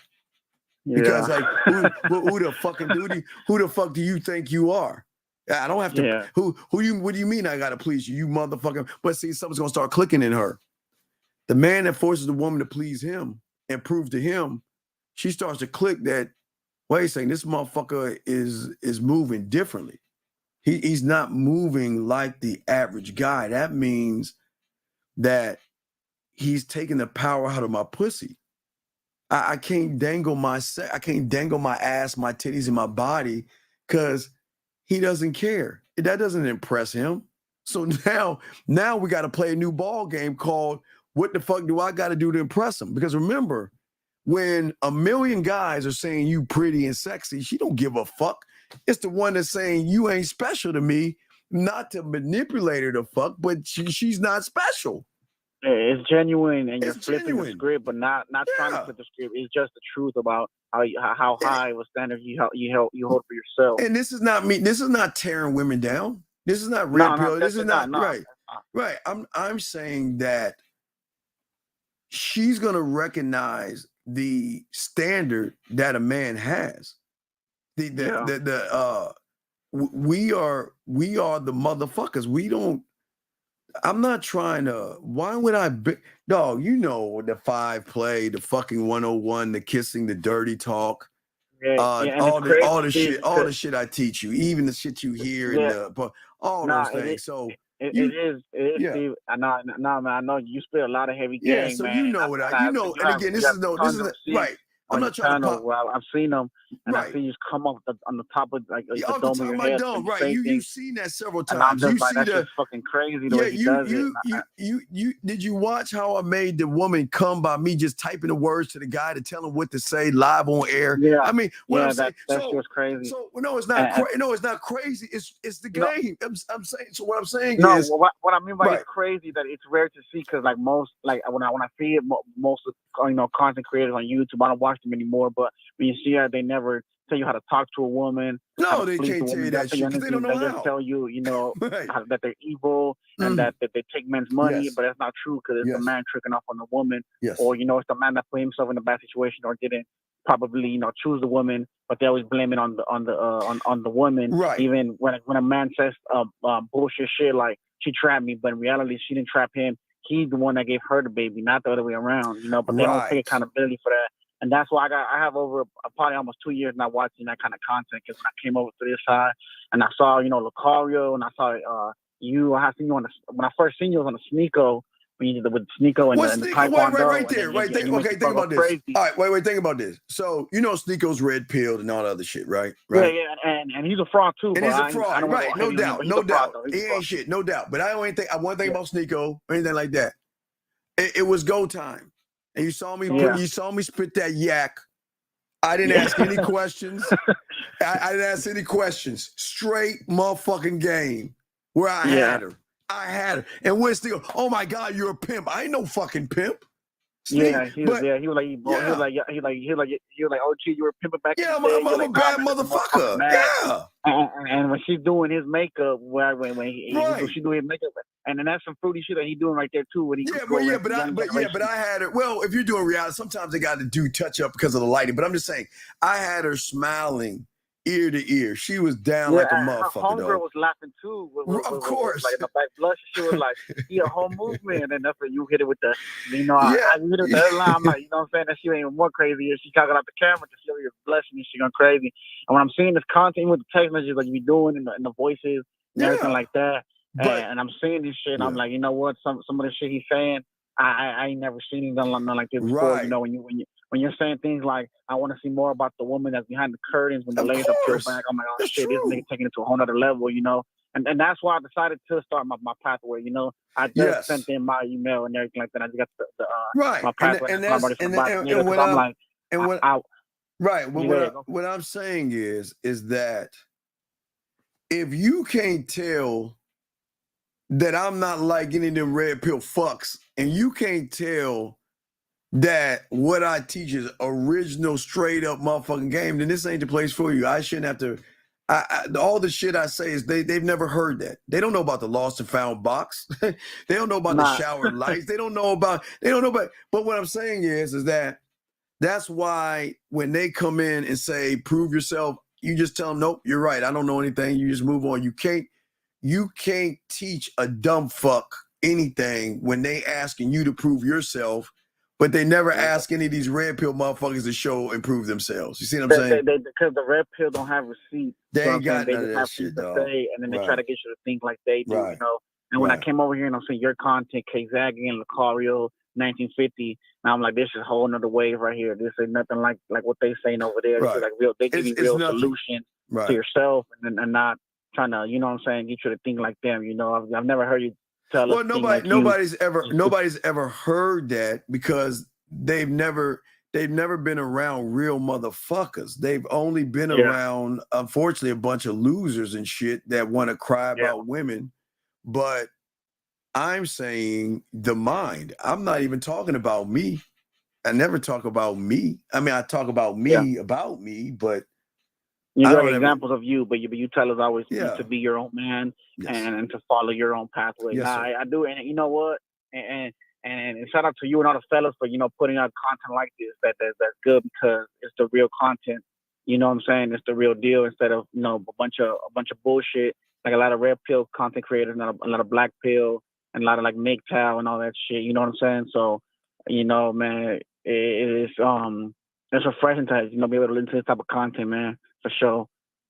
No, and it's all good, man. Again, it's not for everybody. It's just that and you give a lot of heavy game that's for free on YouTube as well. I'm like, in my head, I'm like, man, imagine once I get on my pathway and I see what's behind that guy. It's like it's more even in depth and more even crazy. I can only imagine. So that's why I'm like, I start my pathway right now. I'll make sure on the track. I think I'm gonna drop a track tonight into my poetry thing. We got the poetry, but I'll give you an example. I'll give you a receipt or something, dog. I'll show you something. Nah, I've seen enough, man. I've seen a lot of this on your channel, man. You got hundreds, man. I've a whole lot. It's too many crazy. people to watch, man. It's crazy, but yes. But yeah, man. But for sure, Steve, you answered my question. I appreciate it, man. Respect to you, and man. Man, I can't wait, to start my pathway and everything like that, man. It's all good. And to, you know what I'm saying, for sure, man. I appreciate it, man. Absolutely, respect to you, dog. We'll throw you back in. I appreciate the call, big dog. Okay. All right. All right, 1,000. Thank you, sir. Great call. All right, guys. Let me grab this call right here. 813, sir. What's your name and what's your question, sir? Area code 813 going once. 813 going twice. Area code 813 last time. Thank you for calling. Area code 909. What's your name and what's your question, sir? Yes, hello. This is Matthew Best, California. Yes, Matthew. How can I help you, Matthew? Hey, Steve. I sent you over the email. I sent you a screenshot of this conversation I'm having on a dating app. Yeah, it's so small. I put my fucking glasses on. I can't even read this shit. So, okay. So let's see. You're saying, God damn it. Let's see what you're saying here. All right, Matthew. Hi, Matthew. She says that. She said, that's very sweet. What about my profile that intrigued you? Talk maybe. She said, I love that. Oh, wow. Already getting a psychological breakdown. Very sexy indeed. So what's the question, buddy? What's the question? Okay. So at this point, I can just set up the date. You motherfucking right. Yes. As a matter of fact, if you want to say, this is what you tell her, because she's saying it's a psychological breakdown. What I would tell her, if you want that psychological experience or that psychological, sexual or sensual or seductive, you can choose the word right there, experience, then accompany me, date, time to this place. And then let's begin this and allow me to break you down in a sexual, psychological way. Okay. And then I give her, and then also giving her my Instagram so I can get off the date Yes, nap. yeah, get off the dating app on Instagram, because remember, we want you. The most important thing that nobody's teaching you is that it puts you in a position to communicate with her the way we do it. Remember, we are the only ones that teach you this. Nobody's teaching this shit. So it gives you a way to really outshine all the other guys. Okay, big dog? Okay. And if I can just get the 6 text messages, I don't know if I'll be starting get tonight. those, and yeah, get those. Go and get your 6, and I got you, dog. I got you. Just get them, okay? All right. All right, respect. All right, appreciate you, I Steve. respect, brother. Good call. Good call. Thank you, sir. Okay, let me see if I missed any questions here. Guys, you got questions? We put a queue. I'm sorry I missed your question. I was talking to that young man. If I missed your question, let me make sure.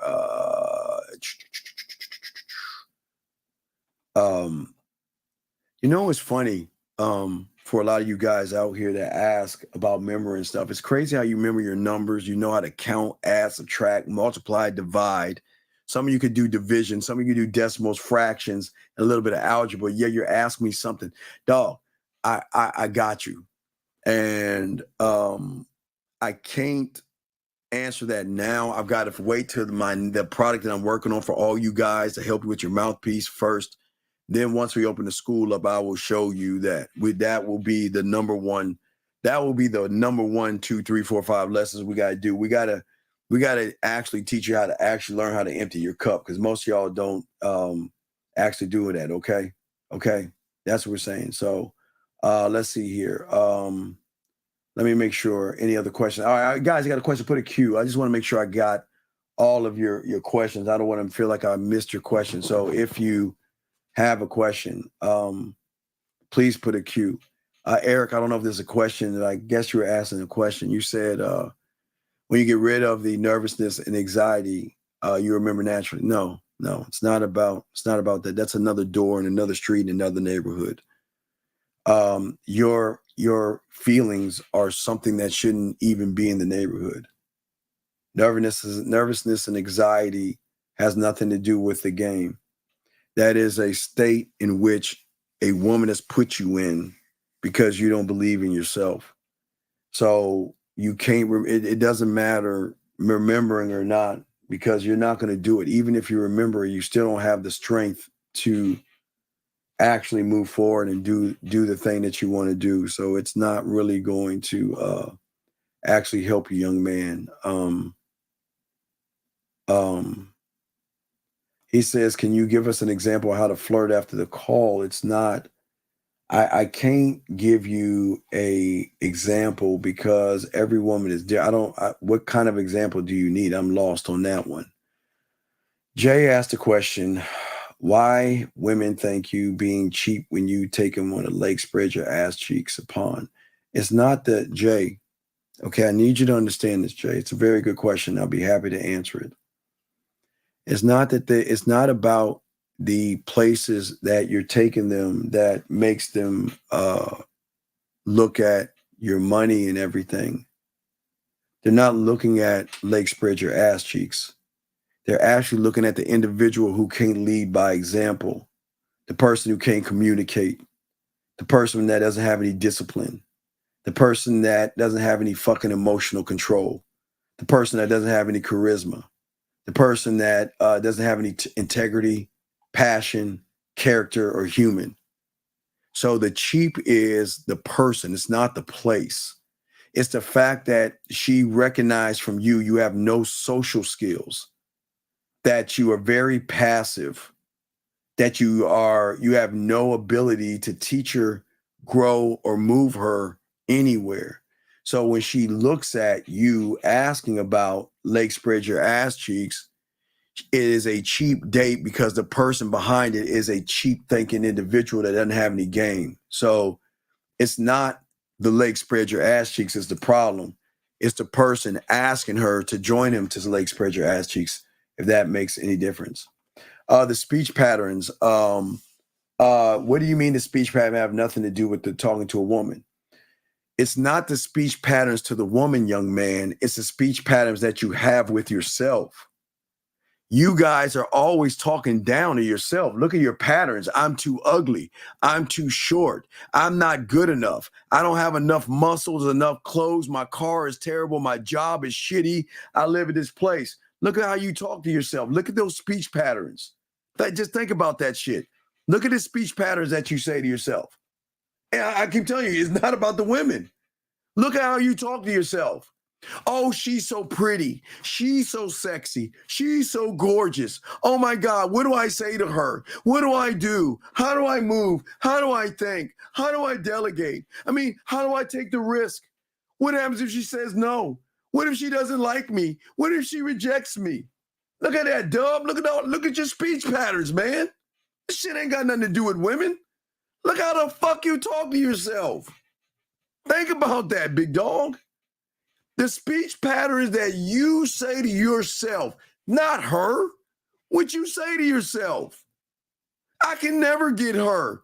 Look how many guys she's dating. Look how many followers she has. She looks like the kind of woman that wants a 7-foot-tall guy, and I can never get anybody like her. The fuck how you talk to yourself, dude? Come on, man. Come on, think about that, D. Question right here. How should I talk to a woman? I don't get nervous. I don't have anything to say. Well, then don't say anything. You ain't that motherfucker. You're not that guy. Okay? Dog, hold on, time out. You being 46 has nothing to do with it. Okay? You working hard is something you do. That's not who the fuck you are. And you can't find a good woman because you ain't even a fucking man, more or less a good man. So what the fuck are you talking about? Well, this doesn't make any sense. How do you guys ask for something good when you ain't even good yourself? Fuck out of here. Come on, dog. Come on, man. Come on, man. Let me see. Last round of questions. Let me see. No, two totally different class. I got to do this. The one I'm giving you is showing you what I had to actually go and do on such a high depth and level. It's going to be it's going to be easy but hard. No, it's a lot of work. It's a lot of work. You'll see. You'll see. And you'll have a finally understanding of all the pieces and all the parts and everything. You'll see the mouthpiece. You'll have an understanding, big dog. It's depth. It's something. I don't want to cause any disruption. I will leave, not to come back. My apologies. You have a blessed one. I don't know what's going on there with Beautiful. What is she saying? I don't know what she's saying right there. Well, the thing about Eyes Wide Shut and secret societies is that all business is handled on the back end, and that's the problem with y'all guys. Everything y'all want to do is on the front end. There are secret societies all around you, and you don't even know. There's information being passed all around you, and you're not privy to it because the level of your thinking is not, you're not worthy of the information. See, people are not going to give information that's not worthy. And that's why when I'm going to open up the school is going to be opened up soon, not soon, because I got to finish the thing. But once I open up the school, the information you're going to get is going to be on such a depth and level that it's only for the few. It's not for the many. So you just don't understand the levels of things around you. You just don't understand it. You just don't get it, won't get it, or understand it. That is just, it's just, that's how worlds work. The world around us works that way. Okay. And that's what we're saying to all you guys out there. It's actually a different world. Unlike things that you've never experienced or seen before, because you're only looking at the world through your lens But when you learn, it's going to go beyond your lens and all this other stuff. It's going to go beyond. It's only going to go beyond that. Okay? Dog, the pathway, if you ain't doing that, don't join the school. It's like, okay, let me explain what you're doing, dude. Think about what you're doing. You want to jump right to algebra, bitch, and you don't even know how to count, you dumb fuck. Come on, dude. That's the problem with that. That's why I would say to you, big dog, and only to you out of kindness, I would tell you, don't waste your time here. You shouldn't be here. This ain't for you. And I'm being dead. It's not being mean to you. I'm saying to you that, listen, that you're not worthy of this information. This is not listen, I know a lot of y'all think that we trying to hustle y'all in money. I'm telling you, don't waste your money. You're wasting your time here. This is not for you. I'm being dead ass honest. You should not spend a penny here because you'll just be wasting your money. And I'm dead ass serious. Because y'all think we let everybody. It's in the book, guys. What do we tell you? Everybody's not worthy of the information. And this is a case in point. You're not worthy of the information. You have shown that you just want to hurry through shit versus learn shit. So you're not worthy. Now, you do what you want after this point, but you can never say Steve manipulated me, Steve took my money, Steve stole my money. Steve is telling you this ain't for you, dog, and I'm being dead ass honest with you. I'm not trying to trick you to buy. I'm telling you, any money you spend here will be wasted. And I'm dead, dog. I'm dead ass serious. Dead ass. After graduation, I really don't interact with women anymore. I don't go to clubs and parties. Do you have any recommendations on play? No, dog. Instead of going and recommending you to go to places, why don't you go to the one place you need to go to, MF? Your mindset, man. I can tell you to go outside and go somewhere, but you ain't built on that shit. What I'm saying to you, young man, you better hurry up and start locking this game into, because September 15th, we're going to open up the Halloween game. And that's going to be a place you're going to have to go to. And if you ain't game the fuck up, you ain't going to do it. So I don't know what to tell you, dog. I don't know what to tell you. I really don't know what to tell you. Coach, would you say that the power behind the power is definitely the payment? Here today going on with the world. No, we don't give a fuck about the world. We don't give a fuck about the world. Who gives a fuck about the world thinking? We don't give a fuck. We don't give a fuck. We don't care. We don't care at all. We don't. Stop worrying about the fucking world and create yours. Why live outside of yourself? Well, think about B real quick. Let me get to your boxing.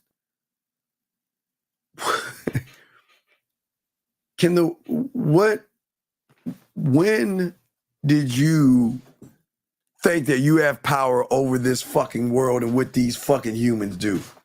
Fuck do you care what these humans do? That's why we tell you to create and stay in your lane. Stop worrying about the next man.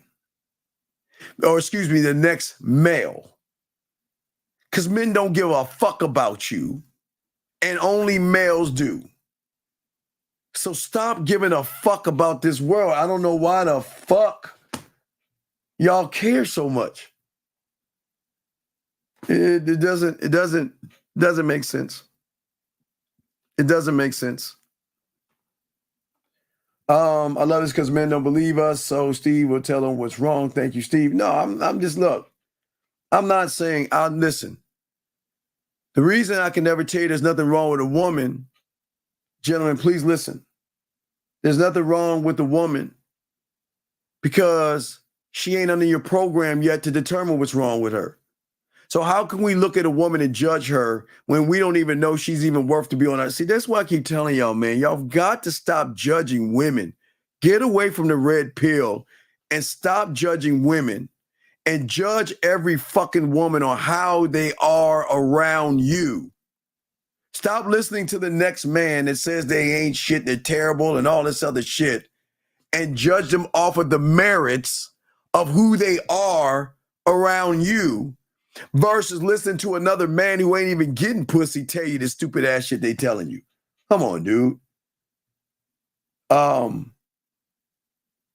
Jay, you just asked me about leg spread your ass cheeks. Why are you, all right, can you buy me lunch and bring me a charger to use?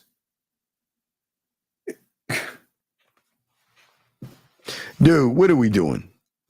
What are we doing? What are we doing? What the Stop. What I'm saying to you is this. Listen to me. Why are you such a sucker? What the fuck benefit is it to buy her a lunch and bring her a charger only to be her bitch? The fuck is wrong with you, Jay? Can you buy me lunch? Fuck you. No. What?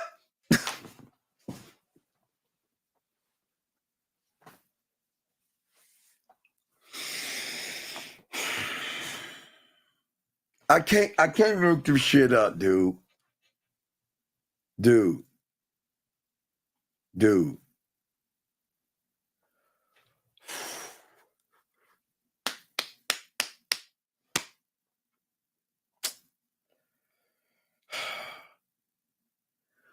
When you have games, she's going to know, are you going to buy me some dick? It's like 12:32 East. Let me take a shower and I'll be ready in 30 minutes so you can get me to play with my pussy. But your message is, can you buy me a lunch and bring me a charger? Yeah, hey, do it. Hey, be that good guy.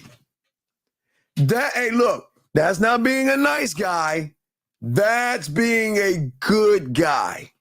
I keep telling you, motherfuckers, if you are a good guy and you are a nice guy, then you are a disingenuous motherfucker and you got to stop. Come on, stop that. Stop being that person, okay? Stop being that, okay? That's what we're saying, okay? All right? All right? That's what I'm saying to you guys out there. What I'm saying to you is that, listen, I ain't gonna buy you no lunch, but I can give you some of this dick.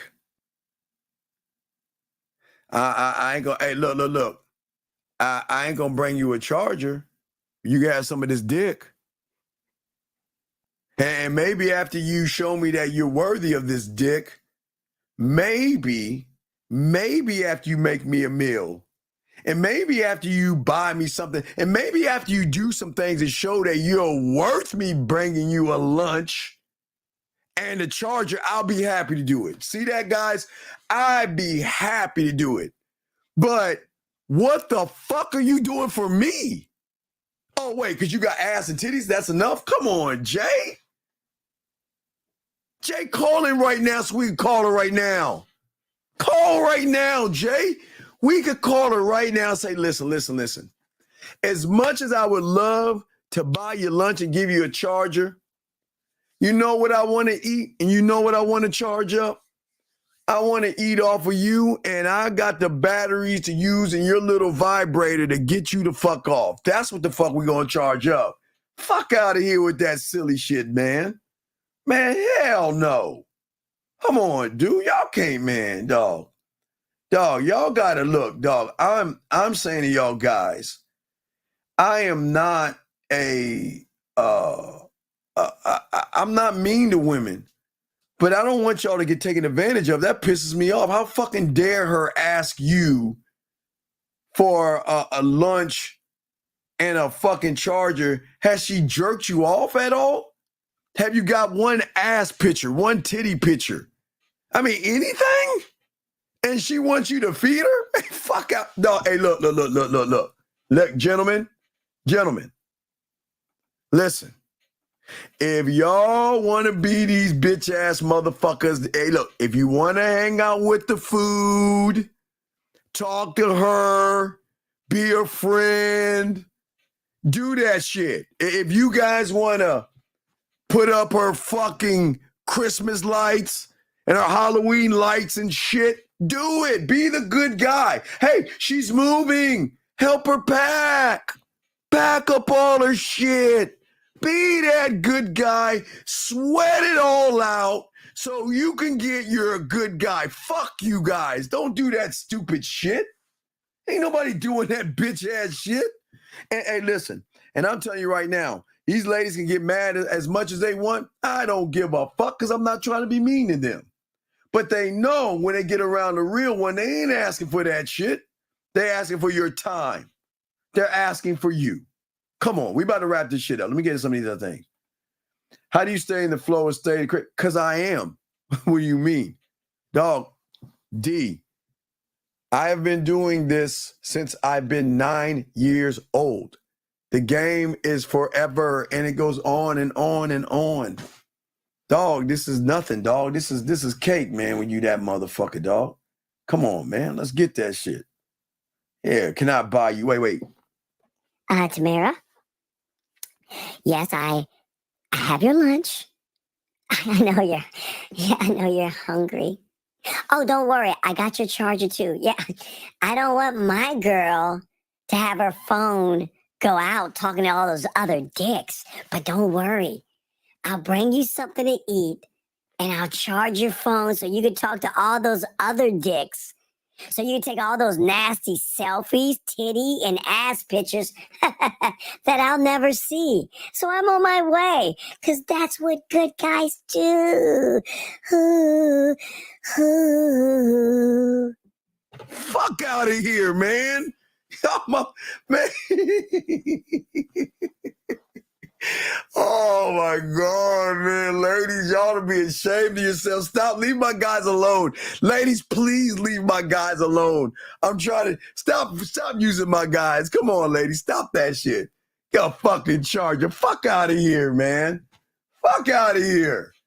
A charger. Come on. Come on. Stop. Stop. Okay? I'm just saying stop, man. Please. Please stop. Okay? Please. Y'all gotta wake the fuck up. Let me see. Let's see here. Let's get to any more last ones before we wrap this bitch up. Guys, we got that pineapple show tomorrow. Okay? All right? There you go. There you go. There you go. Yes. What the fuck? Come on, man. What up?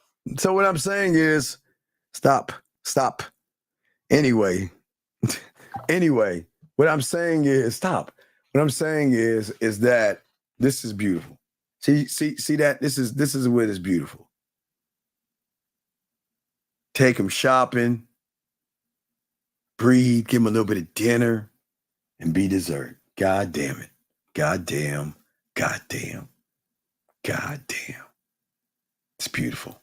Chokes me up a little bit to see a woman that knows how to do right around a man. But gentlemen, listen, we got the pineapple show. We got the pineapple show for you guys. So make sure y'all check it out tomorrow, gentlemen. Trying to think, I might do a show tomorrow. I don't know. I might do a show before the pineapple show. I might do one. So make sure y'all guys subscribe and everything. Shout out to my boy Zag. I appreciate my dog Zag and everything. And for all you guys out there, we are definitely going to chop it up. Gentlemen, y'all got this. Y'all got this. All right? Yes, a pineapple show tomorrow. We are always going to teach you why game is so important. Because what y'all will learn is that a lot of these guys are all fucked up. Vikings, the new Valhalla. There's a new Vikings. That Mayor Kingston and well, the boys already ended. So yeah, Valhalla, the new Valhalla, Vikings on Netflix, and the Mayor of Kingston, hard in the paint. Man shit. Valhalla's like a motherfucker. Straight up man shit. Well, no, those are not on right now. Shogun Billions, yeah. Dark. Well, no. Hey, boxing. I know you like dark boxing. You got to watch the Lazarus Project. Dog, I'm telling you, it is damn near on the level of dark. Because it's a continue. It's like Dark and a Groundhog Day combined together. I think it's on TNT or TBS. It's called the Lazarus Project Boxing. Gotta check it. It's very good. It's very good. The time loop is like Dark, but it's like Groundhog Day combined with Dark. So yeah. Oh yeah. Hey dog, I'm telling you, dog. Shit is fire, ain't it? You gotta watch. You gotta watch it. It's just like Dark and Groundhog Day combined together. It's a very good show. Very good show. Anyway, guys, we're going to wrap this up, guys. Appreciate you guys, man. Guys, please appreciate yourselves. Gentlemen, you need me, let me know. Guys, we're going to be dropping a new track really, really soon. If not tonight, definitely tomorrow. So I just got to finish up finishing up the music right now, so I'm just working on that shit right now. But guys, we got y'all, man. Please get yourselves, gentlemen. If you need us, holler at us. themanmindset@gmail.com. You ready for your pathway? This is right here, okay? Last question. How can we trust women when all they do is never trust us? Well, sir, key word, male. Sir, what is all this trusting women shit? Motherfucker, why do you care? Why do you care about trusting someone when you don't even trust your fucking self? You don't trust yourself to talk to women. You don't trust yourself to go up to women. You don't trust yourself to ask for anything that you want from women. So why the fuck are you putting all this shit on women? Why are you piling on women and sitting here talking about trusting a woman when you don't even fucking trust yourself? Come on, man. Wake up, young man. You don't trust yourself. Nah. You got to build a relationship with yourself, dumb fuck. Oh my God. What has the red pill done to you, young man? What has the red pill done to you? Talking about trust builds relationship. Hey, thank you, 200. Thank you, 200. I appreciate y'all. But come on, man. You got to earn trust, man. Stop, man. Come on, dog. Come on, man. Fuck. Yeah, if we do something, it'll be around noontime if we do a show, gentlemen, okay? But, gentlemen, I do appreciate you all, guys. And like I say, coming up, a few things real quick. Joe, you'll write this down. So August, 2 things are going to happen. We're going to talk about our annual August month. We'll talk about the women coming in. We always discuss that in August. We'll teach you about a job that you can do to not only make money, but get yourself in certain situations. Also, that is going to be birthday month. The whole month of August, you'll be able to click on my bitch ass birthday picture when I post that shit. And you'll be able to get discounts on all products. And we have the birthday package that has over 40, 50 hours of game at $99. So we will have that for you guys in August. Then September 15th, we will release the Halloween game. We always release everything, especially things like this, a month and 15 days, because we want to make sure if you have a woman, Sexoween will be for you. If you're trying to meet women, we got 2 things. The costume game for you guys to set you up. And also, if you guys are handing out candy, trick-or-treat game for women that have to, for the college girls that come home that have to take their little brothers and sisters trick-or-treating, we got some from them and those women, those older women that are single moms or whatever, or aunts or whatever. So we got something for everybody. Okay?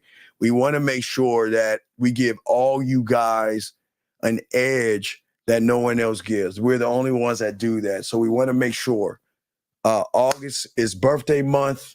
We're going to talk about the women coming in. Then September, we're going to go right into Halloween game to prepare you So there's no excuses because we're going to put you in positions to be around women, especially the costume game. We got that set. Guys, we do all the work for you. We show you how to put it together. We show you what to do, what to say. And then the last week of October, shit, I know I might be in Miami in October, but when we do a show, if we have the call in, we will tell you the places. That's how we work for you guys. Nobody does this on YouTube.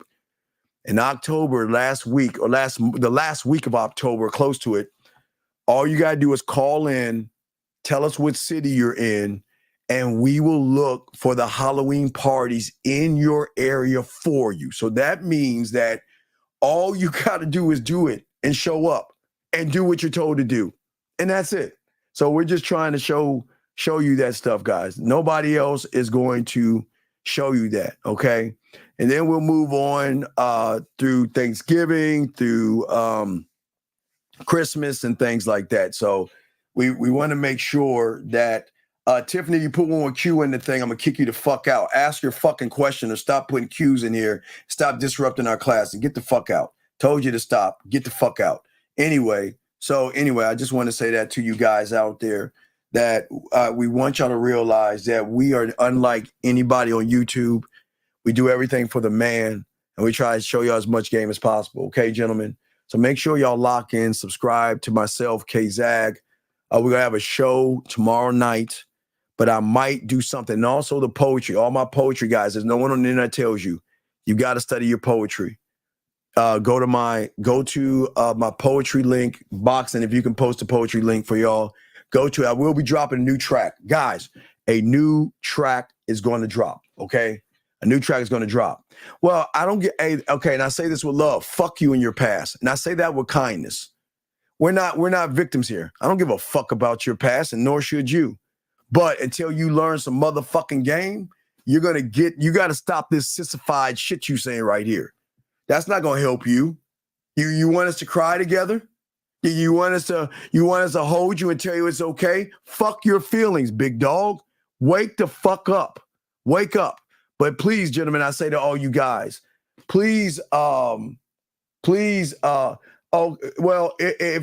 there's one this last year, there's going to be one this year. We're going to set you up. We got you. The costume is going to work wherever you go, and it's going to bring women to you. But only sexy ones. I got you covered. You'll see on Halloween game. But what I'm saying, and guys, if you don't get a chance, go to the Halloween testimonials. They're there. You can listen to the guys that win and stuff, all that. But guys, please, two things. Get your 100-piece puzzle set and start working on your poetry, okay? Guys, can y'all give them the poetry link, please, real quick, if you don't have it. With boxing, where the fuck is boxing at when you need them? Boxing. Where the fuck is boxing at? There you go. That's my dog. Thank you. Boxing. Thank you, sir.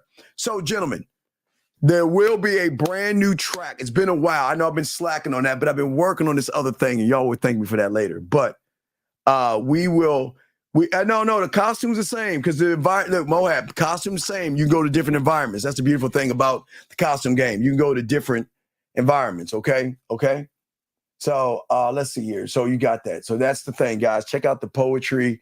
We will be dropping a brand new track, and it will be up. We drop that brand new track. So it's going to drop. I'm just getting the music together and getting all that stuff together. So guys, check out the poetry.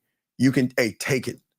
I don't care. Take the words, dissect it, use it, practice it, write it down. You can use all that stuff. It's privately for you, okay? I just write to keep my mouthpiece in my mind dirty, kinky, and nasty and all that shit. So it's the basis. If y'all want to learn the mouthpiece, you're going to have to learn the poetry. You got to learn how to express, talk to women. So please do that, okay? Very important. Very important. All right, guys. Check out the poetry, guys. Start writing. Guys, there will be a new track coming out. I promise y'all, guys, it will be a new track, okay? So we'll have that. But, guys, we might have a show in the afternoon, probably around 1 o'clock East, okay? Then we'll have the Pineapple Show at 8 East, okay? That's myself, K-Zag, in 1950, showing you guys why asking women boring-ass questions will never get you any pussy, okay? So we got y'all, man, okay? Just get yourselves, okay? I don't give a fuck who you are on Street Fighter because I'll use E Honda. No, you know what? I'll use the Indian motherfucker that's floating with the long arms and shit and smack the shit out of that woman. Fuck Chung Lee. Fuck Chung Lee, beautiful. Fuck Chung Lee. Anyway, we out, guys. Yes, go to the Man Mindset to get your pathway, guys. We appreciate you, but all we ask you guys to do is appreciate yourself. There is just one thing I'm asking you guys to do. I don't ask much of you. And I'm going to say, please do this. And hey, guys, y'all think, oh, fuck, here we go. Steven's going to ask us to like, subscribe, and get the notification. No, I ain't going to say that shit. Because if you think it's worthy and good, you'll do it already, so I ain't going to ask.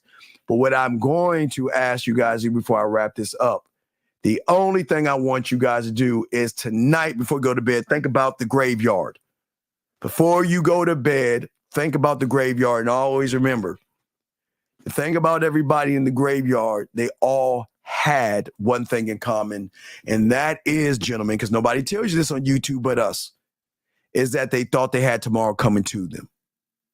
And we don't know when our last day is. So I ask all you guys out here, live every motherfucking day like it is your last. I'm not saying it's going to be your last, but like it is your last. So that's something. Remember, nobody teaches y'all that. So please, hey, yoga flame like a motherfucker. No, that's that fat, but that's Honda. I'm talking about the motherfucker that stretches his arms and his legs and shit and kicks the shit out of people. But anyway, yeah. So, but anyway, guys, do think about the graveyard, okay? Think about the graveyard, gentlemen, okay? And think about and please take the time that you are using to be worth the time when you love yourself, okay? We will talk to you guys in a little while. So we probably have 2 shows and the track. So guys, I got to get the fuck out of here. But gentlemen, hey, y'all know how to get at me. Get your the man mindset at gmail.com. Holla at your boy. We will see you guys definitely tomorrow. Peace. What up, though? It's your boy Paige Kennedy. You already know what it is. And you're listening to the manmindset.com. Dating help for men with your host, Steve the Dean Williams. What's up? This is T.O. And you're listening to the manmindset.com dating help for men with your host, Steve the Dean Williams. This is the Shark Damon John, and you're listening to themanmindset.com. Dating help for men with your host, Steve the Dean Williams. Just like that, man mindset. Just like that, man mindset. Have a good night, the show is over. Take notes and use what the dean has told you. Now with dating, your game is colder. No hesitation when you approach her. Gotta level up, gotta keep on rising. Till you the best, got the touch like Midas. Now you got style, you got all the women flocking. So many options, now you got it popping. Thank you for tuning in. Hey, just like that, man mindset. Gotta come back again. Hey, just like that, man mindset. Email the man mindset.